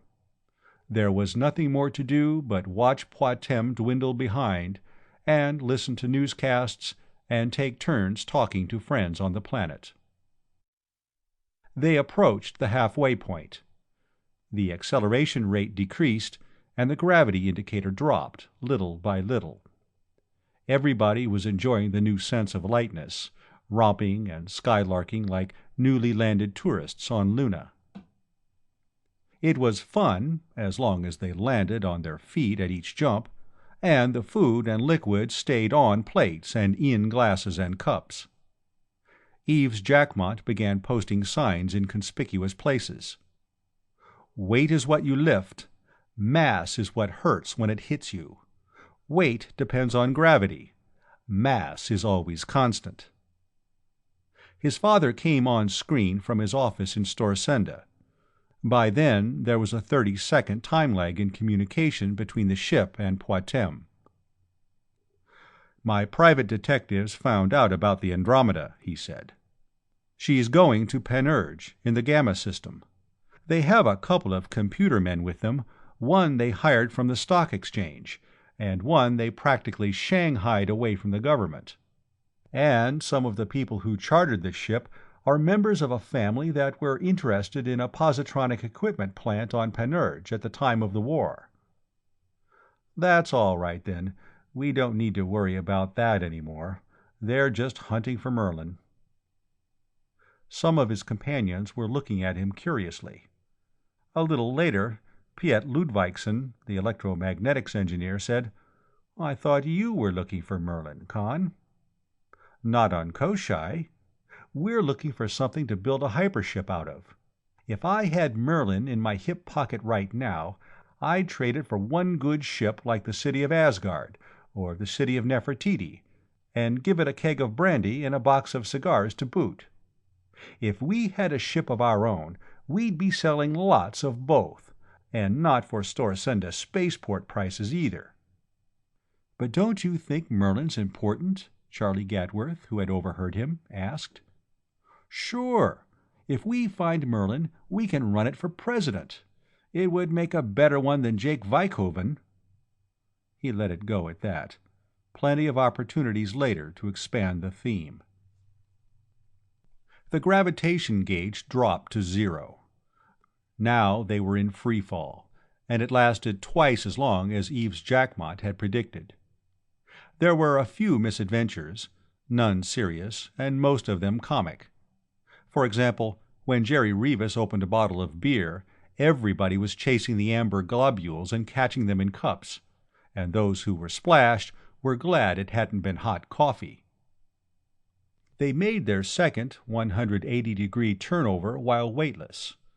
Then they began decelerating and approached Koshai stern on, and the gravity gauge began climbing slowly up again, and things began staying put, and they were walking instead of floating. Koshai grew larger and larger ahead. The polar ice caps, and the faint dappling of clouds, and the dark wiggling lines on the otherwise uniform red-brown surface, which were mountain ranges, became visible. Finally they began to see, first with the telescopic screens, and then without magnification, the little dots and specks that were cities and industrial centers. Then they were in the atmosphere, and Jackmot made the final shift to horizontal position and turned the ship over to Nichols. For a moment, the scout boat tumbled away and the ship and Conn were back in free fall. Then he got on the lift and drive and steadied it, and pressed the trigger button, firing a green smoke bomb. Beside him, Eve's Jackmot put on the radio and screen pickups. He could see the ship circling far above, and the manipulator boat, with its claw arms and grapples, breaking away from it. Then he looked down on the endless desert of iron oxide that stretched in all directions to the horizon, until he saw a spot, optically the size of a 5-centisol piece, that was the shipbuilding city of Port Carpenter. He turned the boat toward it, firing 4 more green smokes at 3-second intervals. The manipulator boat started to follow, and the Harriet barn, now a distant speck in the sky, began coming closer. Below, as he cut speed and altitude, he could see the pockmarks of open-pit mines and the glint of sunlight on bright metal and armor-glass roofs, the blunt conical stacks of nuclear furnaces, and the twisted slag flows, like the ancient lava flows of Barathrum. And, he reflected, he was an influential non-office-holding stockholder in every bit of it, as soon as they could screen Storsenda and get claims filed. A high tower rose out of the middle of Port Carpenter, with a glass-domed mushroom top. That would be the telecast station. The administrative buildings were directly below it and around its base.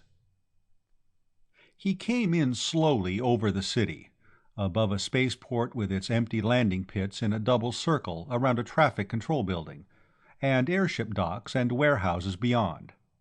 More steel mills, factories, either hemispherical domes or long buildings with rounded tops.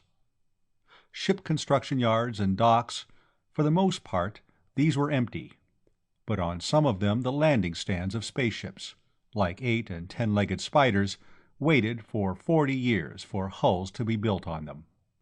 A few spherical skeletons of ships. A few with some of the outer skin on. It wasn't until he was passing close to them that he realized how huge they were. And stacks of material, sheet steel, deck plate, girders, and contragravity lifters and construction machines, all left on jobs that were never finished, the bright, rustless metal dulled by 40 years of rain and wind-blown red dust.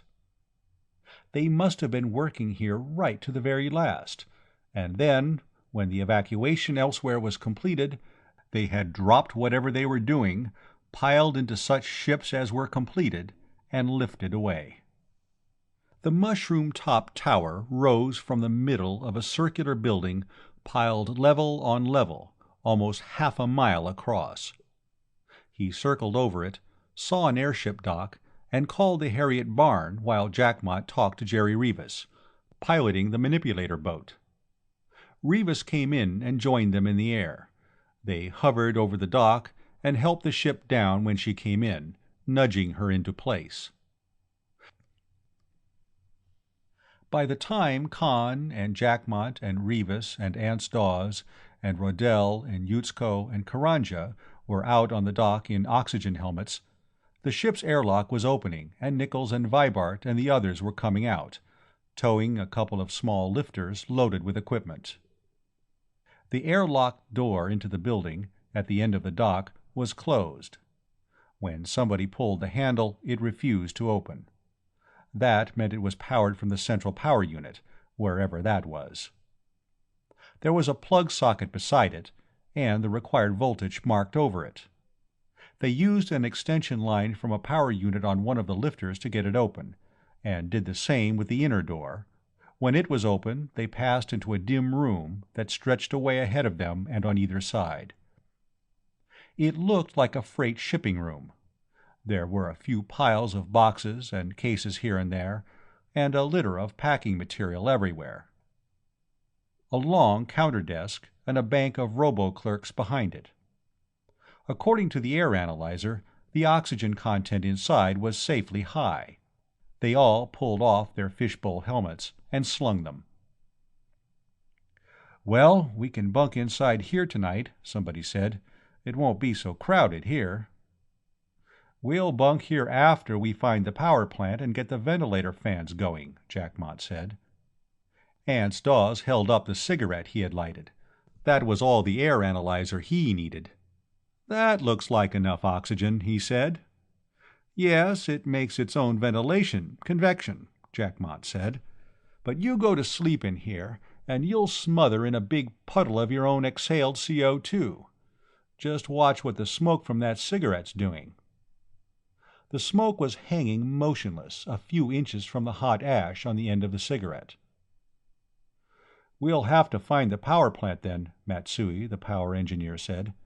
"Down at the bottom and in the middle, I suppose, and anybody's guess how deep this place goes." "We'll find plans of the building," Jerry Rivas said. "Any big dig I've ever been on, you could always find plans. The troubleshooters always had them, security officer and maintenance engineer." There were inside-use vehicles in the big room. They loaded what they had with them onto a couple of freight skids and piled on, starting down a passage toward the center of the building. The passageways were well marked with direction signs, and they found the administrative area at the top and center around the base of the telecast tower. The security offices, from which police, military guard, fire protection, and other emergency services were handled, had a fine set of plans and maps, not only for the building itself, but for everything else in Port Carpenter. The power plant, as Matsui had surmised, was at the very bottom, directly below. The only trouble, after they found it, was that it was completely dead. The reactors wouldn't react, the converters wouldn't convert, and no matter how many switches they shoved in, there was no power output. The inside telemetered equipment, of course, was self-powered. Some of them were dead too, but from those which still worked, Mohammed Matsui got a uniformly disheartening story. "You know what happened?" he said. "When this gang bugged out, back in 854, they left the power on. Now the conversion mass is all gone, and the plutonium's all spent. We'll have to find more plutonium, and tear this whole thing down and refuel it, and repack the mass conversion chambers, provided nothing's eaten holes in itself after the mass inside was all converted." "How long will it take?" Conn asked. "If we can find plutonium, and if we can find robots to do the work inside, and if there's no structural damage, and if we keep it up, a couple of days." "All right, let's get at it. I don't know where we'll find shipyards like these anywhere else, and if we do, things will probably be as bad there. We came here to fix things up and start them, didn't we?" Chapter 14. It didn't take as long as Mohammed Matsui expected. They found the Fissionables magazine, and in it plenty of plutonium, each subcritical slug in a 500-pound collapsium canister. There were repair robots, and they only had to replace the cartridges in the power units of 3 of them. They sent them inside the collapsium-shielded, death-to-people area, transmitter robots to relay what the others picked up through receptors wire-connected with the outside, foreman robots, globes a yard in diameter covered with horns and spikes like old-fashioned ocean navy mines, worker robots in a variety of shapes, but mostly looking like many-clawed crabs. Neither the converter nor the reactor had sustained any damage while the fissionables were burning out. So the robots began tearing out reactor elements, and removing plutonium slugs no longer capable of sustaining chain reaction, but still dangerously radioactive. Nuclear reactors had become simple and easier to service since the first day of the year 0, when Enrico Fermi put the first one into operation, but the principles remained the same. Work was less backbreaking and muscle-straining, but it called for intense concentration on screens and meters and buttons that was no less exhausting. The air around them began to grow foul. Finally, the air analyzer squawked and flashed red lights to signal that the oxygen had dropped below the safety margin.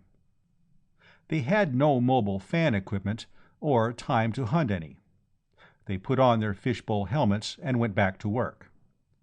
After 12 hours, with a few short breaks, they had the reactors going.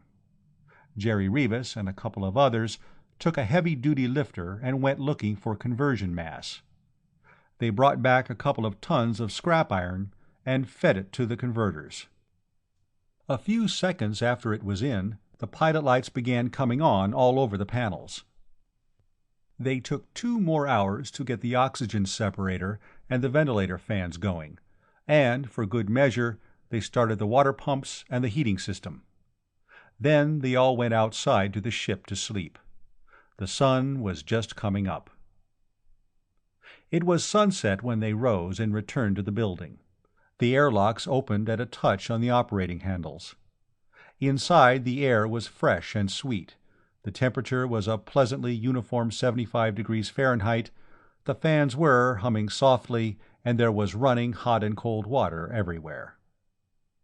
Jerry Rivas, Ance Dawes, and the 3 tramp freighter forecastle hands took lifters and equipment and went off foraging. The rest of them went to the communications center to get the telecast station, the radio beacon, and the inside screen system into operation. There were a good many things that had to be turned on manually, and more things that had been left on 40 years ago and now had to be repowered or replaced. They worked at it most of the night. Before morning, almost everything was working, and they were sending a signal across 28 million miles to Storsenda on Poictesme. It was late evening, Storsenda time, but Rodney Maxwell, who must have been camping beside his own screen, came on at once, which is to say 5.5 minutes later. "Well, I see you got in somewhere. Where are you, and how is everything?" Then he picked up a cigar out of an ashtray in front of him and lit it, waiting. "Port Carpenter. We're in the main administration building," Conn told him. He talked for a while about what they had found and done since their arrival. "Have you an extra view screen fitted for recording?" he asked. 5.5 minutes later, his father nodded. "Yes, right here." He leaned forward and away from the communication screen in front of him. "I have it on." He gave the wavelength combination. "Ready to receive." "This is about all we have now. Views we took coming in from the ship and a scout boat." He started transmitting them. "We haven't sent in any claims yet. I wasn't sure whether I should make them for Alpha Interplanetary or Litchfield Exploration and Salvage." "Don't bother sending in anything to the claims office," his father said.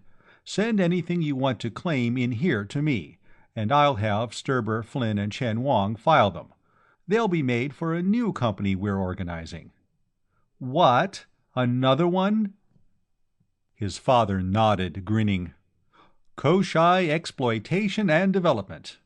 We've made application already. We can't claim exclusive rights to the whole planet, like the old interstellar exploration companies did before the war, but since you're the only people on the planet, we can come pretty close to it by detail." He was looking to one side at the other screen. "Great goo, Conn! This place of yours altogether beats anything I ever dug. Force Command and Barathrum spaceport included. How big would you say it is? More than 10 miles in radius?" "About 5 or 6. 10 or 12 miles across." "That's all right, then. We'll just claim the building you're in now, and the usual 10-mile radius, the same as at Force Command. We'll claim the place as soon as the company's chartered. In the meantime, send in everything else you can get views of." They set up a regular radio and screen watch after that. Charlie Gatworth and Piet Ludvigsen, both of whom were studying astrogation in hopes of qualifying as space officers after they had a real spaceship, elected themselves to that duty. It gave them plenty of time for study. Jerry Rivas and Ance Dawes, with whomever they could find to help them, were making a systematic search. They looked, first of all, for foodstuffs, and found enough in the storerooms of 3 restaurants on the executive level to feed their own party in gourmet style for a year, and enough in the main storerooms to provision an army.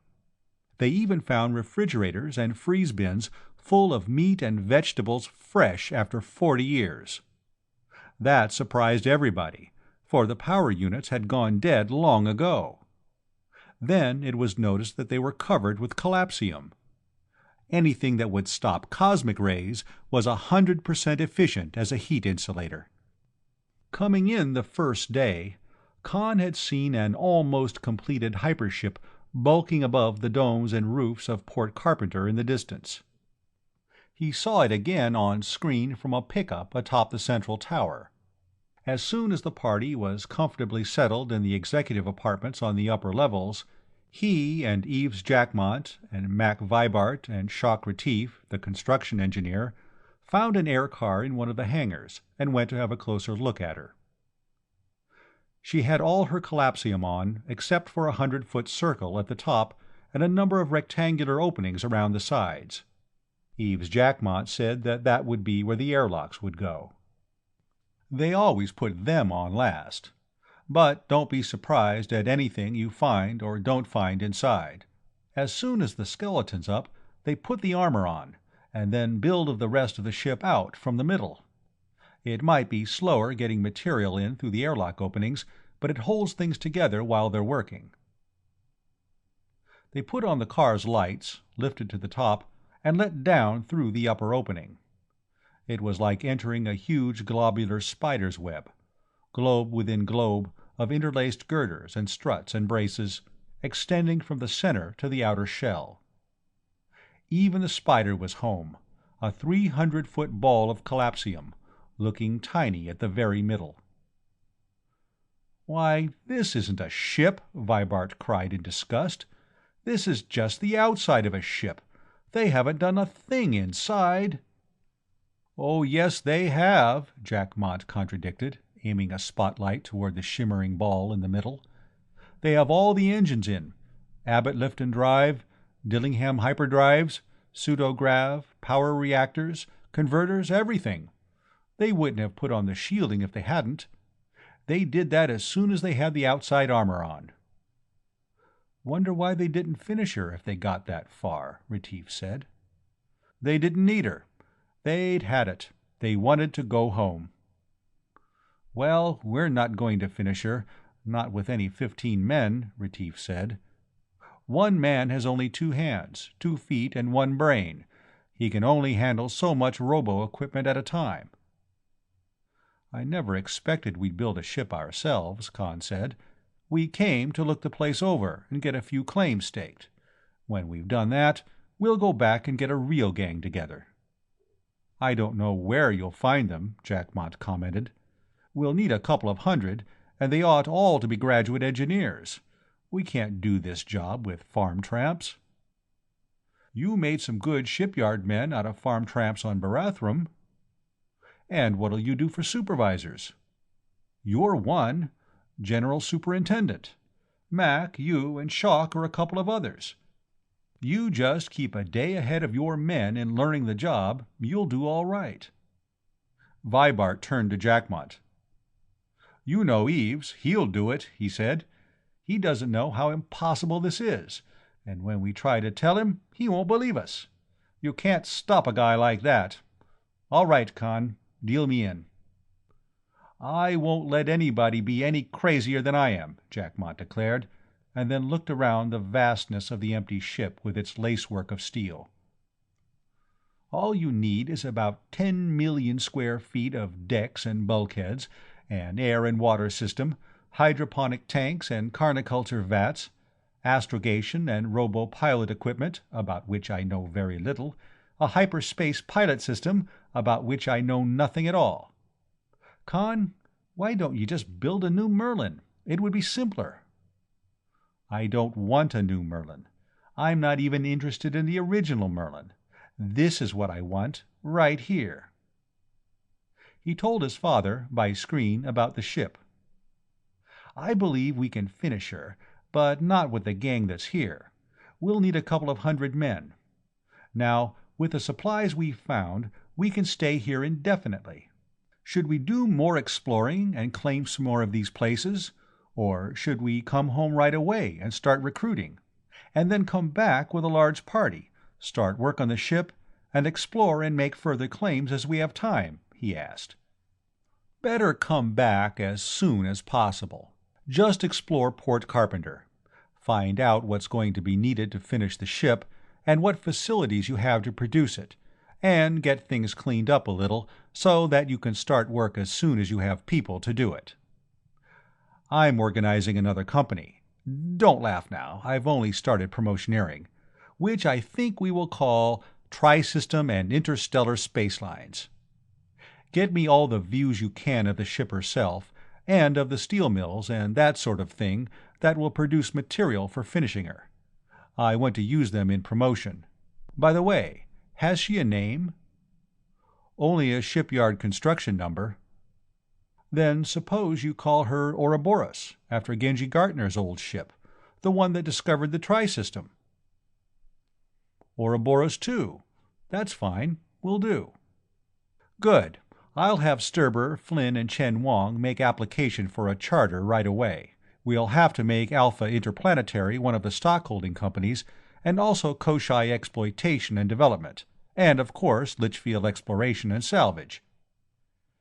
It was a pity there really wasn't a Merlin. If this kept on, nothing else would be able to figure out who owned how much stock in what. They found the on-the-job engineering office for the ship in a small dome half a mile from the construction dock.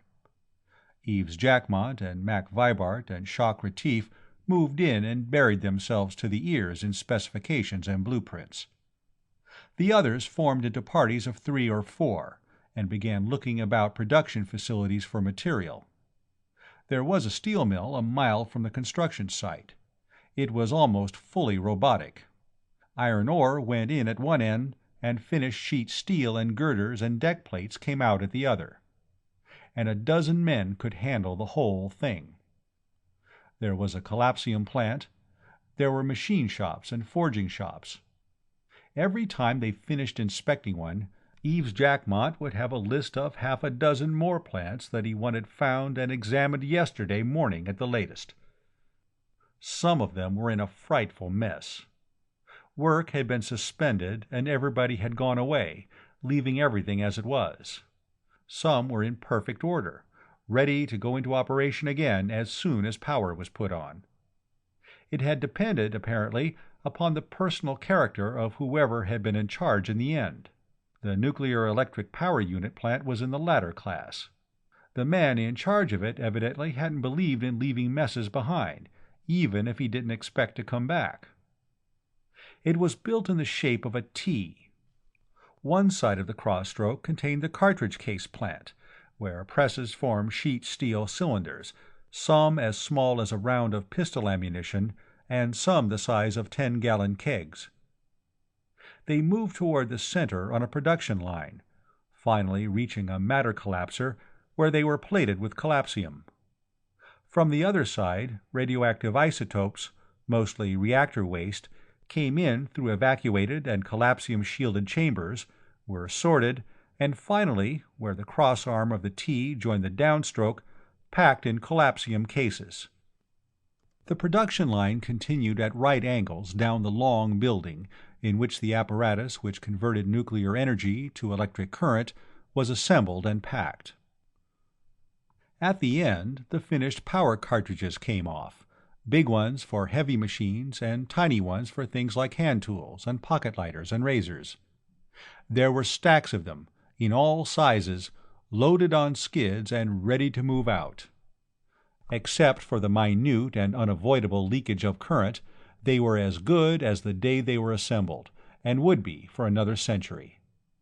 Like almost everything else, the power cartridge plant was airtight and had its own oxygen generator. The air analyzer reported the oxygen insufficient to support life. That was understandable. There were a lot of furnaces which had evidently been hot when the power was cut off. They had burned up the oxygen before cooling. They put on their oxygen equipment when they got out of the car. "I'll go back and have a look at the power plant," Matsui said. "If it's like the rest of this place, it'll be ready to go as soon as the reactors are started. I wish everybody here had left things like this." "Well, we'll have to check everything to make sure nothing was left on when the main power was cut," Conn said. "Don't do anything back there till we give you the go-ahead." Matsui nodded and set off on foot along the broad aisle in the middle. Conn looked around in the dim light that filtered through the dusty glass overhead. On either side of the central aisle were two production lines. Between each pair, at intervals, stood massive machines, which evidently fabricated parts for the power cartridges. Over them, and over the machines directly involved in production, were receptor aerials, all oriented toward a stubby tower, 20 feet thick and 50 in height, topped by a hemispherical dome. "That'll be the control tower for all the machinery in here," he decided. "Ants, suppose you and I go take a look at it." "We'll take a look at the machines," Rivas said. "Clyde, you and I can work back on the right, and then come back down on the other side. You know anything about this stuff?" "Me? Niflheim, no," Nichols said. "I know a robo-control when I see one, and I know whether it's set to receive or not." There was a self-powered lift inside the control tower. Conn and Ants rode it to the top and got out, Ants snapping on his flashlight. It was dark in the dome at the top. Instead of windows, there were view screens all around it. 5 men had worked here. At least there were 4 chairs at 4 intricate control panels, one for each of the 4 production lines, and a 5th chair in front of a number of communication screens. There was a heavy-duty power unit turned off. Conn threw the switch. Lights came on inside, and the outside view screens lit. They were examining the control panels when Conn's belt radio buzzed. He plugged it in on his helmet. It was Mohammed Matsui. "There's a big power plant back here," the engineer said. "Right in the middle. It only powers what's in front of it. There must be another one in either wing, for the isotope plant and the cartridge case plant. I'll go look at them. But the power's been cut off from the machines in the main building. That's 4 big switches, one for each production line." He was interrupted by a shout, almost a shriek from somewhere. It sounded like Jerry Rivas. A moment later, Rivas was clamoring. "Conn, what did you turn on? Turn it off, right away!" Ants jumped to the switch, pulling it with one hand and getting on his flashlight with the other. The lights went out and the screens went dark. "It's off." "The dickens it is," Rivas disputed.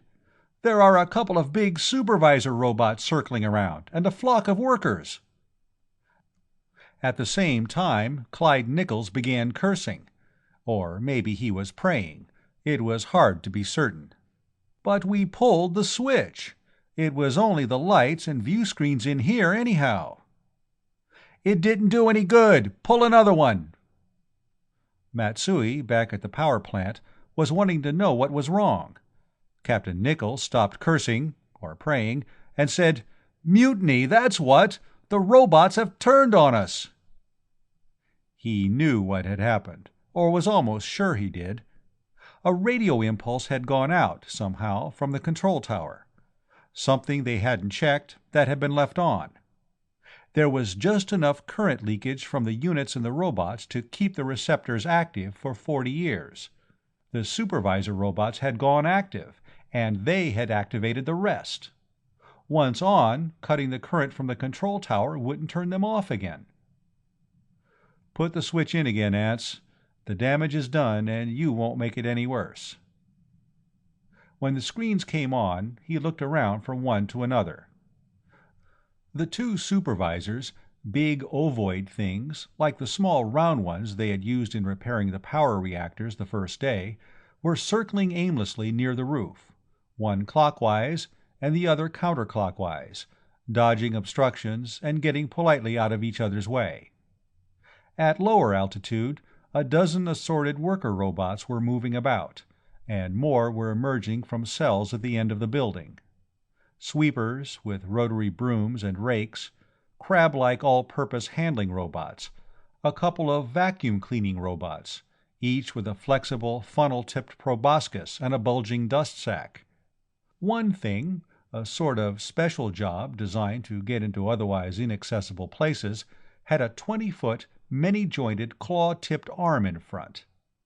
It passed by and slightly over the tower, saw Clyde Nichols, and swooped toward him. With a howl, Nichols dived under one of the large machines between two production lines. A pistol went off a couple of times. That would be Jerry Rivas. Nobody else bothered with a gun on Koshai, but he carried one as some people carry umbrellas, whether he expected to need it or not, and because he would feel lost without it. That he took in at one glance. Then he was looking at the control panels. The switches and buttons were all marked for machine control in different steps of power unit production. That was all for the big stuff, powered centrally. There weren't any controls for lifters or conveyors or other mobile equipment. Evidently, they were handled out in the shop, from mobile control vehicles. He did find, on the communication screen panel, a lot of things that had been left on. He snapped them off, one after another, snapping them on when a screen went dark. There were 15 or 20 robots, some rather large, in the air or moving on the floor by now. "We can't do anything here," he told Ants. "These are the shop cleaning robots. They were the last things used here when the place closed down, and the two supervisors were probably controlled from a vehicle, and it's anybody's guess where that is now. When you threw that switch, it sent out an impulse that activated them. They're running their instruction tapes, and putting the others through all their tricks." 3 more shots went off. Jerry Rivas was shouting, "Hey, what do you know? I killed one of the buggers!" There were any number of ways in which a work robot could be shot out of commission with a pistol. All of them would be by the purest of pure luck. The next time we go into a place like this, Conn thought, we take a couple of bazookas along. Turn everything off and let's go. See what we can do outside. Ants put on his flashlight and pulled the switch. They got into the lift and rode down, going outside. As soon as they emerged, they saw a rectangular object 15 feet long settle over their air car, let down a half-dozen clawed arms, and pick it up, flying away with it. It had taped instructions to remove anything that didn't belong in the aisleway. It probably asked the supervisor about the air car, and the supervisor didn't return an inhibitory signal, so it went ahead. Conn and Ants both shouted at it, knowing perfectly well that shouting was futile. Then they were running for their lives with one of the crab-like all-purpose jobs after them. They dived under the slightly raised bed of a long belt conveyor and crawled. Jerry Revis fired another shot somewhere. The robot themselves were having troubles. They had done all the work they were supposed to do. Now the supervisors were insisting that they do it all over again. Uncomplainingly, they swept and raked and vacuum cleaned where they had vacuum cleaned and raked and swept 40 years ago. The scrap pickers, having picked up all the scrap, were going over the same places and finding nothing, and then getting deflected and gathering a lot of things not defined as scrap, and then circling around, darting away from one another in obedience to their radar-operated evasion systems, and trying to get to the outside scrap pile, and finding that the doors wouldn't open because the door openers weren't turned on, and finally dumping what they were carrying when the supervisors gave them no instructions. One of them seemed to have dumped something close to where Clyde Nichols was hiding. If his language had been a little stronger, it would have burned out Conn's radio. Their own immediate vicinity being for the moment clear of flying robots, Conn and Ants rolled from under the conveyor and legged it between the two production lines. Immediately, 3 of the crab-like all-purpose handling robots saw them, if that was the word for it, and came dashing for them, followed by a thing that was mostly dump-lifter. It was banging its bin lid up and down angrily. About 50 yards ahead, Jerry Revis stepped from behind a machine and fired. One of the handling robots flashed green from underneath, went off contragravity, and came down with a crash. Immediately, like wolves on a wounded companion, the other 2 pounced upon it, dragging and pulling against each other. That was a hunk of junk. Their orders were to remove it. The mobile trash bin went zooming up to the ceiling, reversed within 20 feet of it, and came circling back to the ground, to go zooming up again. It had gone crazy, literally. It had been getting too many contradictory orders from its supervisor, and its circuits were overloaded and its relays jammed.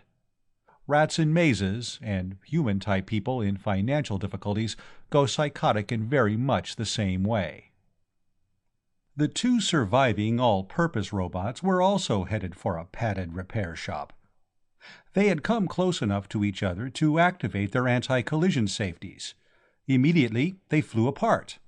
Then their order to pick up that big piece of junk took over, and they started forward again, to be bounced apart as soon as they were within 5 feet of one another.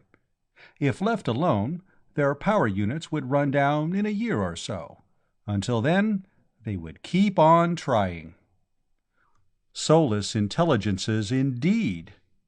Then it occurred to him that for the past, however long it had been, he hadn't heard from Mohammed Matsui. He jiggled his radio. "Ham, where are you? Are you still alive?" "I'm back at the power plant," Matsui said exasperatedly. "There's a big thing circling around here. Every time I stick my head out, he makes a dive at me. I didn't know robots would attack people." "They don't. He just thinks you're some more trash he's been told to gather up." Matsui was indignant. Conn laughed. "On the level, Ham. He has photoelectric vision and a picture of what that aisle is supposed to look like. When you get out in it, he knows you don't belong there and tries to grab you." "Hey, there's a lot of junk in here in a couple of baskets at the converter. Say I chuck one out to him, what would he do?" "Grab it and take it away, like he's taped to do." "Okay, wait a minute." They couldn't see the archway to the power plant, or even the robot that had Matsui penned up, but after a few minutes they saw it soaring away, clutching a big wire basket full of broken boxes and other rubbish. It headed for the mutually repelling swarm of robots around the door that wouldn't open for them. Conn and Ants and Jerry ran toward the rear, joined by Clyde Nichols, who popped up from behind a pile of spools and electric wire. They made it just before the coffin-shaped thing that had carried off the air car came over to investigate. "You want to be careful back there," Matsui told them, as they started toward the temporary safety of the power plant. "All the reactor repair robots are there. Don't get them on the warpath next. Of course. There were always repair robots at a power plant to go into places no human could enter and live.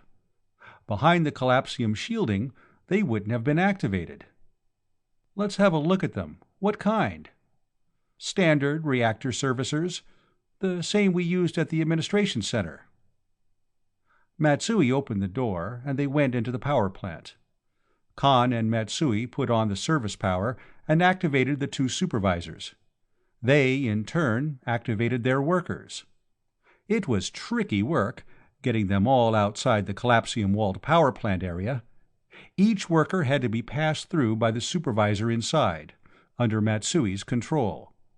Because of the close quarters at which they worked inside the reactor and the converter, they weren't fitted with anti-collision repulsors, and, working under close human supervision, they all had audio-visual pickups. It took some time to get adequate screens set up outside the collapsium. Finally, they were ready. Their two supervisors went up to the ceiling, one controlled by Conn and the other by Matsui. The larger, egg-shaped shop labor supervisors were still moving in irregular orbits.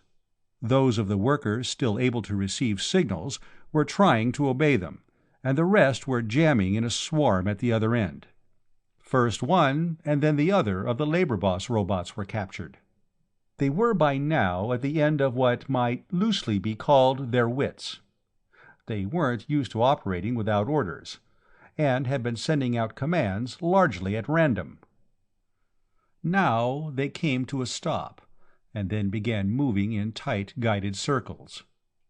One by one, the worker robots still able to heed them were brought to ground and turned off. That left the swarm at the door.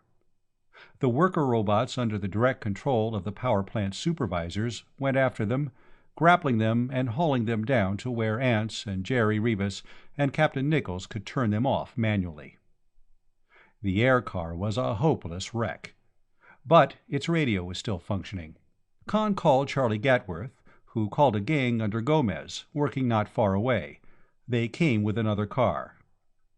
It took all the next day for a gang of 6 of them to get the place straightened up.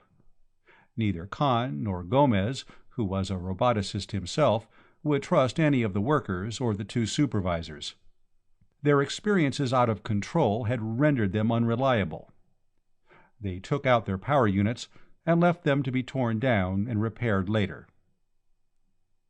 Other robots were brought in to replace them.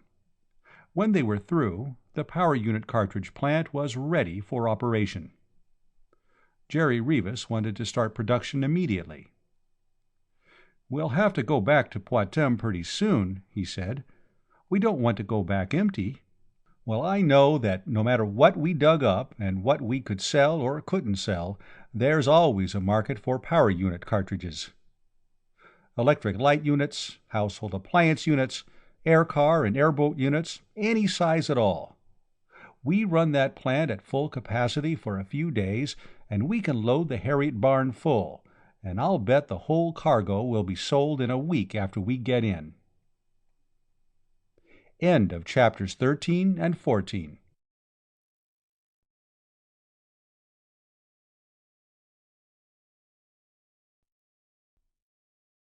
Chapter 15. The Harriet barn settled comfortably at the dock, the bunting-swathed tugs lifting away from her. They had the outside sound pickups turned as low as possible, and still the noise was deafening. The spaceport was jammed, people on the ground and contragravity vehicles swarming above, with police cars vainly trying to keep them in order. All the bands in Storsenda seemed to have been combined. They were blaring the planetary hymn. "Genji Gartner's body lies a-mouldering in the tomb, but his soul goes marching on." When they opened the airlock, there was a hastily improvised ceremonial barge, actually a farm scow completely draped in red and white, the planetary colors. They all stopped, briefly, as they came out, to enjoy the novelty of outdoor air, which could actually be breathed. Conn saw his father in the scow, and beside him Sylvie Jackmont, trying, almost successfully, to keep from jumping up and down in excitement. Morgan Gatworth to meet his son, and Lester Dawes to meet his. Kurt Fawsey, Dolph Kelton, and Colonel Zareff, Tom Brangwen. He didn't see his mother or his sister. Flora he had hardly counted on, but he was disappointed that his mother wasn't there to meet him. Sylvie was embracing her father as he shook hands with his. Then she threw her arms around his neck. "Oh, Conn, I'm so happy. I was watching everything I could on screen, everything you saw, and all the places you were, and everything you were doing." The scow, ceremonial barge, gave a slight lurch, throwing them together. Over her shoulder he saw his father and Eves Jackmont exchanging grins. Then they had to break it up while he shook hands with Fawsey and Judge Ledoux and the others, and by the time that was over, the barge was letting down in front of the stand at the end of the dock, and the band was still deafening heaven with Genji Gartner's body, and they all started up the stairs to be greeted by Planetary President Vikhoven. He looked like an elderly bear who had been too well fed for too long in a zoo, and by Minister General Murchison, who represented the Terran Federation on Poictesme. He was thin and balding, and he looked as though he had just mistaken the vinegar cruet for the wine decanter. Genji Gartner's soul stopped marching on, but the speeches started, and that was worse. And after the speeches there was the parade, everybody riding in transparent-bodied air cars, and the Lester Dawes and the 2 ships of the new Planetary Air Navy, and a swarm of gunboats in column 500 feet above, all firing salutes. In spite of what wasn't, but might just as well have been, a concerted conspiracy to keep them apart, he managed to get a few words privately with Sylvie. "My mother didn't get here. Is anything wrong?" "Is anything else? I've been in the middle of it ever since you went away. Your mother's still moaning about all these companies your father's promoting. He never used to do anything like that, and it's all too big, and it's going to end in a big smash." And then she gets on to Merlin. You know, she won't say Merlin, she always calls it that thing. "I've noticed that." Then she begins talking about all the horrible things that'll happen when it's found, and that sets Flora off. Flora says Merlin's a big fake, and you and your father are using it to rob thousands of widows and orphans of their life savings. And that sets your mother off again. Self-sustaining cyclic reaction, like the beta-solar phoenix. And every time I try to pour a little oil on the troubled waters, I find I've gotten it on the fire instead. And then Flora had this fight with Wade Lucas. And, of course, she blames you for that. Good heavens, why? Well, she couldn't blame it on herself, could she? Oh, you mean, why the fight? Lucas is in business with your father now, and she can't convince him that you and your father are a pair of quadruple-dyed villains, I suppose. Anyhow, the engagement is fft. Conn, is my father going back to Koshai? As soon as we can round up some people to help us on the ship. Then I'm going along. I've had it, Conn. I'm a combat fatigue case. But, Sylvie, that isn't any place for a girl. Oh, pooh, this is Sylvie. We're old war buddies. We soldiered together on Barathrum, remember? Well, you'd be the only girl, and... That's what you think. If you expect to get any kind of a gang together, at least a third of them will be girls. A lot of technicians are girls, and when work gets slack, they're always the first ones to get shoved out of jobs. I'll bet there are 1,000 girl technicians out of work here. Any line of work you want to name. I know what I'll do. I'll make a telecast appearance. I still have some news value from the Barathrum business. Want to bet that I won't be the working girl's Joan of Arc by this time next week? That cheered him. A girl can punch any kind of a button a man can, and a lot of them knew what buttons to punch, and why. Say, she could find 50 girls. He had a slightly better chance to talk to his father before the banquet at the Executive Palace that evening. They shared the same suite at the Ritz-Carlton, and even welcoming committees seldom chased their victims from bedroom to bath. "Yes, I know all about it," Rodney Maxwell said bitterly. "I was home a couple of weeks ago. Flora simply will not speak to me, and your mother begged me, in tears, to quit everything we're doing here.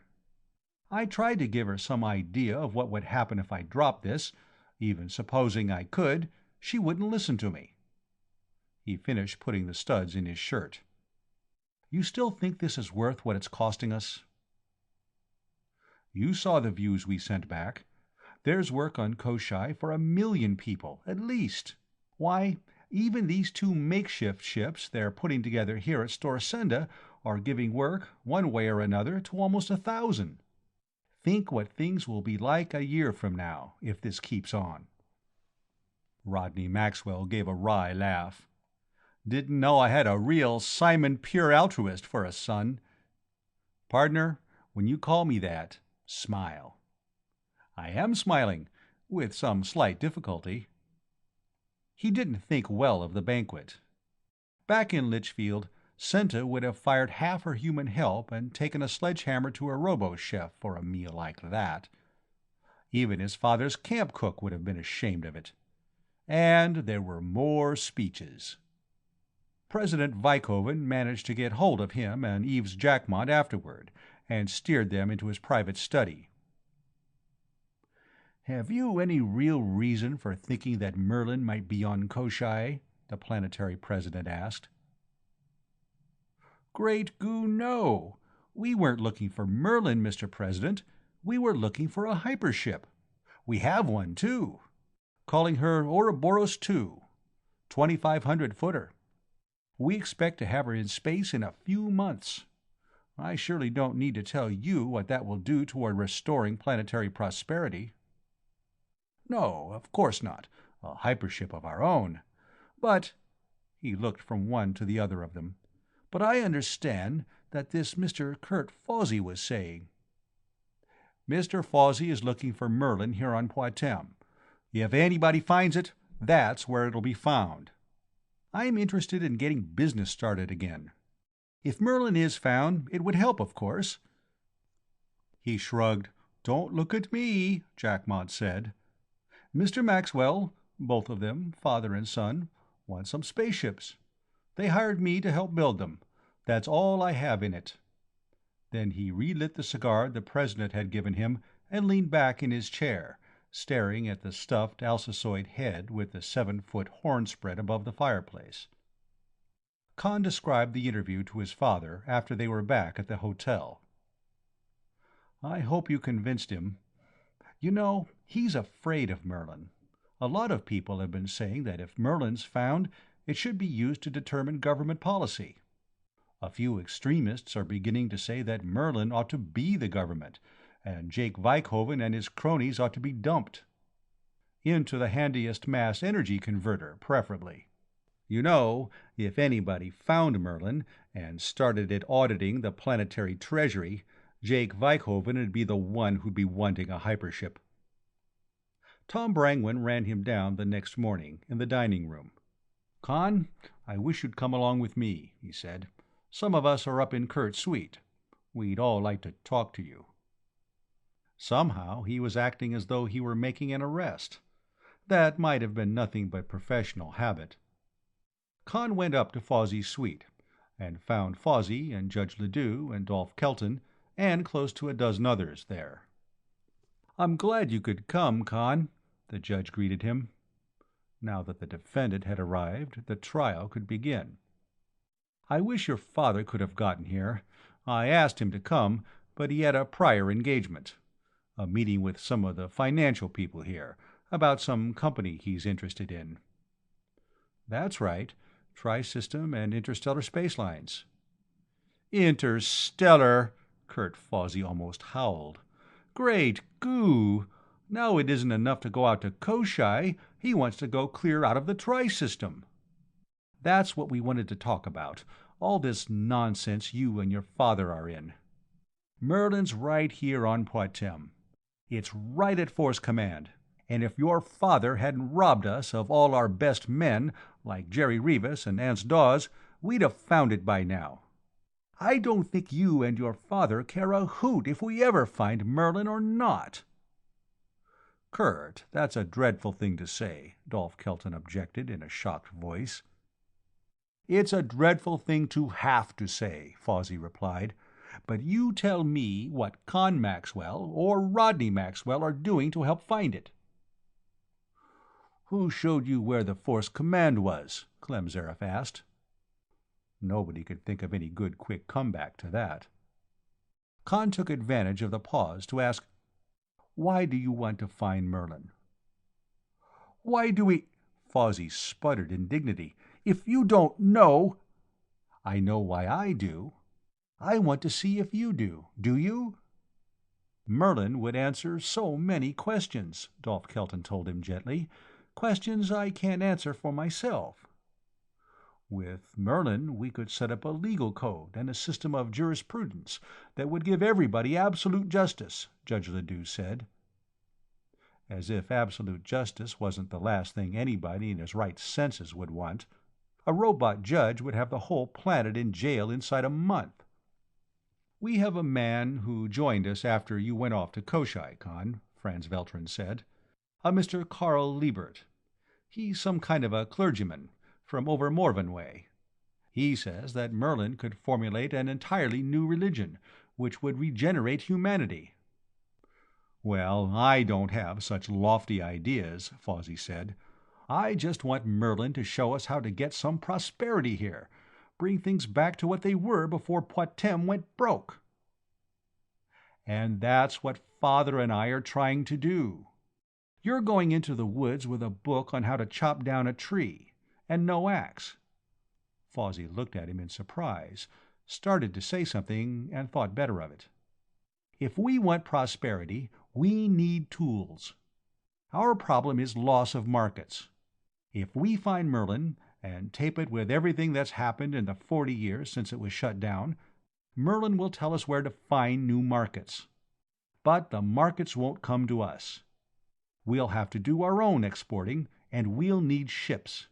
Now, you men have been studying about Merlin and hunting for Merlin all your lives.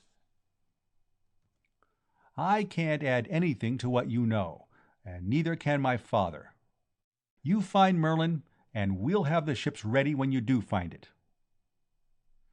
"Kurt, I think he has a point," somebody said. "You're blasted well right he has," Clem Zaref put in. "If it wasn't for Conn Maxwell, you know where we'd be. Back in Litchfield, sitting around in Kurt's office, talking about how wonderful things'll be when we find Merlin, and doing nothing to find it." "Kurt, I believe Conn is entitled to an apology," Judge Ledoux ruled. "How close we are to finding Merlin, I don't know, but it is due to him that we have any hope of finding it at all." "Conn, I'm sorry," Fawsey said. "I oughtn't to have said some of the things I did. But we're all on edge. We've been having so much trouble.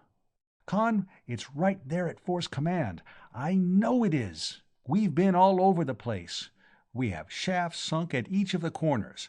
We've used scanners, and we've put off echo shots. Nothing. We looked for additional passages out of the headquarters, but there aren't any. But it has to be somewhere around. It just has to be." "Maybe if I go out to Force Command with you, I might see something you've overlooked. And if I can't, I'll try to scrape up some stuff on Koshai for you.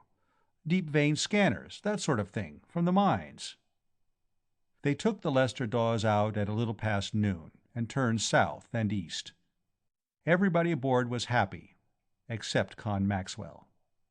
He was thinking of the years and years ahead of these trusting, hopeful old men, each year the grave of another expectation. 200 miles from Force Command, the Goblin met them, her side still spalled and dented from the hits she had taken in Barathrum spaceport. When they came in sight of it, the mesa top was deserted. Fawsey began wondering where in Niflheim all the drilling rigs and the seismo trucks were. Somebody with a pair of binoculars called attention to activity on the side of the high butte on top of which the relay station was located. Fawsey began swearing exasperatedly. "Might be something Mr. Liebert thought of," Franz Veltrin suggested. "Then why in blazes didn't he screen us about it?" "Who is this Liebert?" Conn asked. "Somebody mentioned him this morning, I think." "He joined us after you left, Conn," Dolph Kelton said. "He's a clergyman from Morven. No regular denomination. He has a sect of his own."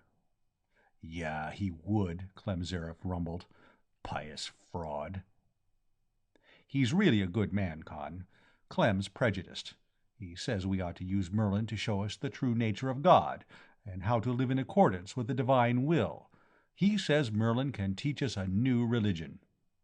"A new religion based on Merlin. That would be good. And then the fanatics who thought Merlin was the devil would start a holy war to wipe out the servants of Satan, and with all of the combat equipment that was lying around on this planet—" For the first time since his business started, he began to feel really frightened. An air car came bulleting away from the butte and landed on the mesa as the Lester Dawes set down. The man who met them at the head of the vertical shaft wore Federation fatigues, baggy trousers, ankle boots, and a long smock, dyed black. He was bare-headed, and his white hair was almost shoulder-long. He had a white beard. "Welcome, brothers," he greeted, a hand raised in benediction. "And who is this with you?" His voice was high and quavery, not a good pulpit voice, Conn thought. Kurt Fawsey introduced Conn, and Liebert grasped his hand with a grip that was considerably stronger than his voice. "Bless you, young man. It is to you alone that we owe our thanks that we are about to find the great computer. Every sapient being in the galaxy will honor your name for 1,000 years." "Well, I hadn't counted on quite that much, Mr. Liebert. If it'll only help a few of these people make a decent living, I'll be satisfied." Liebert shook his head sadly. "You think entirely in material terms, young man," he reproved. "Forget these things. Acquire the higher spiritual values. The great computer must not be degraded to such uses. We should let it show us how to lift ourselves to a high spiritual plane." It went on like that after they went down to Fox Travis's, now Fawsey's, office, where there were silver-stoppered decanters instead of the old green glass pitcher, and gold-plated ashtrays, and thick carpets on the floor. The man was a lunatic. He made Fawsey's office gang look frigidly sane. Furthermore, he was an ignoramus. He had no idea what a computer could or couldn't do.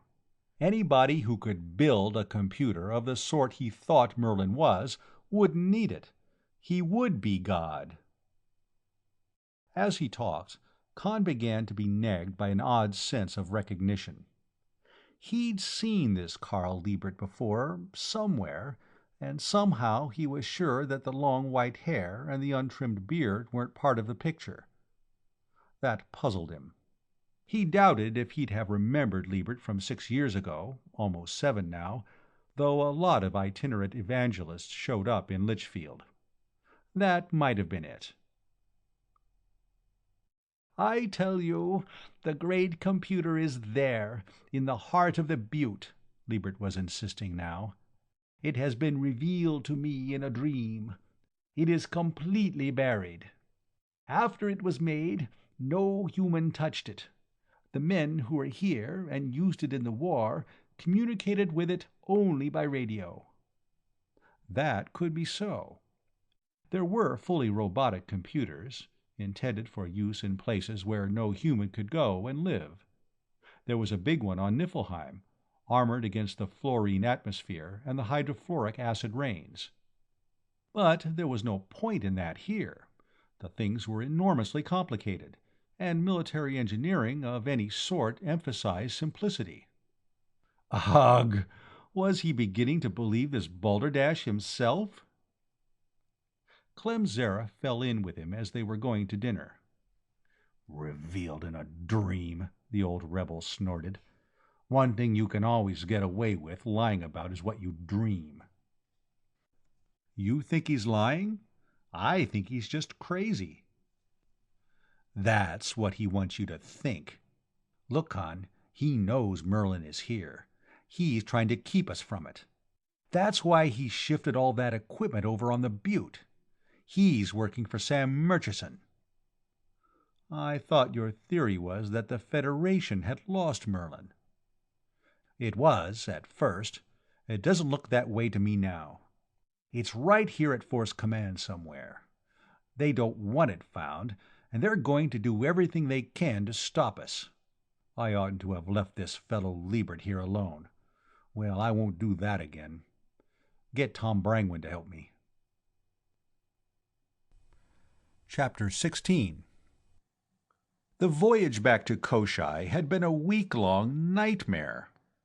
When she had been the pride and budget wrecker of transcontinent and overseas airline, the Harriet Barn had accommodated 200 first-class and 500 lower-deck passengers, but the conversion to a spaceship had drastically reduced her capacity. The 300 men and women who had been recruited for the Koshai colony had been crammed into her with brutal disregard for comfort, privacy, or anything else except the ability of the air recyclers to keep them breathing. When Captain Nichols set her down at the administration building at Port Carpenter, a few had to be carried off, but they were all alive, which made the trip an unqualified success. The dozen leaders of the expedition were congratulating themselves on that in one of the executive offices after the first dinner at Port Carpenter. Rodney Maxwell, in Storsenda, had joined them in screen image. He was mostly listening, and sometimes contributing a remark apropos of something the rest of them had said 5 minutes ago. "Our hypership," Conn was saying, "is going to have to be item 2 on the agenda. The first thing we need is a ship for the Poictesme Koshai run. By this time next year, we ought to have 1,000 to 1,500 people here at the least. We can't haul them all on that flying sardine can." "We'll need supplies, too. What was left here won't last forever," Nichols said. "And you're going to have to run this at a profit," Luther Chen Wong, who had come along for first-hand experience and to help with administrative work, added. "You have a big payroll to meet, and you'll have to keep the stockholders happy. People like Jethro Sasterman and some of these Storsenda bankers aren't going to be satisfied with promises and long-term prospects. They'll want dividends." "We'll have to get claims staked on something besides Port Carpenter, too. Those ships that are building at Storsenda will be finished before long," Jerry Rivas said. "If we don't get some more things claimed, the first thing you know, we'll own Port Carpenter and nothing else." "Well, let's see what we can find in the way of a big airboat or a small ship," Conn said. "Jerry, you can pick a party for exploring. Just zigzag around the planet and transmit in locations and views of whatever you find, and we'll send it on to Storsenda." "And don't pick anybody for your exploring party that can't be spared from anything here," Jackmot added. "We don't want to have to chase you halfway around the world to bring back the only specialist in something yesterday at the latest." "Are you going to come along, Conn?" Rivas asked. "Oh, Lord, no. I'm going to be doing 15 things at once here. All the computer work, finding materials to make astrogational equipment and robopilots, studying hyperspace theory. Fortunately, there was an excellent library here, and setting up classes and teaching school, and keeping in touch with his father on Poictesme. It was making him nervous not to know what sort of foolishness the older and wiser heads might be getting into." The next morning they began organizing work gangs and setting up committees. 3 men, 2 girls, and about 20 robots got an open-pit iron mine started. As soon as the steel mill was ready, ore started coming in. Ants Dawes had a gang looking for something they could build a 350-foot interplanetary ship out of. Jackmont and Mac Vibart were getting plans and specifications and making lists of needed materials. Conn gathered a dozen men and women and started classes in computer theory and practice. At the same time, he and Charlie Gatworth were teaching themselves and each other hyperspatial astrogation, which was the art of tossing a ship into some everythingless non-space outside normal space-time, and then pulling her out again by her bootstraps at some other place in the normal continuum light years away. Roughly, it compared to shooting hummingbirds on the wing, blindfolded, with a not particularly accurate pistol, from a mile-a-minute merry-go-round. That was something you could only do with a computer. A human with a slide rule, a pencil and pad, could figure it out, of course, if he had 50-odd thousand years to do it. A good computer did it in 30 seconds. That was one difference between people and computers. The other difference was that the desirability of making a hyperspace jump would never occur to a computer unless somebody pushed a button and taped in instructions. They found a 300-foot globular skeleton, probably the nucleus of a big hyperspace ship, and decided that it was big enough for what they wanted. The entire colony got to work on it. Photo-printed plans and specifications poured out as Jackmont and a couple of draftsmen got them up. Steel came out of the steel mill at one end, while ore came in at the other. A swarm of big contragravity machines, some robotic and some human-operated, clustered around the skeleton hull like hornets building a nest. Tri-system and interstellar spacelines was chartered. The lawyers reported having to overcome a little more resistance than usual from the government about that. And the bill to nationalize Merlin, which had died in committee, was resuscitated and was being debated hotly on the floor of the Parliament. The administration was now supporting it. Are they completely crazy? Conn wanted to know when he heard about that. They passed that bill, and nobody's going to look for Merlin if they know the government will snatch it as soon as they find it. That is precisely Jake Vikhoven's idea, his father replied. I told you he was afraid of Merlin. He's getting more afraid of it every day. He had reason to. There was a growing sentiment in favor of turning the entire government over to the computer as soon as it was found. To his horror, Conn heard himself named as chairman of a committee that should be set up to operate it. The moderates, who had merely wanted Merlin used in an advisory capacity, were dropping out. The agitation was coming from extremists, who wanted Merlin to be the whole government, and now the extremists were developing an extreme wing of their own, who called themselves cybernarchists, and started wearing colored shirt uniforms, and greeting each other with an archaic stiff-arm salute, and the words, "Hail Merlin!" And the followers of the gospel shouter on the west coast were now cropping up all over the mainland, and on the continent of Aker to the north. And another cult, non-religious, was convinced that Merlin was a living machine, with conscious intelligence of its own, and awesome psi powers, a sort of super golem, which, if found and awakened, would enslave the whole galaxy. Fortunately, these two hated each other as venomously as both did the cybernarchists, and spent most of their energies attacking each other's meetings. The news services were beginning to publish casualty lists, some heavy enough for outpost fighting between a couple of regular armies. One thing, it helped the employment situation. Everybody was hiring mercenaries. But what, Conn asked, are the sane people doing? You ought to know, his father told him. I suspect that you have all of them on Koshai now. The sane people, if that was what they were being busy. They were putting a set of Abbott lift and drive engines together, and Conn's computer class was estimating the mass of the finished ship, and the amount of energy needed to overcome gravitation and give it constant acceleration from Koshai to Poictesme. They were learning, by trial and error, largely error, how to build a set of pseudograv engines. And they were putting together 101 other things, all of which was good training for the time they'd be ready to start work on Ouroboros II.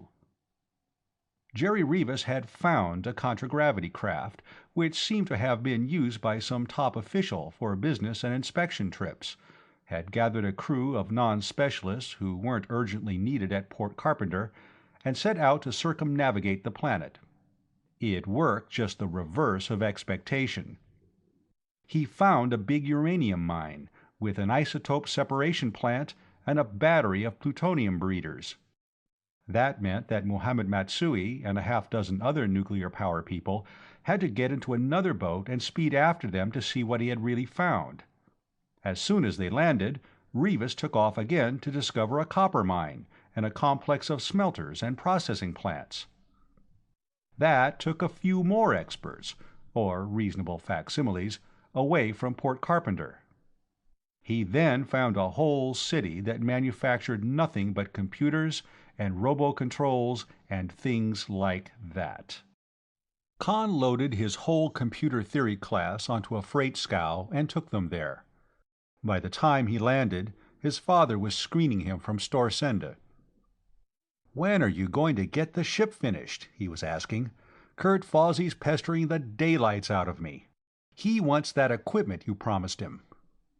"We're working on it.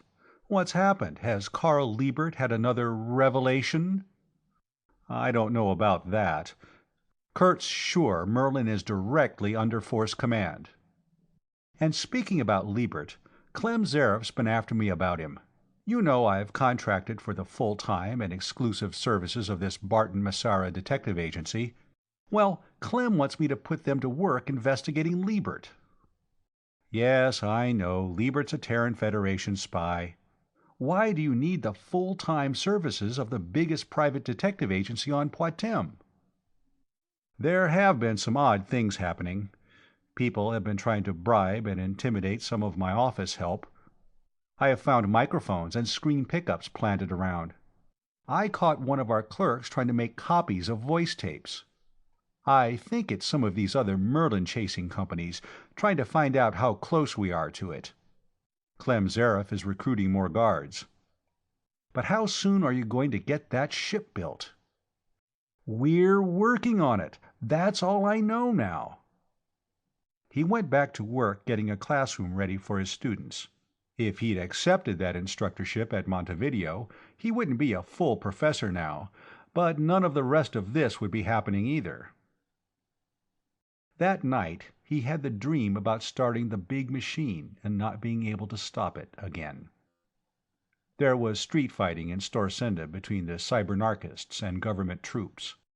There was a pitched battle in the west between the Armageddonists, Merlin is Satan, and the Human Supremacy League, Merlin is the Golem, with heavy losses and claims of victory on both sides.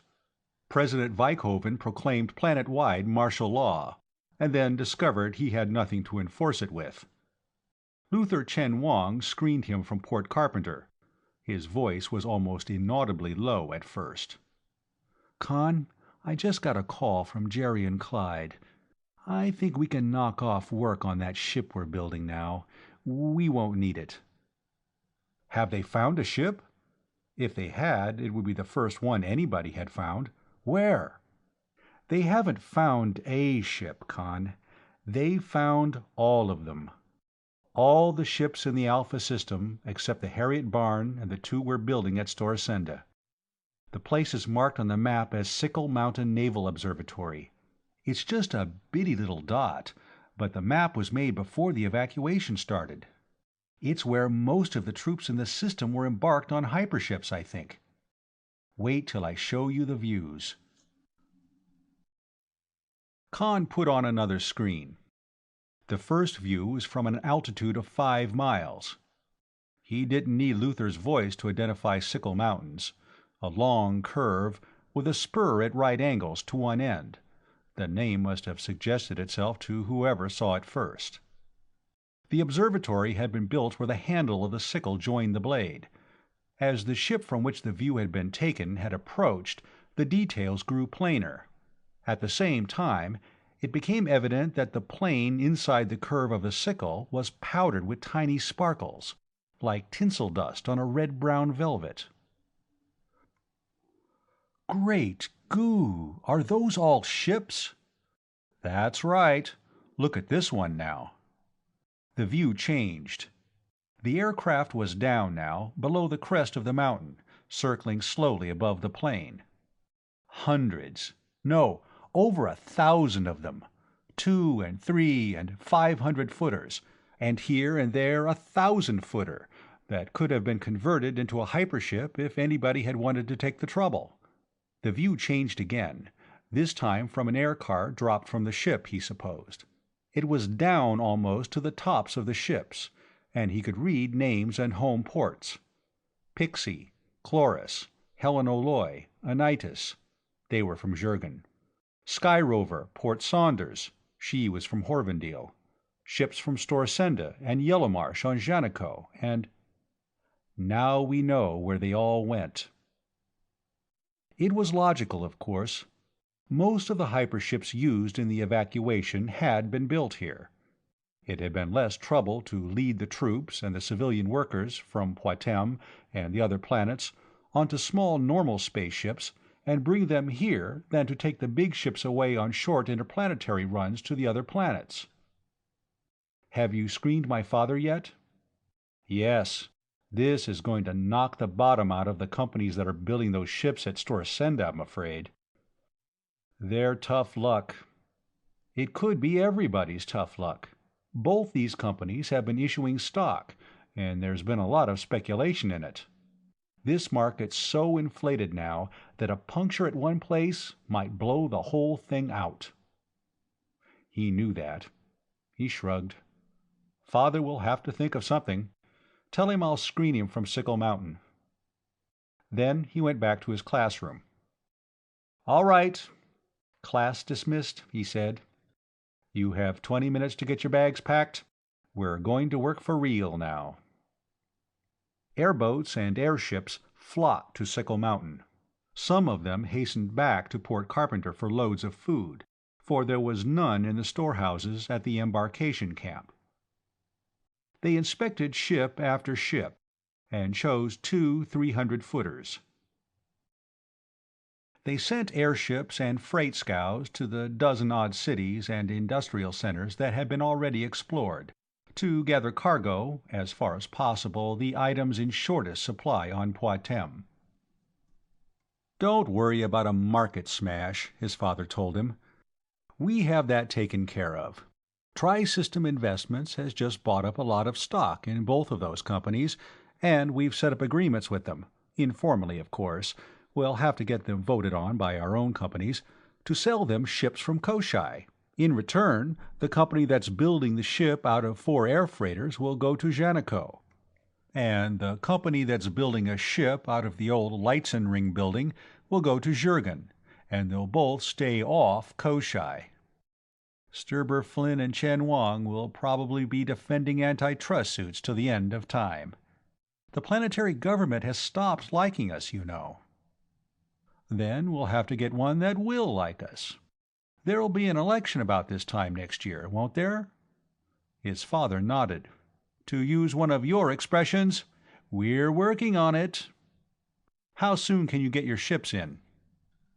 "We'll be loaded and ready to lift off in a week. Another week for the trip." "Well, don't forget that equipment you promised Kurt Fawsey." "We'll have that on. Jerry Rivas is gathering it up now." "How are you fixed for arms on Koshai?" "Arms? Why, there are some. There was a pretty big force of Space Marines on duty here, and they left everything they couldn't carry in their hands. Why? The Armageddonists and Cybernarchists and Human Supremacy bought all you had on hand?" They're buying, but I wasn't thinking of that. I was thinking that your crews might need something to argue their way off the ships at Storsenda with. Things are getting just slightly rugged here now. End of chapters 15 and 16.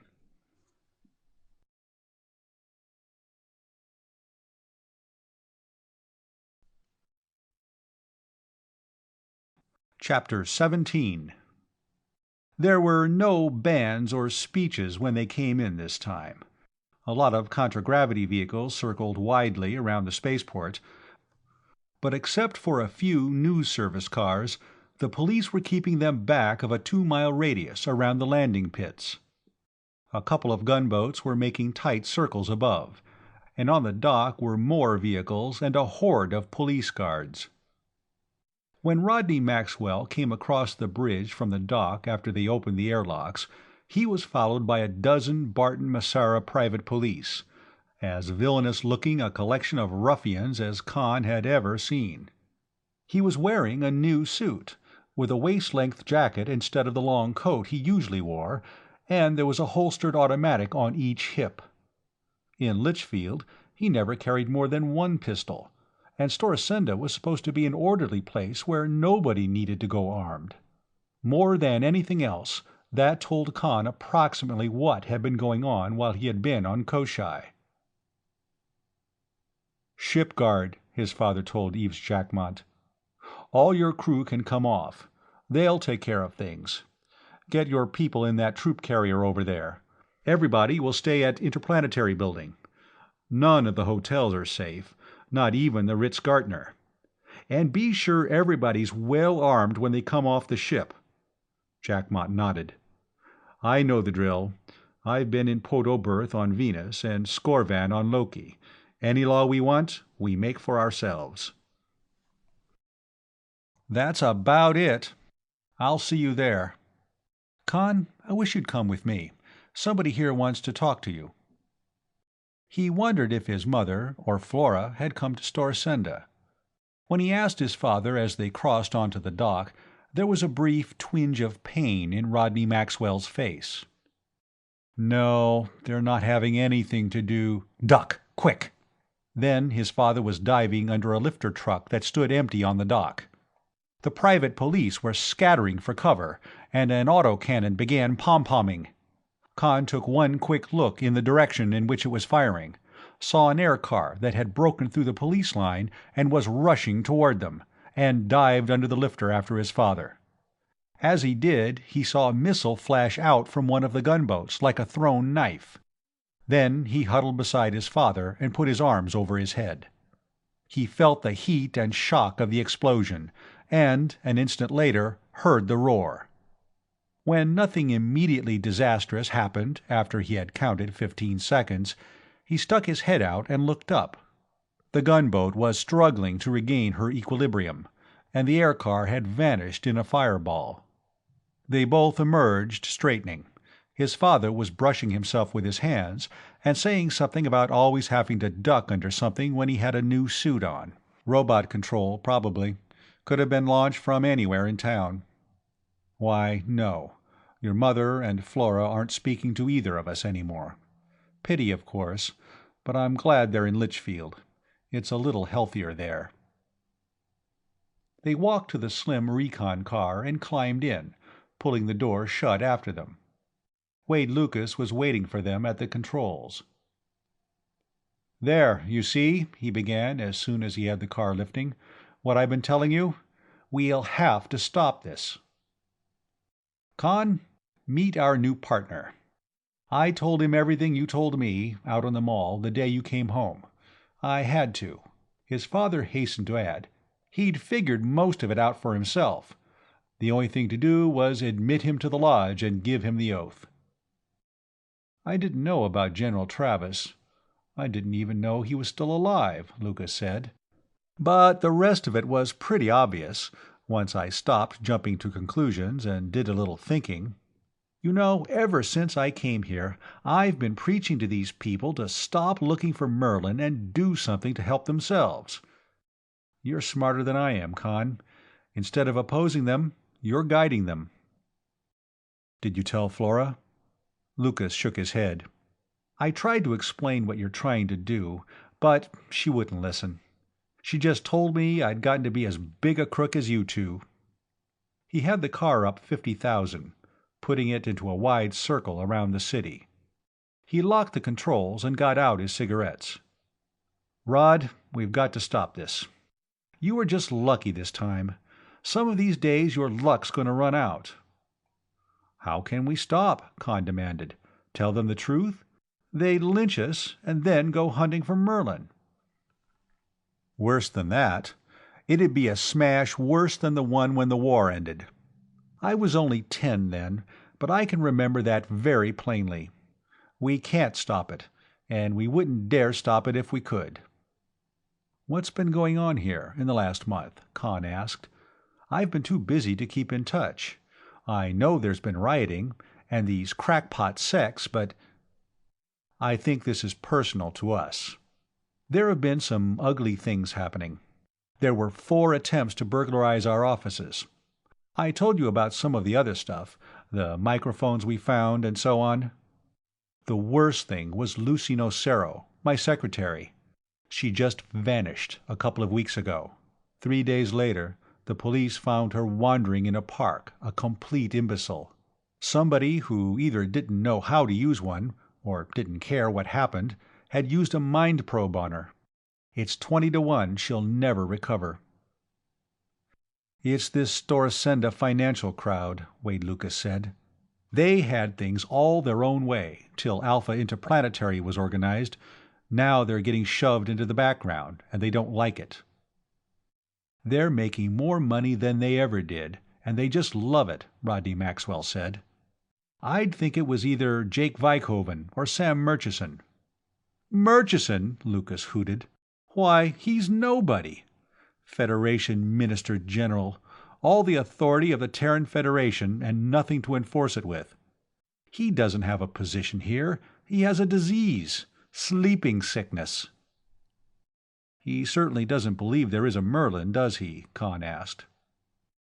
"I don't know what he believes, but he's getting to be Clem Zareff's opposite number. He thinks this whole thing's a plot against the Federation.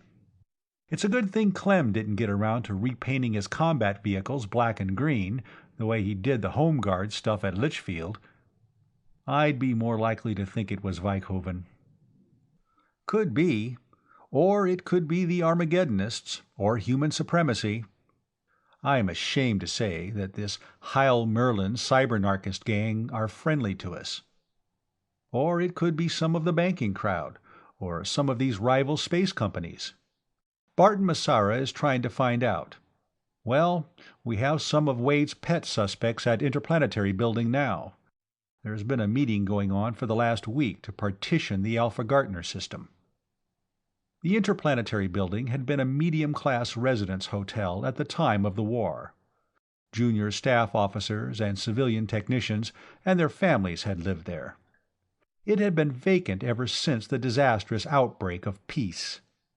Now it had a big new fluorite sign, and housed the offices of all the Maxwell companies. There was a truculent display of anti-vehicle weapons on the top landing stage, and more Barton Massara private police. They looked even more villainous than the ones at the spaceport. Conn recalled having heard that most of the Blackie Paralis gang had been discharged for lack of evidence.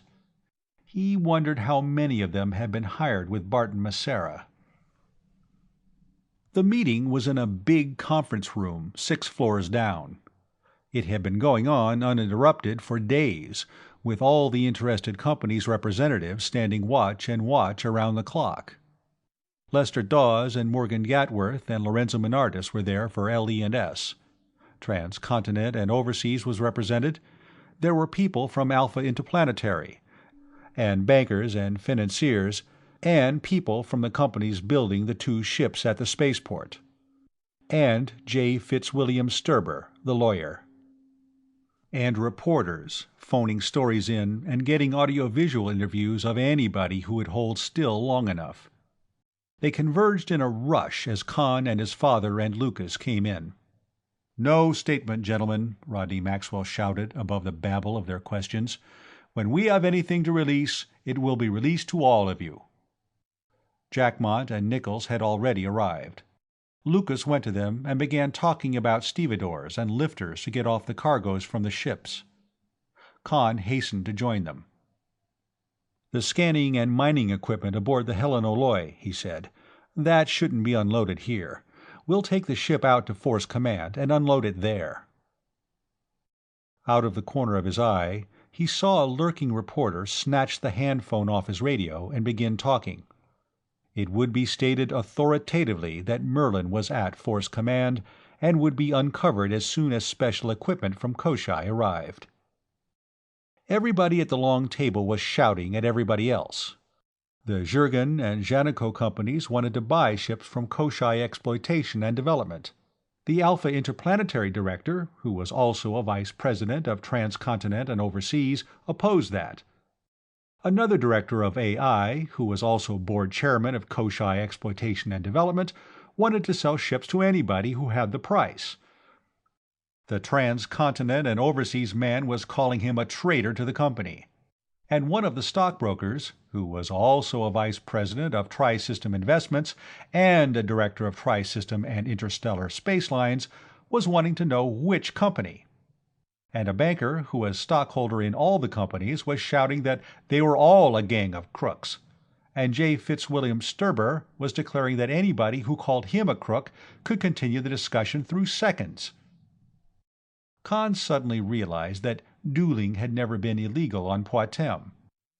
He wondered how many duels this meeting was going to hatch. The next afternoon the Helen O'Loy was unloaded, all but the mining equipment. Conn and Eves Jackmont and Charlie Gatworth and a few others took her out to Force Command. They were met by Clem Zareff's armed airboats 250 miles from the mesa, and they found the place in more of a state of siege than when the Badlands had been full of outlaws. A lot of heavy armament seemed to have been moved in from Barathrum Spaceport, and Zareff had more men and firepower than he had ever commanded during the System States War. If Minister General Murchison was convinced that the Merlin excitement was a cover for some seditious plot against the Federation, this ought to give him food for thought. There was still work, mostly boring lateral shafts for echo shots, going on at the butte under the relay station. That was Liebert, who was still insisting that that was where Merlin was buried. There was also some work on top of the mesa by those who were convinced that that was where Merlin was to be found. Kurt Fawsey was taking the lead in that. Franz Veltrin and Dolph Kelton sided with Liebert, and Fawsey's office clique had split into two factions. Judge Ledoux was maintaining strict impartiality, as befitted his judicial position. "Why hasn't your father gotten those detectives of his to work on this fake preacher?" Zareff wanted to know, when he and Tom Brangwyn were able to talk to Conn alone. "Well, they've been busy," Conn said, "trying to keep him alive, for one thing. You heard about the robo-bomb somebody launched at us the day we brought the ships in, didn't you?" "Yes, and we heard about the Nocero girl, too," Brangwyn said. "But hasn't it ever occurred to you or your dad that this fellow that calls himself Liebert might be mixed up with the gang that did that?" "You suspect him, too?" Brangwyn nodded. "I took a few audio visuals of him, when he didn't know it. I sent them to some different law enforcement people over in Morven, where he says he comes from. They never saw him before, and couldn't find anybody who did." "Well, he just doesn't have a police record, then." "He says he's a preacher. Preachers don't go off in the woods by themselves to preach. They get up in pulpits in front of a lot of people. Those towns over in Morven are small enough for everybody to have known something about him. He's a fake, I tell you." "Let me have copies of those audio visuals, Tom. I'll see what can be found out about him. I'm beginning to wonder about him myself. I'm sure I've seen him somewhere." When he got back to Storsenda, he found that the marathon conference on the 6th floor down at the Interplanetary Building had finally come to an end. Everybody seemed satisfied, and apparently nobody was going to have pistols and coffee with anybody else about it. "We have things fixed up," his father told him. "The gang who are building the ship out of 4 air freighters are chartered as Janico Industries Limited. They're going to specialize in chemical products. The other company has a charter now, too. They're going to operate on Jurgen and Horvendale. We'll sell them the ships, and Alpha Interplanetary will put on scheduled trips to all 3 planets, and also Koshai. We're getting along very nicely with them, except that everybody's competing for technicians and skilled labor. We have 200 more people signed up for Koshai. What you want to do is train as many of them as you can for ship operation. Alpha Interplanetary is going to start a training program here at Storsenda. You'd better leave one of your ships for them to work on, and send back as many ships as you can find officers and crews for. We're getting things really started." "Yes. The only trouble is," his father frowned, "I don't understand these people, Conn. Everybody ought to be making millions out of this by this time next year, but all any of them, even these Storsenda bankers, can talk about is how soon we're going to find Merlin. I wish we could stop that somehow. Listen, I have it. Merlin never was on Poictesme. Merlin was a space station a few thousand miles off-planet. There was a crew of operators aboard, and they communicated with Force Command by radio. When the war ended, they took it outside the system and shot off a planet buster inside her. No more Merlin. How would that be?" His father shook his head. "Wouldn't do. If anybody believed it, which I doubt, they'd just quit. The market would collapse, everybody would be broke, it would be just the end of the war all over again. Conn, we can't let it stop now. We're going too fast to stop. If we tried it, we'd smash up and break our necks." Chapter 18. Jerry Rivas, Mac Vibart, and Luther Chen Wang had been keeping things running on Koshai. Work on the interplanetary ship at Port Carpenter had stopped when the Sickle Mountain ships had been found. It had never been resumed. When Conn returned, he found work started on the Ouroboros II. Some of the 200 newcomers who came in on the Helen O'Loy had special skills needed on the hypership. Most of them went with Clyde Nichols and Charlie Gatworth to Sickle Mountain to train as normal space officers and crewmen. Some of them, it was hoped, would later qualify for hyperspace work. Sylvie, who had been one of the star pupils in the computer class, was now helping him with the long lists of needed materials, some of which had to be brought from other places, as much as 1,000 miles away. Jerry Rivas went back to exploring. Nichols had to drop his space training work temporarily to organize a fleet of air freighters. Usually the men best able to operate them were urgently needed on some job at the construction dock. Ships lifted out almost daily from Sickle Mountain. They tried to get some kind of saleable cargo for each one, without depriving themselves of what they needed for themselves. Some of the ships came back loaded with provisions, and bringing new recruits. For instance, the teaching of physics and mathematics almost stopped at Storsenda College because the professors had been virtually shanghaied. Conn found himself losing touch with affairs on Poictesme. Ships had landed on both Janico and Horvendale and were sending back claims to abandoned factories. By that time, they had all the decks into the Ouroboros II, and he was working aboard, getting the astrogational and hyperspace instruments put in place. The hypership Andromeda was back from the Gamma system. There was close secrecy about what the expedition had found, but the newscasts were full of conjectures about Merlin, and the market went into another dizzy upward spiral. Litchfield Exploration and Salvage opened a huge munitions depot, and combat equipment, once almost unsaleable, was selling as fast as it came out. The government was buying some, but by no means all of it. "Conn, can you come back here to Poictesme for a while?" his father asked. "Things are turning serious. I don't like to talk about it by screen. Too many people know our scrambler combinations. But I wish you were here." He started to object. There were millions, well, a couple of hundred things he had to attend to. The look on his father's face stopped him. "Ship leaving Sickle Mountain tomorrow morning," he said. "I'll be aboard." The voyage back to Poictesme was a needed rest. He felt refreshed when he got off at Storsenda spaceport and was met by his father and Wade Lucas in one of the slim recon cars. They greeted him briefly and took the car up and away from the city, where it was safe to talk. "Conn, I'm scared," his father said.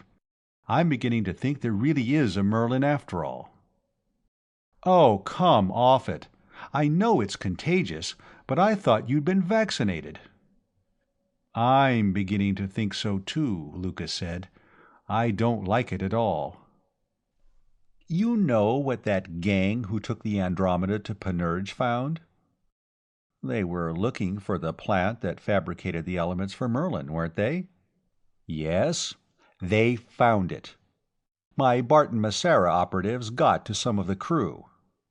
This place had been turning out material for a computer of absolutely unconventional design. The two computer men they had with them couldn't make head or tail of half of it. And every blueprint, every diagram, every scrap of writing or recording had been destroyed. But they found one thing, a big empty fiber folder that had fallen under something and been overlooked. It was marked Top Secret, Project Merlin. Project Merlin could have been anything, Conn started to say. No, Project Merlin was something they made computer parts for. Dolph Kelton's research crew at the library here came across some references to Project Merlin, too. For instance, there was a routine division court-martial, a couple of second lieutenants, on a very trivial charge. Force Command ordered the court-martial stopped, and the two officers simply dropped out of the Third Force records. It was stated that they were engaged in work connected with Project Merlin. That's an example. There were a half a dozen things like that. "Tell him what Kurt Fawsey and his crew found," Wade Lucas said. "Yes. They have a 50-foot shaft down from the top of the mesa, almost to the top of the underground headquarters. They found something on top of the headquarters. A disc-shaped mass, 50 feet thick and 100 across, armored in collapsium. It's directly over what used to be Fox Travis's office. That's not a tenth big enough for anything that could even resemble Merlin. Well, it's something. I was out there day before yesterday.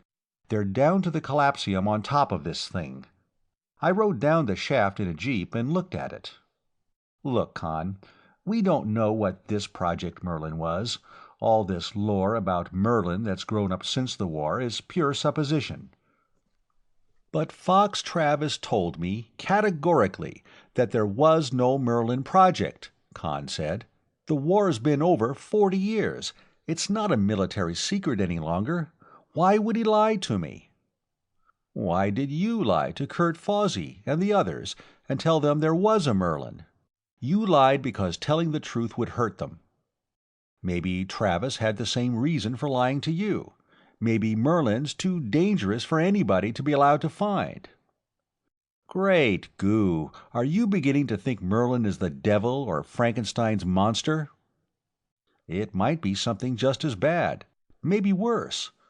I don't think a man like Fox Travis would lie if he didn't have some overriding moral obligation to. And we know who's been making most of the trouble for us, too, Lucas added. Yes, Rodney Maxwell said, we do. And sometime I'm going to invite Clem Zareff to kick my pants seat. Sam Murchison, the Terran Federation Minister General. How did you get that? Barton Massara got some of it. They have an operative planted in Murchison's office. And some of our banking friends got the rest. This Human Supremacy League is being financed by somebody. Every so often, their treasurer makes a big deposit at one of the banks here, all Federation currency, big denomination notes. When I asked them to, they started keeping a record of the serial numbers and checking withdrawals. The money was paid out at the First Planetary Bank to Mr. Samuel S. Murchison in person. The Armageddonists are getting money too, but they're too foxy to put theirs through the banks. I believe they're the ones who mind-probed Lucy Nocero. Bart and Macera believe, but they can't prove, that human supremacy launched that robo-bomb at us that time at the spaceport. Have you done anything with those audio visuals of Liebert? Gave them to Bart and Macera. They haven't gotten anything yet. So we have to admit that Clem wasn't crazy after all. What do you want me to do? Go out to Force Command and take charge. We have to assume that there may be a Merlin. We have to assume that it may be dangerous. And we have to assume that Kurt Fawsey and his covey of Merlinolators are just before digging it up. Your job is to see that whatever it is doesn't get loose. The trouble was, if he started giving orders around Force Command, he'd stop being a brilliant young man and become a half-baked kid, and one word from him and the older and wiser heads would do just what they pleased. He wondered if the pro-Liebert and anti-Liebert factions were still squabbling.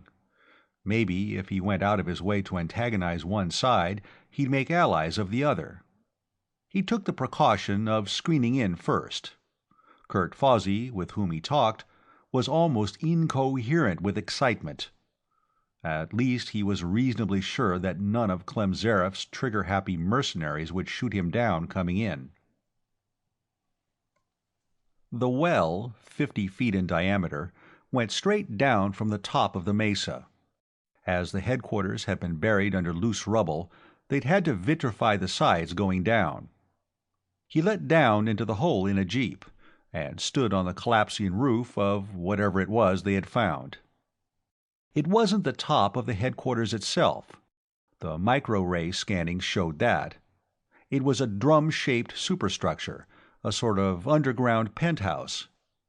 And there they were stopped. You didn't cut collapsium with a cold chisel, or even an atomic torch. He began to see how he was going to be able to take charge here. "You haven't found any passage leading into it?" he asked, when they gathered in Fawsey's, formerly Fox Travis's, office. "Niflheim, no. If we had, we'd be inside now," Tom Brangwyn swore.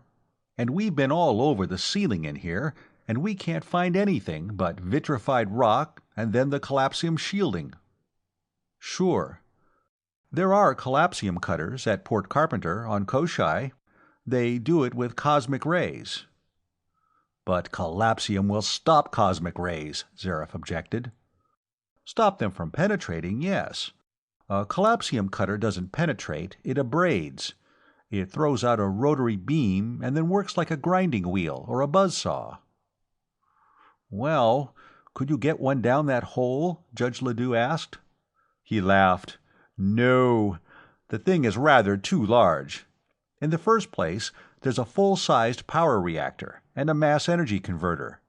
With them, you produce negamatter atoms with negatively charged protons and positive electrons, positrons. Then you have to bring them into contact with normal positive matter. That's done in a chamber the size of a 50-gallon barrel, made of collapsium and weighing about 100 tons. Then you have to have a pseudograv field to impart rotary motion to your cosmic ray beam, and the generator door that would lift 10 ships the size of the Lester Dawes. Then you need another 50 to 100 tons of collapsium to shield your cutting head. The cutting head alone weighs 3 tons. The rotary beam that does the cutting, he mentioned as an afterthought, is about the size of a silver 5-centisol piece.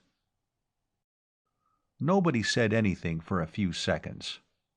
Carl Liebert stated that divine power would aid them. Nobody paid much attention. Liebert's stock seemed to have gone bearish since he had found nothing in the butte, and Fawsey had found that whatever it was on top of Force Command.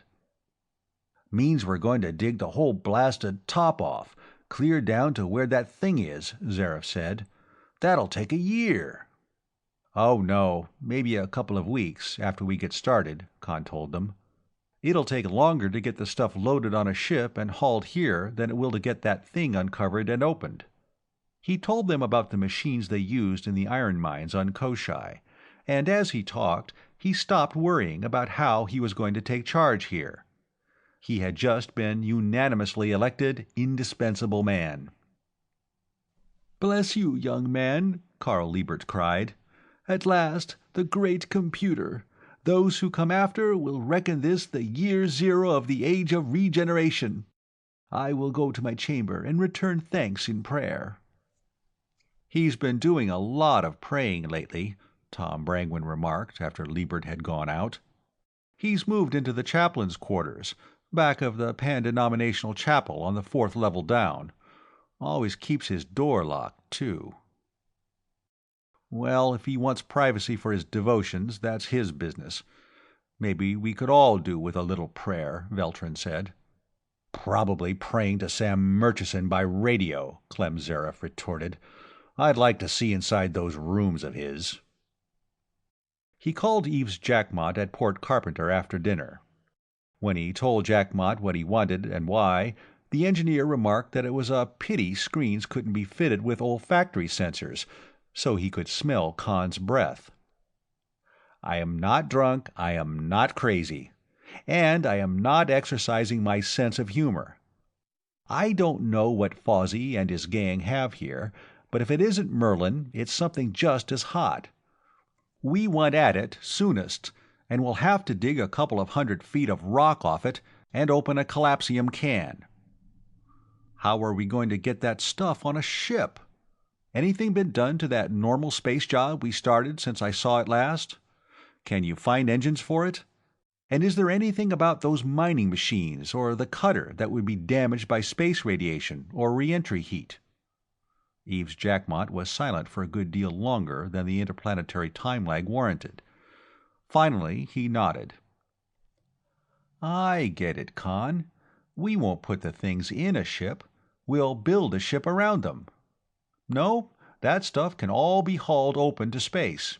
They use things like that at space stations and on asteroids and all sorts of places. We'll have to stop work on Ouroboros, though." "Let Ouroboros wait. We are going to dig up Merlin, and then everybody is going to be rich and happy and live happily forever after." Jackmott looked at him, silent again for longer than the usual 5.5 minutes. "You almost said that with a straight face." After all, Jackmott hadn't been cleared yet for the awful truth about Merlin. But, like his daughter, he'd been doing some guessing. "I wish I knew how much of this Merlin stuff you believe." "So do I, Eves. Maybe after we get this thing open, I'll know." To give himself a margin of safety, Jackmott had estimated the arrival of the equipment at 3 weeks. A week later he was on screen to report that the skeleton ship, they had christened her the Thing, and when Conn saw screen views of her he understood why, was finished, and the collapsium cutter and 2 big mining machines were aboard. Evidently nobody on Koshai had done a stroke of work on anything else. Sylvie's coming along with her, so are Jerry Rivas and Anse Dawes and Ham Matsui and Gomez and Karanja and 4 or 5 others. They'll be ready to go to work as soon as she lands and unloads, Jackmott added. That was good.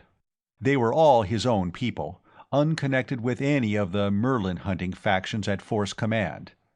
In case trouble started, he could rely on them. "Well, dig out some shooting irons for them," he advised. "They may need them here." Depending, of course, on what they found when they opened that collapsium can on top of Force Command, and how the people there reacted to it. The Thing took 170 hours to make the trip.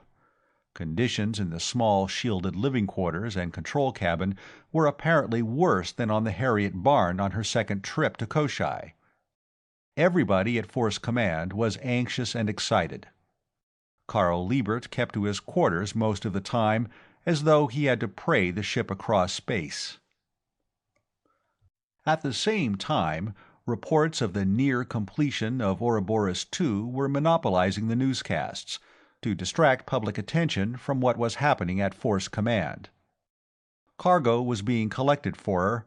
Instead of washing their feet in brandy, next year people would be drinking water.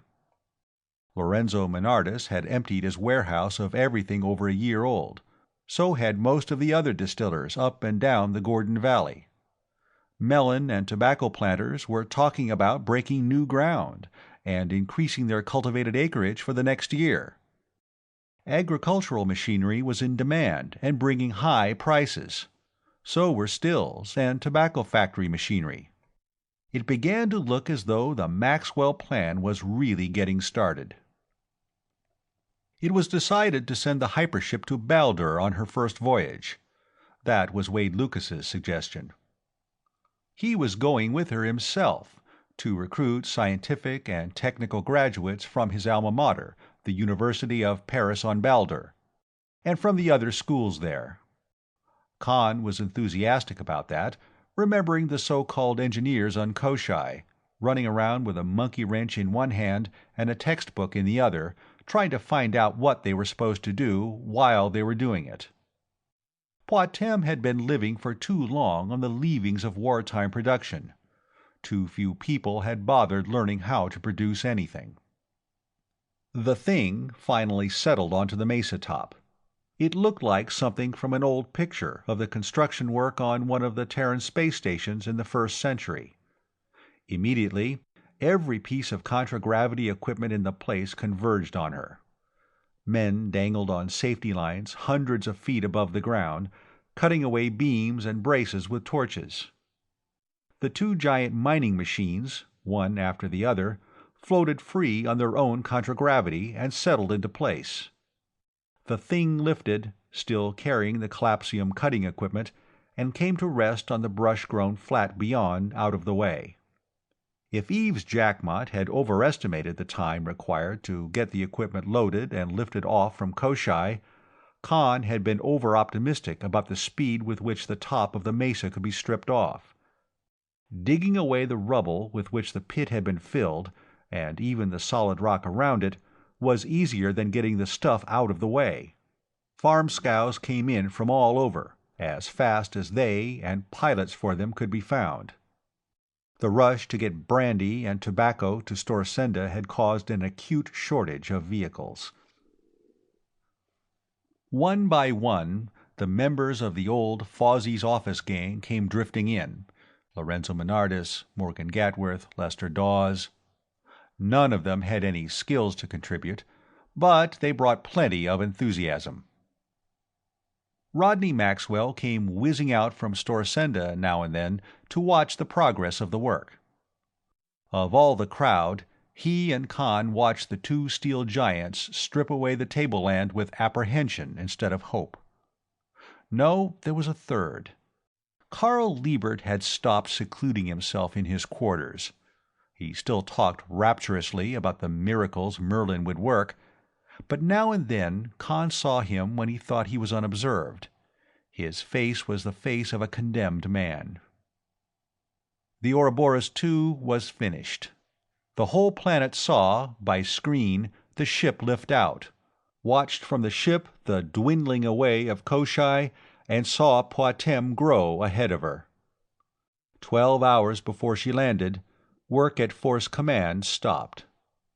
Everybody was going to Storsenda.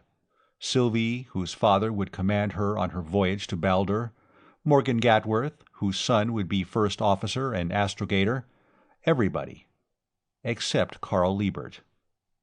"Then I'm not going either," Clem Zaroff decided. "Somebody's got to stay here and keep an eye on that snake." "No, nor me," Tom Brangwyn said. "And if he starts praying again, I'm going to go and pray along with him." Conn stayed too, and so did Jerry Rivas and Anse Dawes. They watched the newscast of the lift-out a week later. It was peaceful and harmonious. Everybody, regardless of their attitudes on Merlin, seemed agreed that this was the beginning of a new prosperity for the planet. There were speeches, the bands played Genji Gartner's Body and the Spaceman's Hymn. And, at the last, when the officers and crew were going aboard, Conn saw his sister Flora clinging to Wade Lucas's arm. She was one of the small party who went aboard for a final farewell. When she came off, along with Sylvie, she was wiping her eyes, and Sylvie was comforting her. Seeing that made Conn feel better, even than watching the ship itself lift away from Storasenda. End of Chapter 18.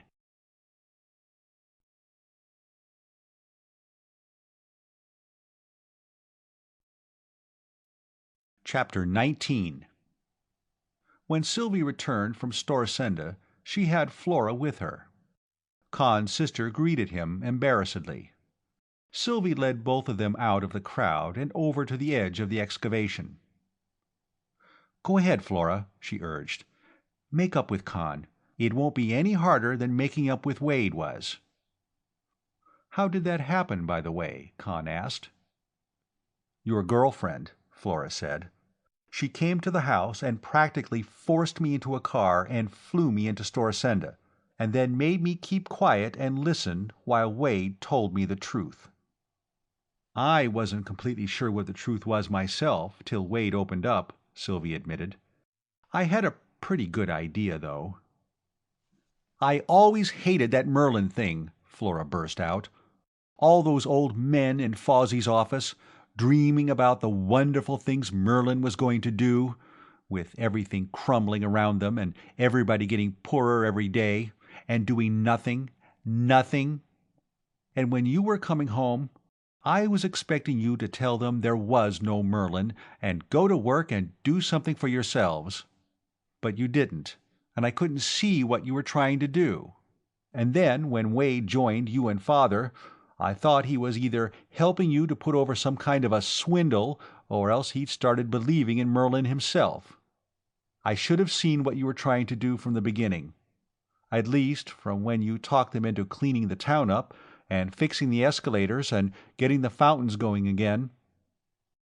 So the fountains weren't dusty anymore. "How's Mother taking things now?" Flora looked distressed. "She goes around wringing her hands. Honestly, I never saw anybody doing that outside a soap opera. Half the time she thinks you and Father are a pair of unprincipled scoundrels, and the other half she thinks you're going to let Merlin destroy the world." "I'm beginning to be afraid of something like that myself." "Huh? But Merlin's just a big fake, isn't it? You're using it to make these people do something they wouldn't do for themselves, aren't you?" "It started that way. What do you think all this is about?" he asked, gesturing toward the excavation and the two giant mining machines, digging and blasting and pounding away at the rock. "Well, to keep Kurt Fawsey and that crowd happy, I suppose. It seems like an awful waste of time, though." "I'm afraid it isn't. I'm afraid Merlin, or something just as bad, is down there. That's why I'm here instead of on Koshai. I want to keep people like Fawsey from doing anything foolish with it when they find it." "But there can't be a Merlin." "I'm afraid there is. Not the sort of a Merlin Fawsey expects to find. That thing's too small for that. But there's something down there." The question of size bothered him. That drum-shaped superstructure couldn't even hold the personnel record machine they had found here, or the computers at Storasenda Stock Exchange. It could have been an intelligence evaluator, or an enemy intentions predictor, but it seemed small even for that. It would be something like a computer. That was as far as he was able to go. And it could be something completely outside the reach of his imagination. At the back of his mind, the suspicion grew that Carl Liebert knew exactly what it was. And he became more and more convinced that he had seen the self-styled preacher before. Finally, The whole top of the 100-foot collapsium-covered structure was uncovered, and the excavation had been leveled out wide enough to accommodate all the massive paraphernalia of the collapsium cutter. They put the thing onto contragravity again and brought her down in place. The work of lifting off the reactor and the converter and the rest of it, piece by piece, began. Finally, everything was set up. 12 of them were gathered in the room that had become their meeting place after dinner. They were all too tired to start the cutting that night, and at the same time excited and anxious. They talked in disconnected snatches, and then somebody put on one of the telecast screens. A music program was just ending. There was a brief silence, and then a commentator appeared, identifying his news service. He spoke rapidly and breathlessly, his professional gravity cracking all over. "The hypership City of Asgard from Aton has just come into telecast range," he began. "We have received an exclusive interworld news service story recently brought to Aton on the Pan-Federation spaceline ship Magellanic from Terra. News of revived interest in the Third Force computer, Merlin, having reached Terra by way of Odin. Representatives of Interworld News, to which this service subscribes, interviewed retired Force General Fox Travis, now living at the advanced age of 114 on Luna. General Travis, who commanded the Third Fleet Army Force here during the war, categorically denied that there had ever existed any supercomputer of the sort. We bring you now a recorded interview with General Travis, made on Luna." For an instant, Conn felt the room around him whirling dizzily, and then he caught hold of himself. Everybody else was shouting in sudden consternation, and then everybody was hushing everybody else and making twice as much noise.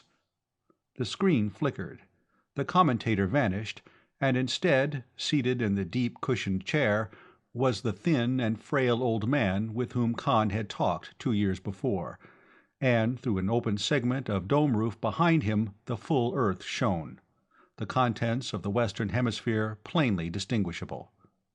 A young woman in starchy nurse's white bent forward solicitously from beside the chair, handing him a small beaker from which he sipped some stimulant.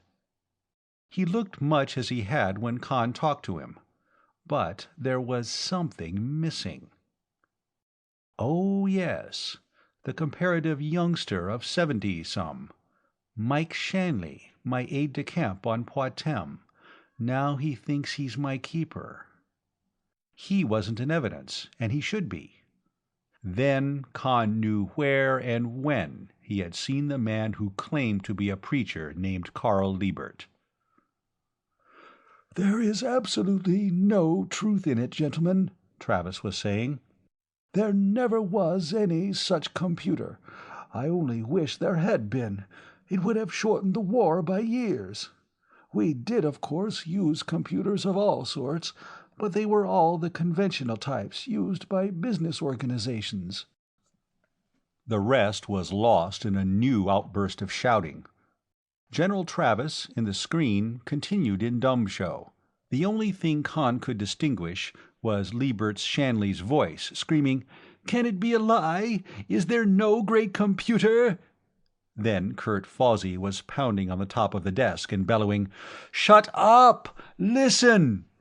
"Frankly, I'm surprised," Travis was continuing. "Young Maxwell talked to me, here in this room, a couple of years ago. I told him then that nothing of the sort existed. If he's back on Poictesme telling people there is, he's lying to them and taking advantage of their credulity. There never was anything called Project Merlin." "Ha! Who's a liar now?" Klemzerov shouted.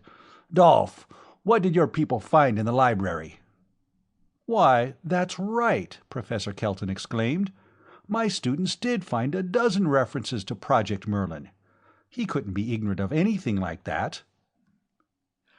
"This youth has been lying to us all along," the old man with the beard cried, pointing an accusing finger at Conn. "He has created false hopes. He has given us faith in a delusion. Why, He is the wickedest monster in human history." "Well, thank you, General Travis," another voice from the screen speaker was saying, the only calm voice in the room. "That was a most excellent statement, sir. It should—" "Conn, you didn't tell us you'd talked to General Travis," Morgan Gatworth was saying. "Why didn't you?" "Because I never believed anything he told me. You were in Kurt Fawsey's office the day I came home. You know how shocked everybody was when I told you I hadn't been able to learn anything positive. Why should I repeat his lies and discourage everybody that much more? Why, he'd deny there was a Merlin if he was sitting on top of it," Conn declared. "He wants the credit for winning the war, not for letting Merlin win it for him." "I don't blame Conn," Clem Zarev said. "If he'd told us that then, some of us might have believed it." "And look what we found," Kurt Fawsey added, pointing at the ceiling. "Is that Merlin up there, or isn't it?" "That little thing!" Shanley cried scornfully. "How could that be Merlin? I'm going to my chamber to pray for forgiveness for this wretch." He turned and started for the door. "Stop him, Tom," Conn said, and Tom Brangwyn put himself in front of the older man, gripping his right arm. Shanley tried, briefly, to resist. "Seems to me you lost faith in Merlin awfully quick," the former town marshal of Litchfield said. "You knew there was a Merlin all along, and you never wanted us to find it." Franz Veltrin, who'd been Liebert's most enthusiastic adherent, had also lost faith suddenly. He was shouting vituperation at the prophet of Merlin. "Knock it off, Franz. He was only doing his duty," Conn said. "Weren't you, General Shanley?" It took almost a minute before they stopped yelling for an explanation and allowed him to make one. He caught Clem Zarev's comment. "Must be pretty hot if they have to send a general to handle it." "I talked to Travis, yes. He gave me the same story he just repeated on that interview," Conn said, picking his way carefully between fact and fiction. "After I went back to Montevideo, he and this aide of his must have been afraid I didn't believe it, which I didn't. When I was ready to graduate, I got this offer of an instructorship. That was a bribe to keep me on Terra and off Poictesme. When I turned it down and took the Mazar home, Travis sent Shanley after me. He must have grown that beard and that pageboy bob on the way out. I suppose he contacted Murchison as soon as he landed. Wait a minute."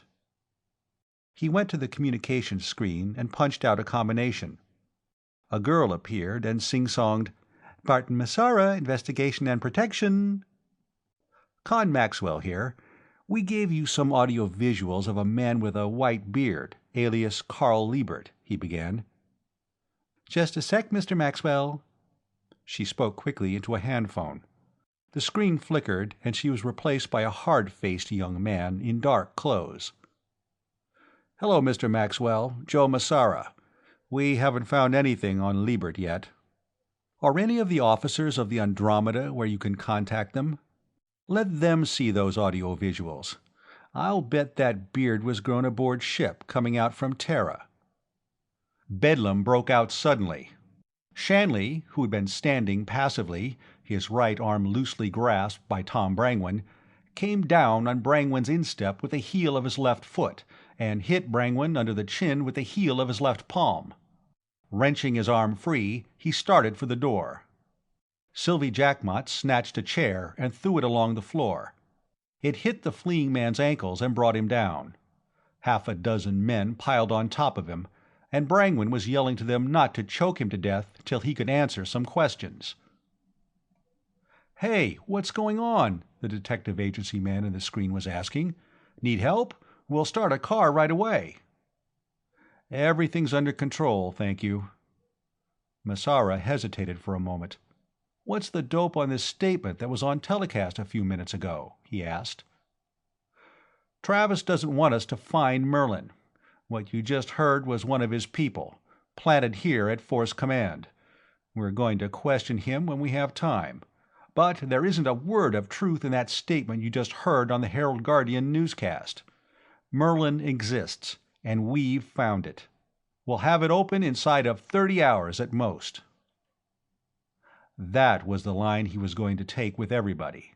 As soon as he had Massara off the screen, he was punching the combination of his father's private screen at Interplanetary Building. It took 5 interminable minutes before Rodney Maxwell came on. He could hear Clem Zaref shouting orders into one of the inside communication screens. "General turnout, everything on combat ready, guards to come at once to the office."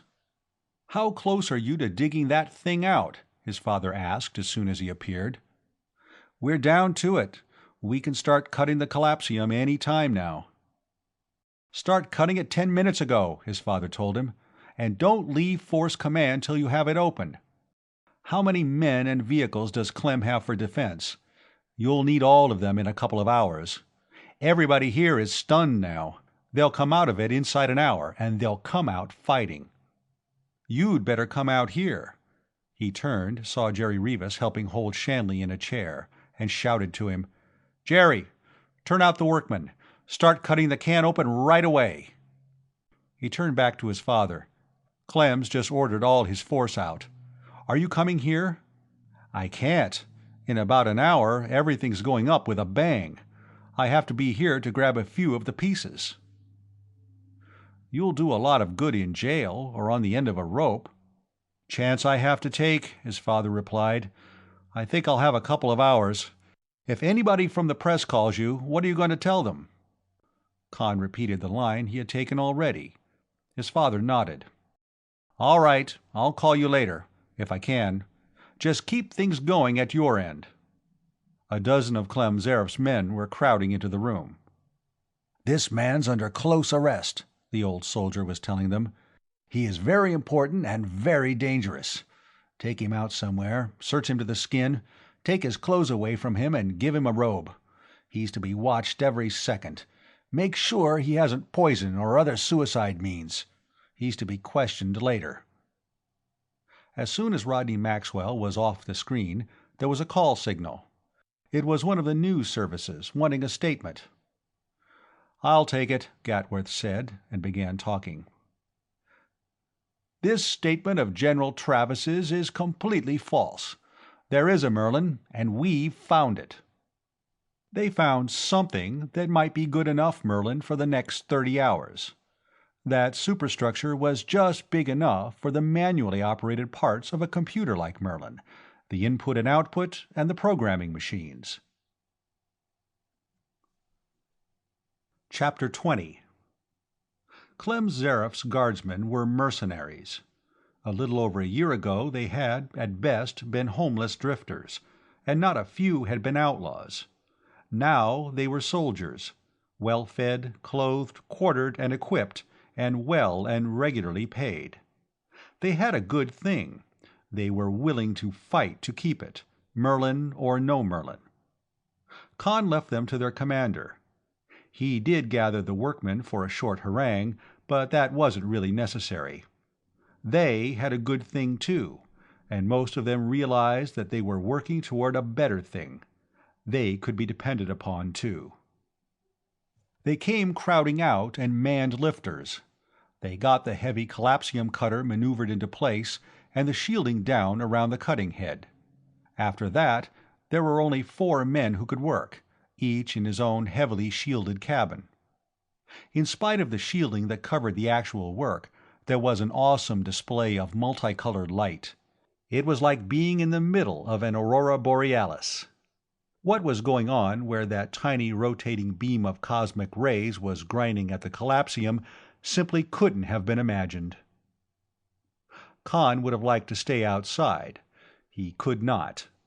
Too many things were happening in too many places, and it was all coming in by screen.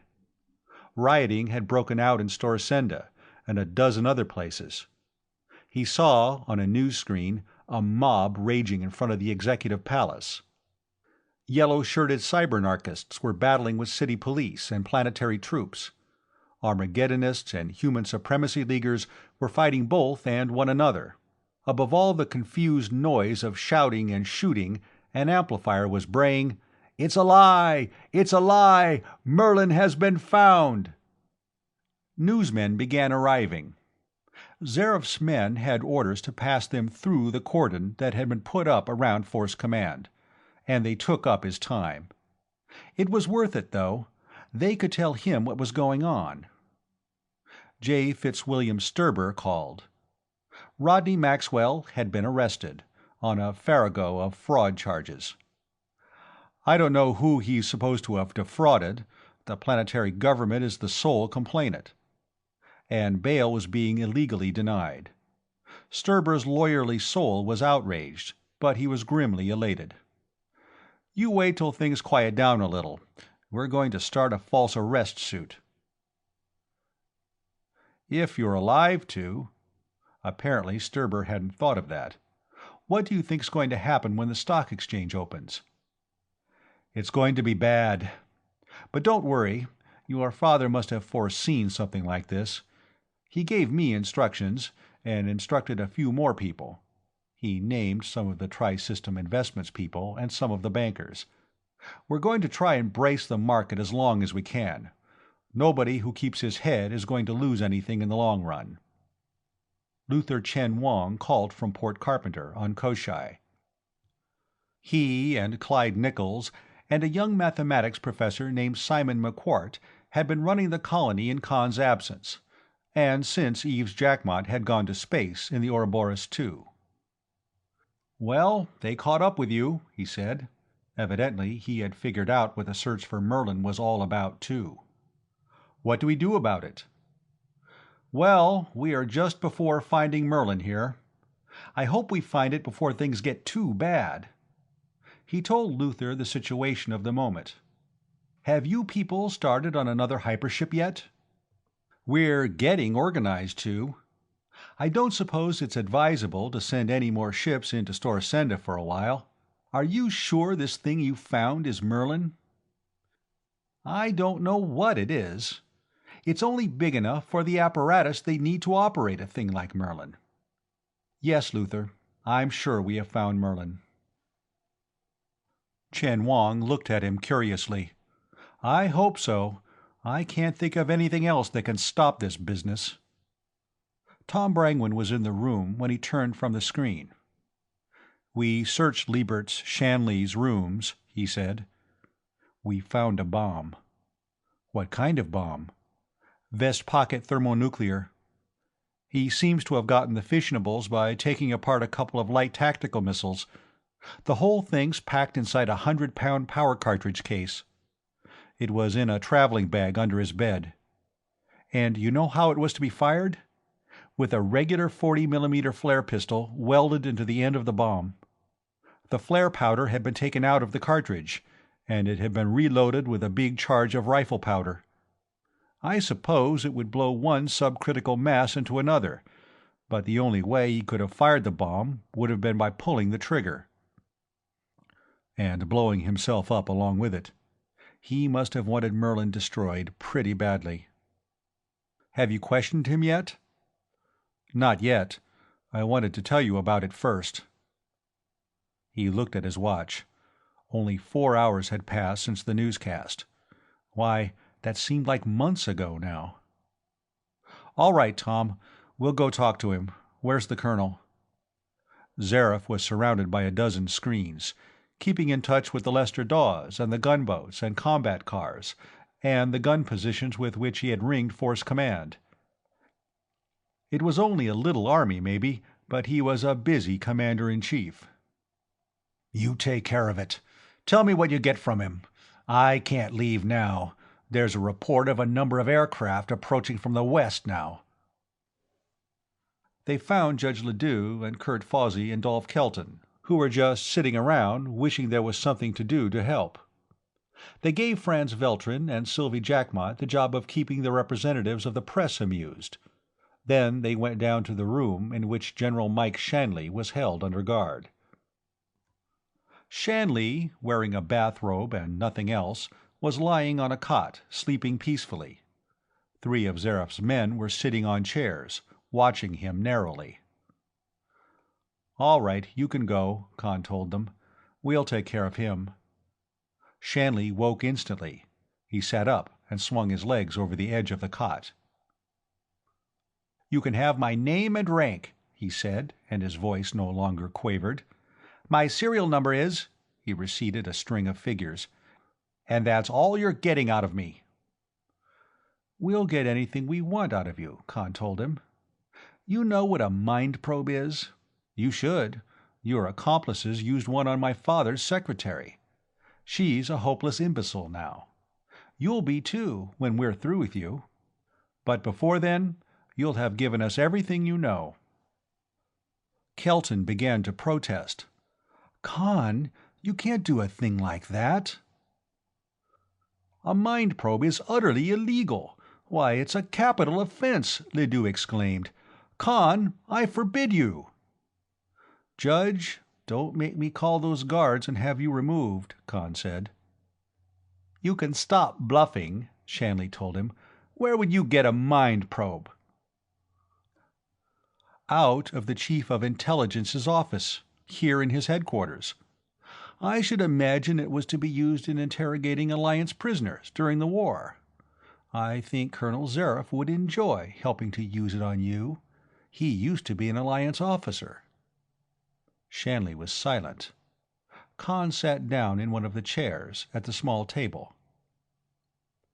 "General Shanley, would you describe General Fox Travis as a man of honor and integrity? And would you so describe yourself?" Shanley said nothing. "Yet both of you have lied, deliberately and repeatedly, to conceal the existence of Merlin. And we found that bomb in your room. You were willing to blow up this headquarters and everybody, yourself included, in it, to keep us from getting at Merlin. Well, you know that we can make you tell us the truth, maybe when it's too late, and you know that we are going to get Merlin. We're cutting the collapsium off that thing above now." Shanley laughed. "You're supposed to be a computer man. You think that little thing could be Merlin?" "The controls and programming machine for Merlin." He turned to Kurt Fawsey. "You always claimed that Merlin was here in Force Command. You had it backward. Force Command is inside Merlin."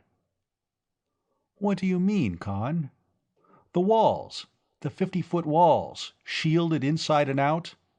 Merlin, the circuitry, the memory bank, the relays, everything was installed inside them. What's up above is only what we needed to operate the computer." "Isn't that true, General?" Shanley had stopped his derisive laughter. He sat on the edge of the cot, tensing as though for a leap at Conn's throat.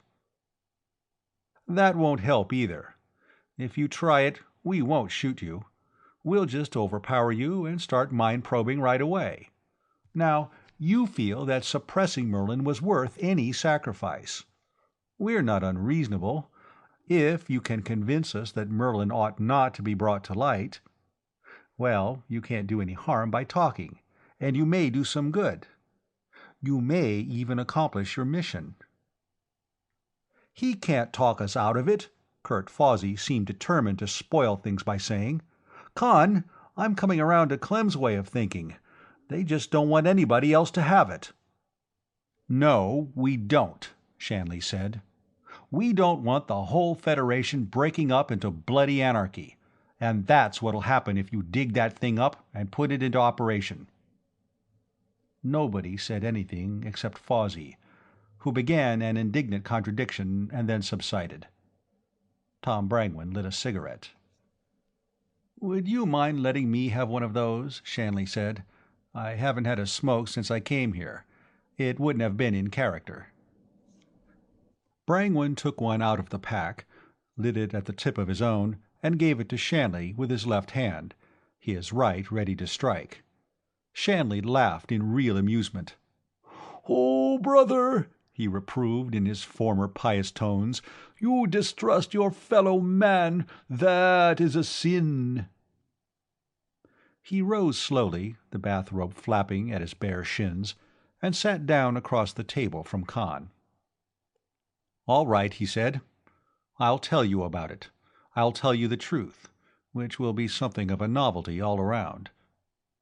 Shanley puffed for a moment at the cigarette. It must really have tasted good after his long abstinence. "You know, we were really caught off balance when the war ended. It even caught Merlin short. Information lag, of course. The whole alliance caved in all at once. Well, we fed Merlin all the data available, and analyzed the situation.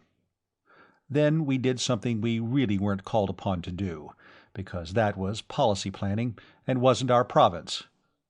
But we were going to move an occupation army into System States planets, and we didn't want to do anything that would embarrass the Federation government later. We fed Merlin every scrap of available information on political and economic conditions everywhere in the Federation, and set up a long-term computation of the general effects of the war. The extrapolation was supposed to run 500 years in the future. It didn't. It stopped, at a point a trifle over 200 years from now, with a statement that no computation could be made further, because at that point the Terran Federation would no longer exist. The others, who had taken chairs facing him, looked at him blankly. "No more Federation?" Judge Ledoux asked incredulously. "Why, the Federation... The Federation would last forever. Anybody knew that. There just couldn't be no more Federation." "That's right," Shanley said. "We had trouble believing it too. Remember, we were Federation officers. The Federation was our religion, just like patriotism used to be, back in the days of nationalism. We checked for error. We made detail analysis. We ran it all over again. It was no use. In 200 years, there won't be any Terran Federation. The government will collapse slowly. The Space Navy will disintegrate. Planets and systems will lose touch with Terra and with one another. You know what it was like here, just before the war. It will be like that on every planet, even on Terra. Just a slow crumbling, till everything is gone. Then every planet will start sliding back, in isolation, into barbarism." "Merlin predicted that?" Kurt Fawsey asked, shocked. If Merlin said so, it had to be true. Shanley nodded. "So we ran another computation. We added the data of publication of this prognosis. You know, Merlin can't predict what you or I would do under given circumstances, but Merlin can handle large group behavior with absolute accuracy. If we made public Merlin's prognosis, the end would come, but not in 2 centuries, but in less than 1. And it wouldn't be a slow, peaceful decay.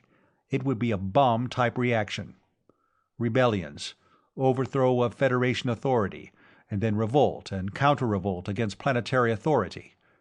Division along sectional or class lines on individual planets. Interplanetary wars, what we fought the Alliance to prevent. Left in ignorance of the future, people would go on trying to make do with what they had.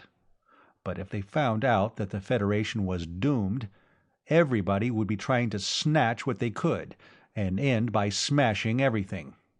Left in ignorance, there might be a planet here and there that would keep enough of the old civilization to serve, in 5 or so centuries, as a nucleus for a new one. Informed in advance of the doom of the Federation, they would all go down together in the same bloody shambles, and there would be a galactic night of barbarism for no one knows how many thousand years." "We don't want anything like that to happen," Tom Brangwen said, in a frightened voice. "Then pull everybody out of here and blow the place up, Merlin along with it," Shanley said. "No, we'll not do that," Fawsey shouted. "I'll shoot the man dead who tries it." "Why didn't you people blow Merlin up?" Conn asked. "We built it. We'd worked with it. It was part of us, and we were part of it. We couldn't. Besides, there was a chance that it might survive the Federation, when a new civilization arose, It would be useful. We just sealed it. There were fewer than 100 of us who knew about it. We all took an oath of secrecy. We spent the rest of our lives trying to suppress any mention of Merlin or the Merlin Project. You have no idea how shocked both General Travis and I were when you told us that the story was still current here on Poictesme. And when we found out that you'd been getting into the records of the Third Force, I took the next ship I could, a miserable little freighter, and when I landed and found out what was happening, I contacted Murchison and scared the life out of him with stories about a secessionist conspiracy. All this Armageddonist human supremacy, Merlin as the devil stuff that's been going on was started by Murchison. And he succeeded in scaring Vykoven with the cybernarchists, too. This computation on the future of the Federation is still in the backwork file? Conn asked. Shanley nodded. We were criminally reckless. I can see that now. Let me beg, again, that you destroy the whole thing. We'll have to talk it over among ourselves, Judge Ledoux said. The 5 of us here cannot presume to speak for everybody. We will, of course, have to keep you confined.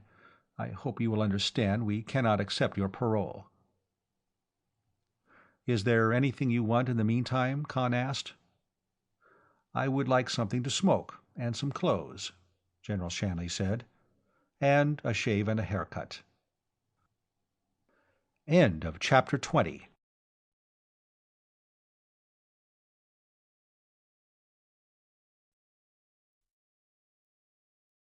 Chapter 21.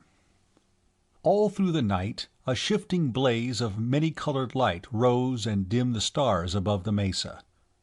They stared in awe, marveling at the energy that was pouring out of the converters into a tiny spot that inched its way around the collapsium shielding. It must have been visible for hundreds of miles. It was, for there was a new flood of rumor circulating in Storsenda and repeated and denied by the newscasts, now running continuously. Merlin had been found. Merlin had been blown up by government troops. Merlin was being transported to Storsenda to be installed as arbiter of the government. Merlin the monster was destroying the planet. Merlin the devil was unchained. Conn and Kurt Fawsey and Dolph Kelton and Judge Ledoux and Tom Brangwyn clustered together, talking in whispers. They had told nobody yet of the interview with Shanley. "You think it would make all that trouble?" Kelton was asking anxiously, hoping that the others would convince him that it wouldn't. "Maybe we had better destroy it," Judge Ledoux faltered. "You see what it's done already. The whole planet's in anarchy. If we let this go on—" "We can't decide anything like that, just the 5 of us," Brangwyn was insisting. "We'll have to get the others together and see what they think. We have no right to make any decision like this for them." "They're no more able to make the decision than we are," Conn said. "But we've got to. They have a right to know." "If you decide to destroy Merlin, you'll have to decide to kill me first," Kurt Fawsey said, his voice deadly calm. "You won't do it while I'm alive." "But Kurt," Ledoux expostulated, "you know why these people here at Storsenda are rioting? It's because they've lost hope, because they're afraid and desperate. The Terran Federation is something everybody feels they have to have, for peace and order and welfare. If people thought it was breaking up, they'd be desperate too. They'd do the same insane things these people here on this planet are doing." General Shanley was right. Don't destroy the hope that keeps them sane. "We don't need to do that," Kurt Fawsey argued. "We can use Merlin to solve our problems. We don't need to tell the whole Federation what's going to happen in 200 years. "It would get out. It couldn't help getting out," Ledoux said. "Let's not try to decide it ourselves," Conn said. "Let's get Merlin into operation and run a computation on it." "You mean ask Merlin to tell us whether it ought to be destroyed or not?" Ledoux asked incredulously. "Let Merlin put itself on trial and sentence itself to destruction? Merlin is a computer. Computers deal only in facts. Computers are machines. They have no sense of self-preservation. If Merlin ought to be destroyed, Merlin will tell us so." "You willing to leave it up to Merlin, Kurt?" Tom Brangwyn asked. Fawsey gulped. "Yes. If Merlin says we ought to, we'll have to do it." Toward noon, a telecast went out from Koshai on a dozen different wavelengths. Conn, half asleep in a chair in the Commander-in-Chief's office, saw Simon McQuart, the young mathematics professor from Storsenda College, who had become one of the leaders of the colony, appear on the screen. The next moment he was fully awake, shocked by McQuart's words. "This is not a threat. This is a solemn, even a prayerful warning. We do not want to use genocidal weapons of mass destruction against the world of our birth. But whether we do or not rests solely with you. We came here with a dream of a better world, a world of happiness and plenty for all. We have been working, on Koshai, to build such a world on Poictesme. Now you are smashing that dream. When it is gone, we will have nothing to live for except revenge, and we will take that revenge, make no mistake. We have the weapons with which to take it. Remember, this was a Federation naval base and naval arsenal during the war. Here the Federation Navy built their super missiles, the missiles which devastated Ashmodai and Belphegor and Baphomet, and hundreds of these weapons are here. We have them, ready for launching. Once they are launched, with the robo-pilots set for targets on Poictesme, you will have 160 hours, at the most, to live. We will launch them immediately if there is another attack made upon Force Command Duplicate HQ, or upon Interplanetary Building in Storsenda, or if Rodney Maxwell is killed, no matter by whom or under what circumstances. We beg you, earnestly and prayerfully, not to force us to do this dreadful thing. We speak to each one of you, for each one of you holds the fate of the planet in his own hands." The image faded from the screen. As it did, Conn was looking from one to another of the people in the room with him. All were dumbfounded, most of them frightened. "They wouldn't do it, would they?" Lorenzo Menardus was asking. "Conn, you know these people. They wouldn't, really?" "Don't depend on it, Lorenzo," Clem Zareff said. "It's hard for a lot of people to shoot somebody 10 feet away with a pistol. But just sending off a missile, that's nothing but setting a lot of dials and then pushing a button." "I'm not worrying about whether they do it or not," Conn said. "What I'm worrying about is how many people will believe they will." Apparently, a good many people did. Zareff's combat vehicles began reporting a cessation of fighting. The newscasts, repeating the ultimatum from Koshai, told of fewer and fewer disorders in the city or elsewhere. By mid-afternoon, the rioting had stopped. By that time, too, Rodney Maxwell was on screen. He was, Conn noticed, wearing his pistols again. "What happened?" he asked. "They let you out on bail?" Maxwell shook his head. "Charges dismissed. They didn't have anything to charge me with in the first place. But they haven't let me out yet." "You're wearing your guns." "Yes, but they still have me penned up here at the Executive Palace. They're practically keeping me in the safe. I wish our people on Koshai hadn't mentioned me in their ultimatum. Jake Feikoven's afraid to let me run around loose for fear some lunatic shoots me and starts the Planet Busters coming in. Jake did one good thing, though. He ordered the stock exchange closed and declared a 5-day bank holiday. By that time, you ought to have Merlin opened and working, and then the market'll be safe." Conn simply replied, "I hope so." There was no telling what kind of taps there might be on the screen his father was using. He couldn't risk telling him about Shanley, or about the last computation which Merlin made.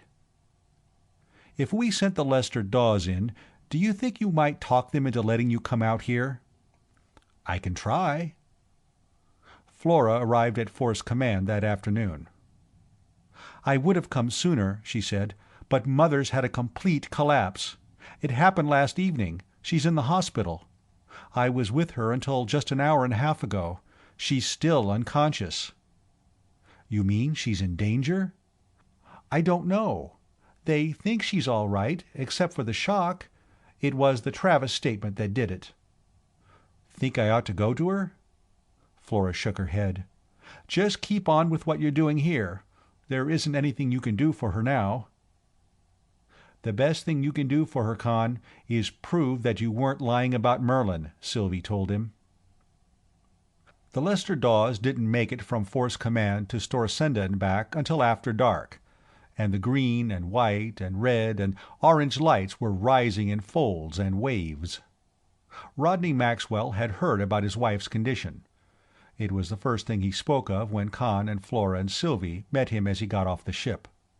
"There isn't anything we can do, Father," Flora said. "They'll call us when there's any change." He said the same thing Sylvie had said. "The only thing we can do is get that infernal thing uncovered. Once we do this, everything'll be all right. We'll show your mother that it wasn't a fake and it isn't anything dangerous. We'll put a stop to all these horror stories about mechanical devils and living machines." Conn drew his father off where the girls couldn't overhear. "This is something worse," he said. "This is a bomb that could blow up the whole Federation." "Are you going nuts too?" his father demanded. Conn told him about Shanley. He repeated, almost word for word, the story Shanley had told. "Do you believe that?" his father asked. "Don't you? You were in Storsenda when the Travis statement came out. You saw how people reacted. If this story gets out, people will be acting the same way on every planet in the Federation. Not just places like Poictesme, planets like Terra and Baldur and Marduk and Odin and Osiris. It would be the end of everything civilized, everywhere." "Why didn't they use Merlin to save the Federation?" "It's past saving. It's been past saving since before the war. The war was what gave it the final shove. If they could have used Merlin to reverse the process, they wouldn't have sealed it away." "But you know, Conn, we can't destroy Merlin. If we did, the same people who went crazy over the Travis statement would go crazy all over again, worse than ever. We'd be destroying everything we planned for, and we'd be destroying ourselves. That bluff young McQuart and Luther Chen Wang and Bill Nichols made wouldn't work twice. And if they weren't bluffing—" His father shuddered.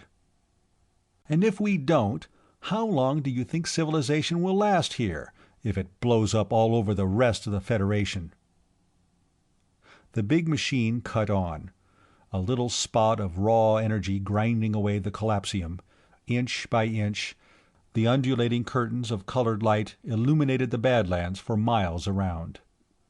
Then, when the first hint of dawn came into the east, they went out. The steady roar of the generators that had battered every ear for over 24 hours stopped. There was unbelieving silence, and then shouts. The workmen swarmed out to man lifters. Slowly, the heavy apparatus, the reactor and the converters, the cutting machine and the shielding around it, was lifted away.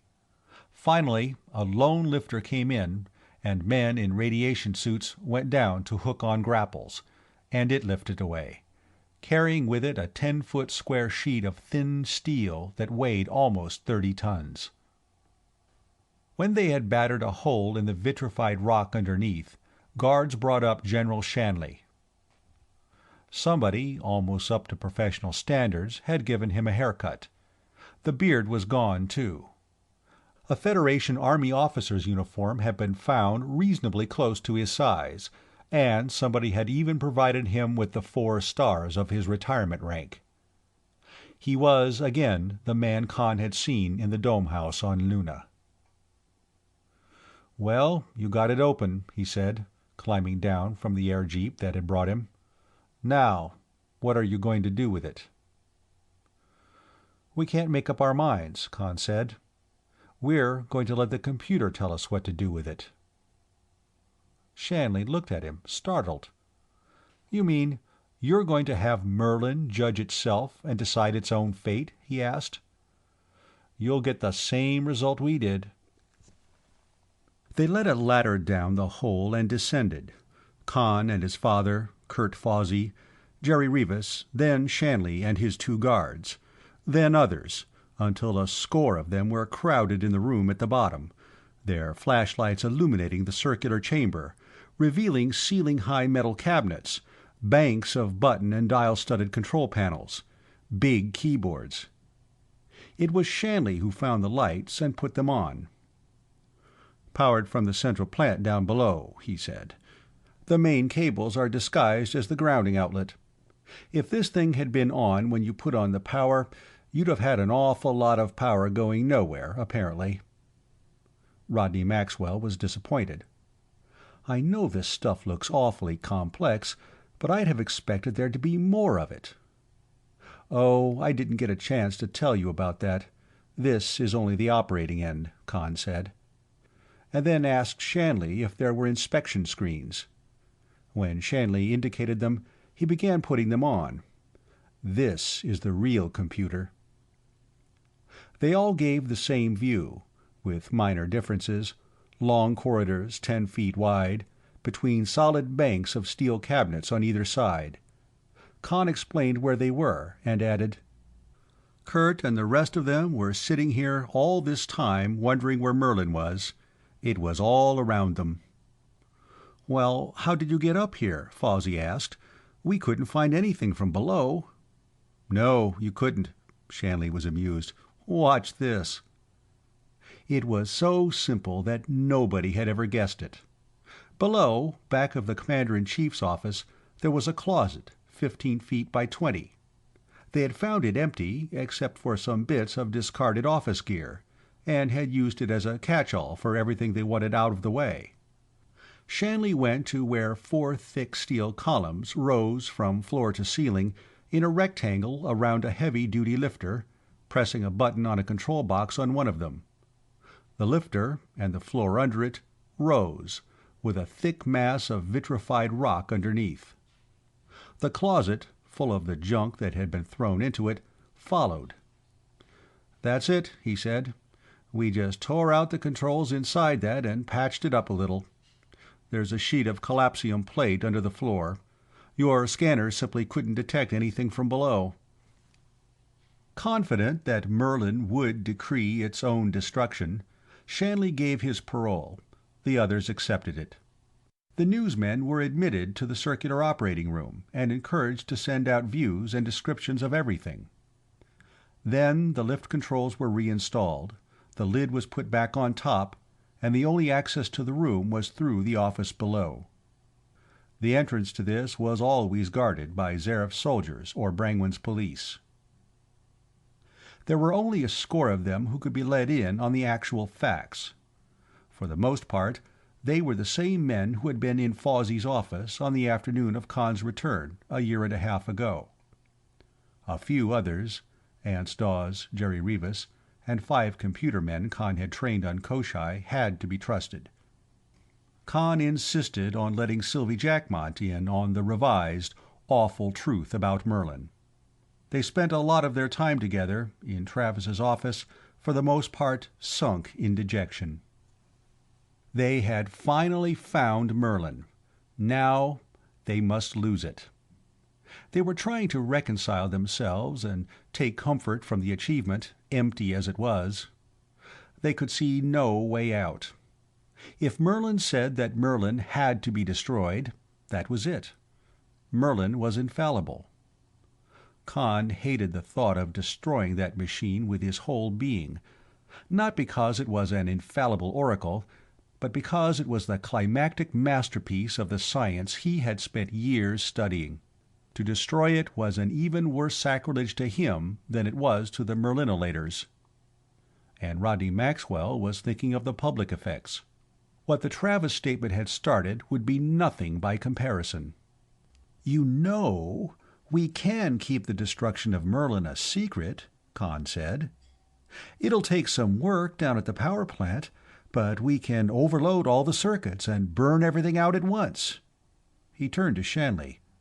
"I don't know why you people didn't think of that." Shanley looked at him in surprise.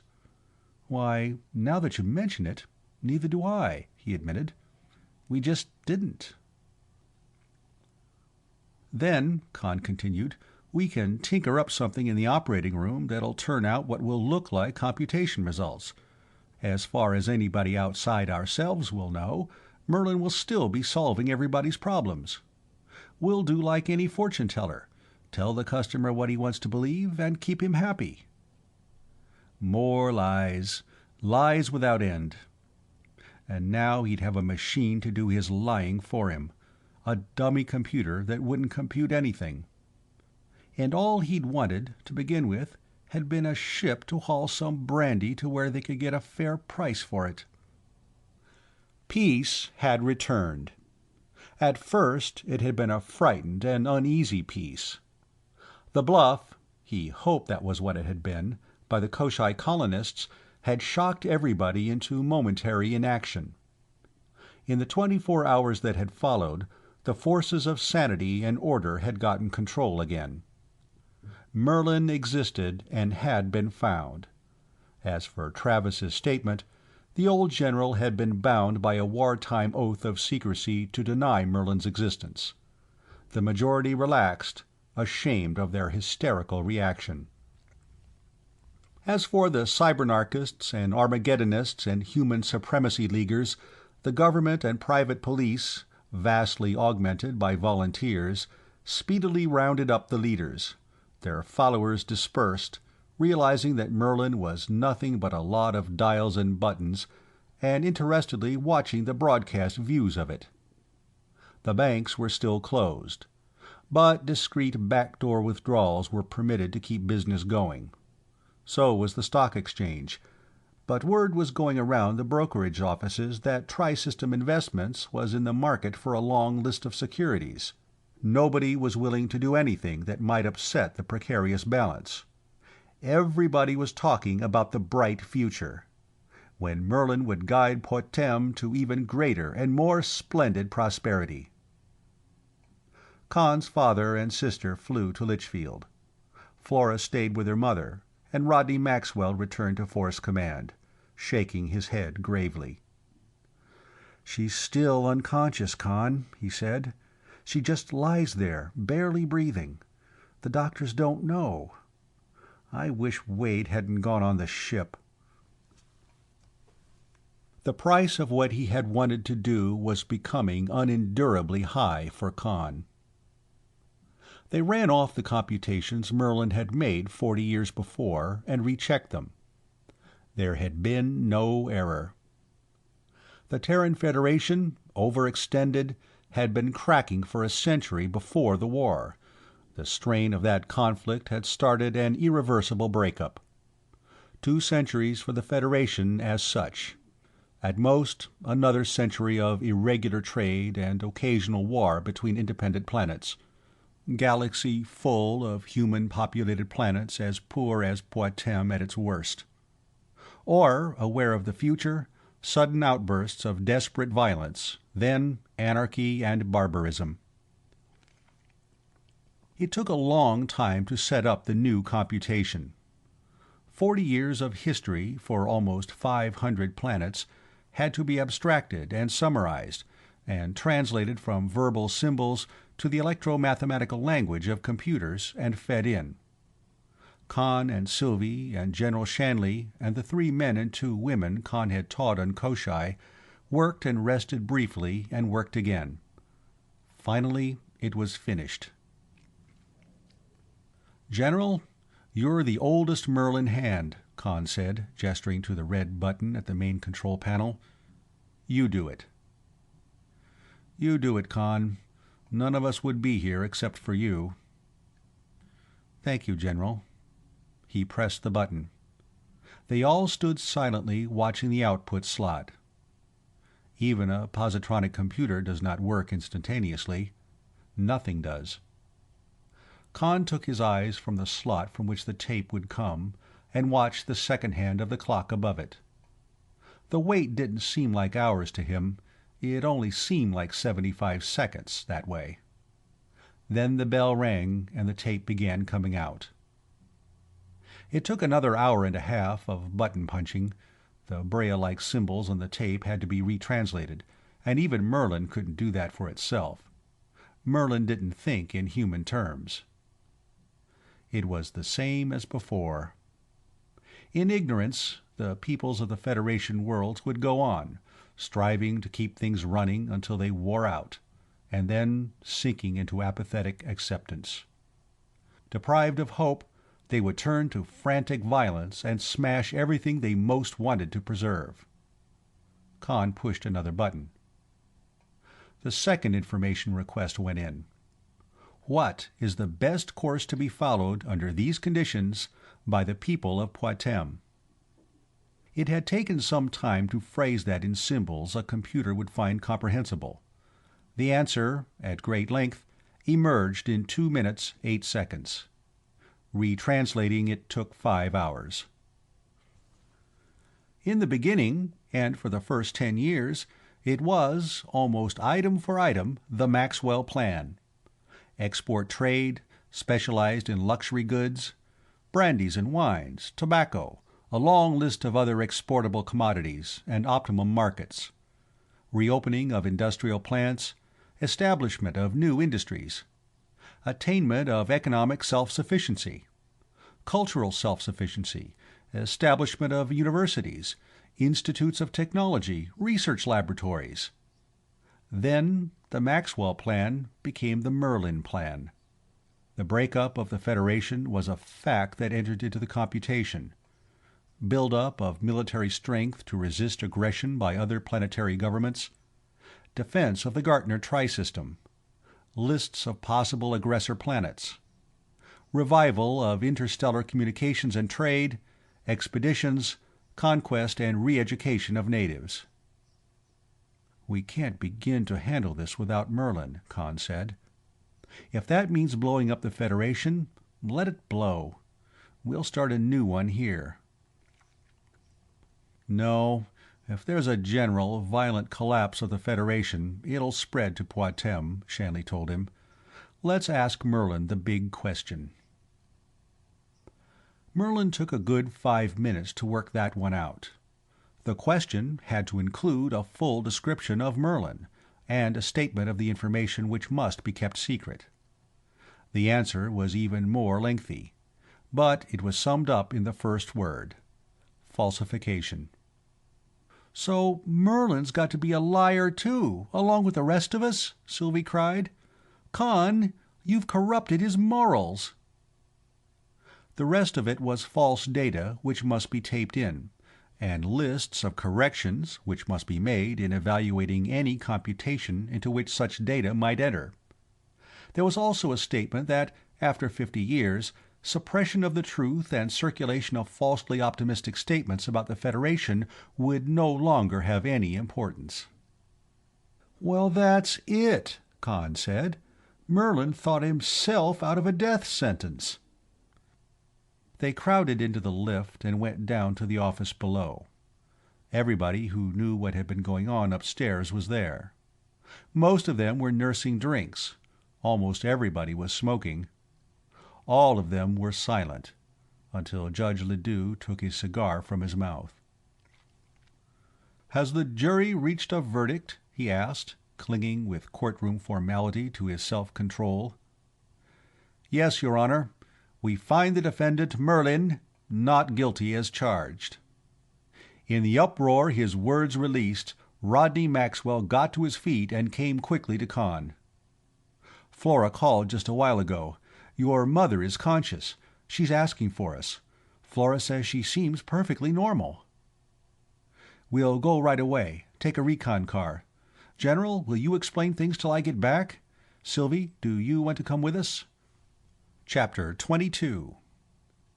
It was autumn again, the second autumn since he had landed from the city of Asgard at Storsunda and taken the Countess Dorothy home to Litchfield. Again the fields were bare and brown. All up and down the Gordon Valley the melons were harvested, and the wine pressing was ready to start. The house was crowded today.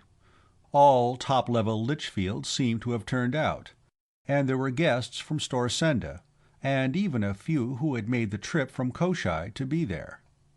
Simon McQuart, the president of Koshai Tech. Conn could always remember him in the screen, threatening a whole planet with devastation. Luther Chen Wang, the chief executive of Koshai Colony. Clyde Nichols, the president of Koshai Airlines. He almost bumped into Eves Jackmont, coming in from the hall. Jackmont's beard had been trimmed down to a small imperial, and he was wearing the uniform of Tri-System and Interstellar Space Lines. Nothing at all like a Federation Space Navy uniform. He was laughing about something. He threw an arm over Conn's shoulder, and they went into the front parlor together. "Oh, Gehenna of a big crop," he heard Clem Zareff's voice chuckling happily above the babble in the room. "You wouldn't believe it. Why, we had to build 6 new vats." The thin-faced, white-haired man in the chair beside him said something. Mike Shanley and Clem Zareff, old enemies, were now fast friends. Shanley had come in from Force Command with Conn that morning. He had stayed on Poictesme as nominal head of Project Merlin, and intended to remain there for the rest of his life. "Oh, there aren't any more farm tramps," Zareff replied. "Everybody's getting factory jobs off-planet. I have an awful time getting help, and what I can get won't work for less than 10 sols a day. Why, they're even organizing a union." There were feminine shrieks from across the room, and a stampede. The house-cleaning robot had come in, running its vacuum-cleaning hose around and brandishing its mops. He saw his mother break away from a group of older ladies and shout, "Oscar!" The robot stopped dead. "Yes'm?" a voice came out of it, Sheshan accented. "Get out!" his mother commanded. "Go to the kitchen. Stay there." "Yes'm." The robot floated out the door to the hall.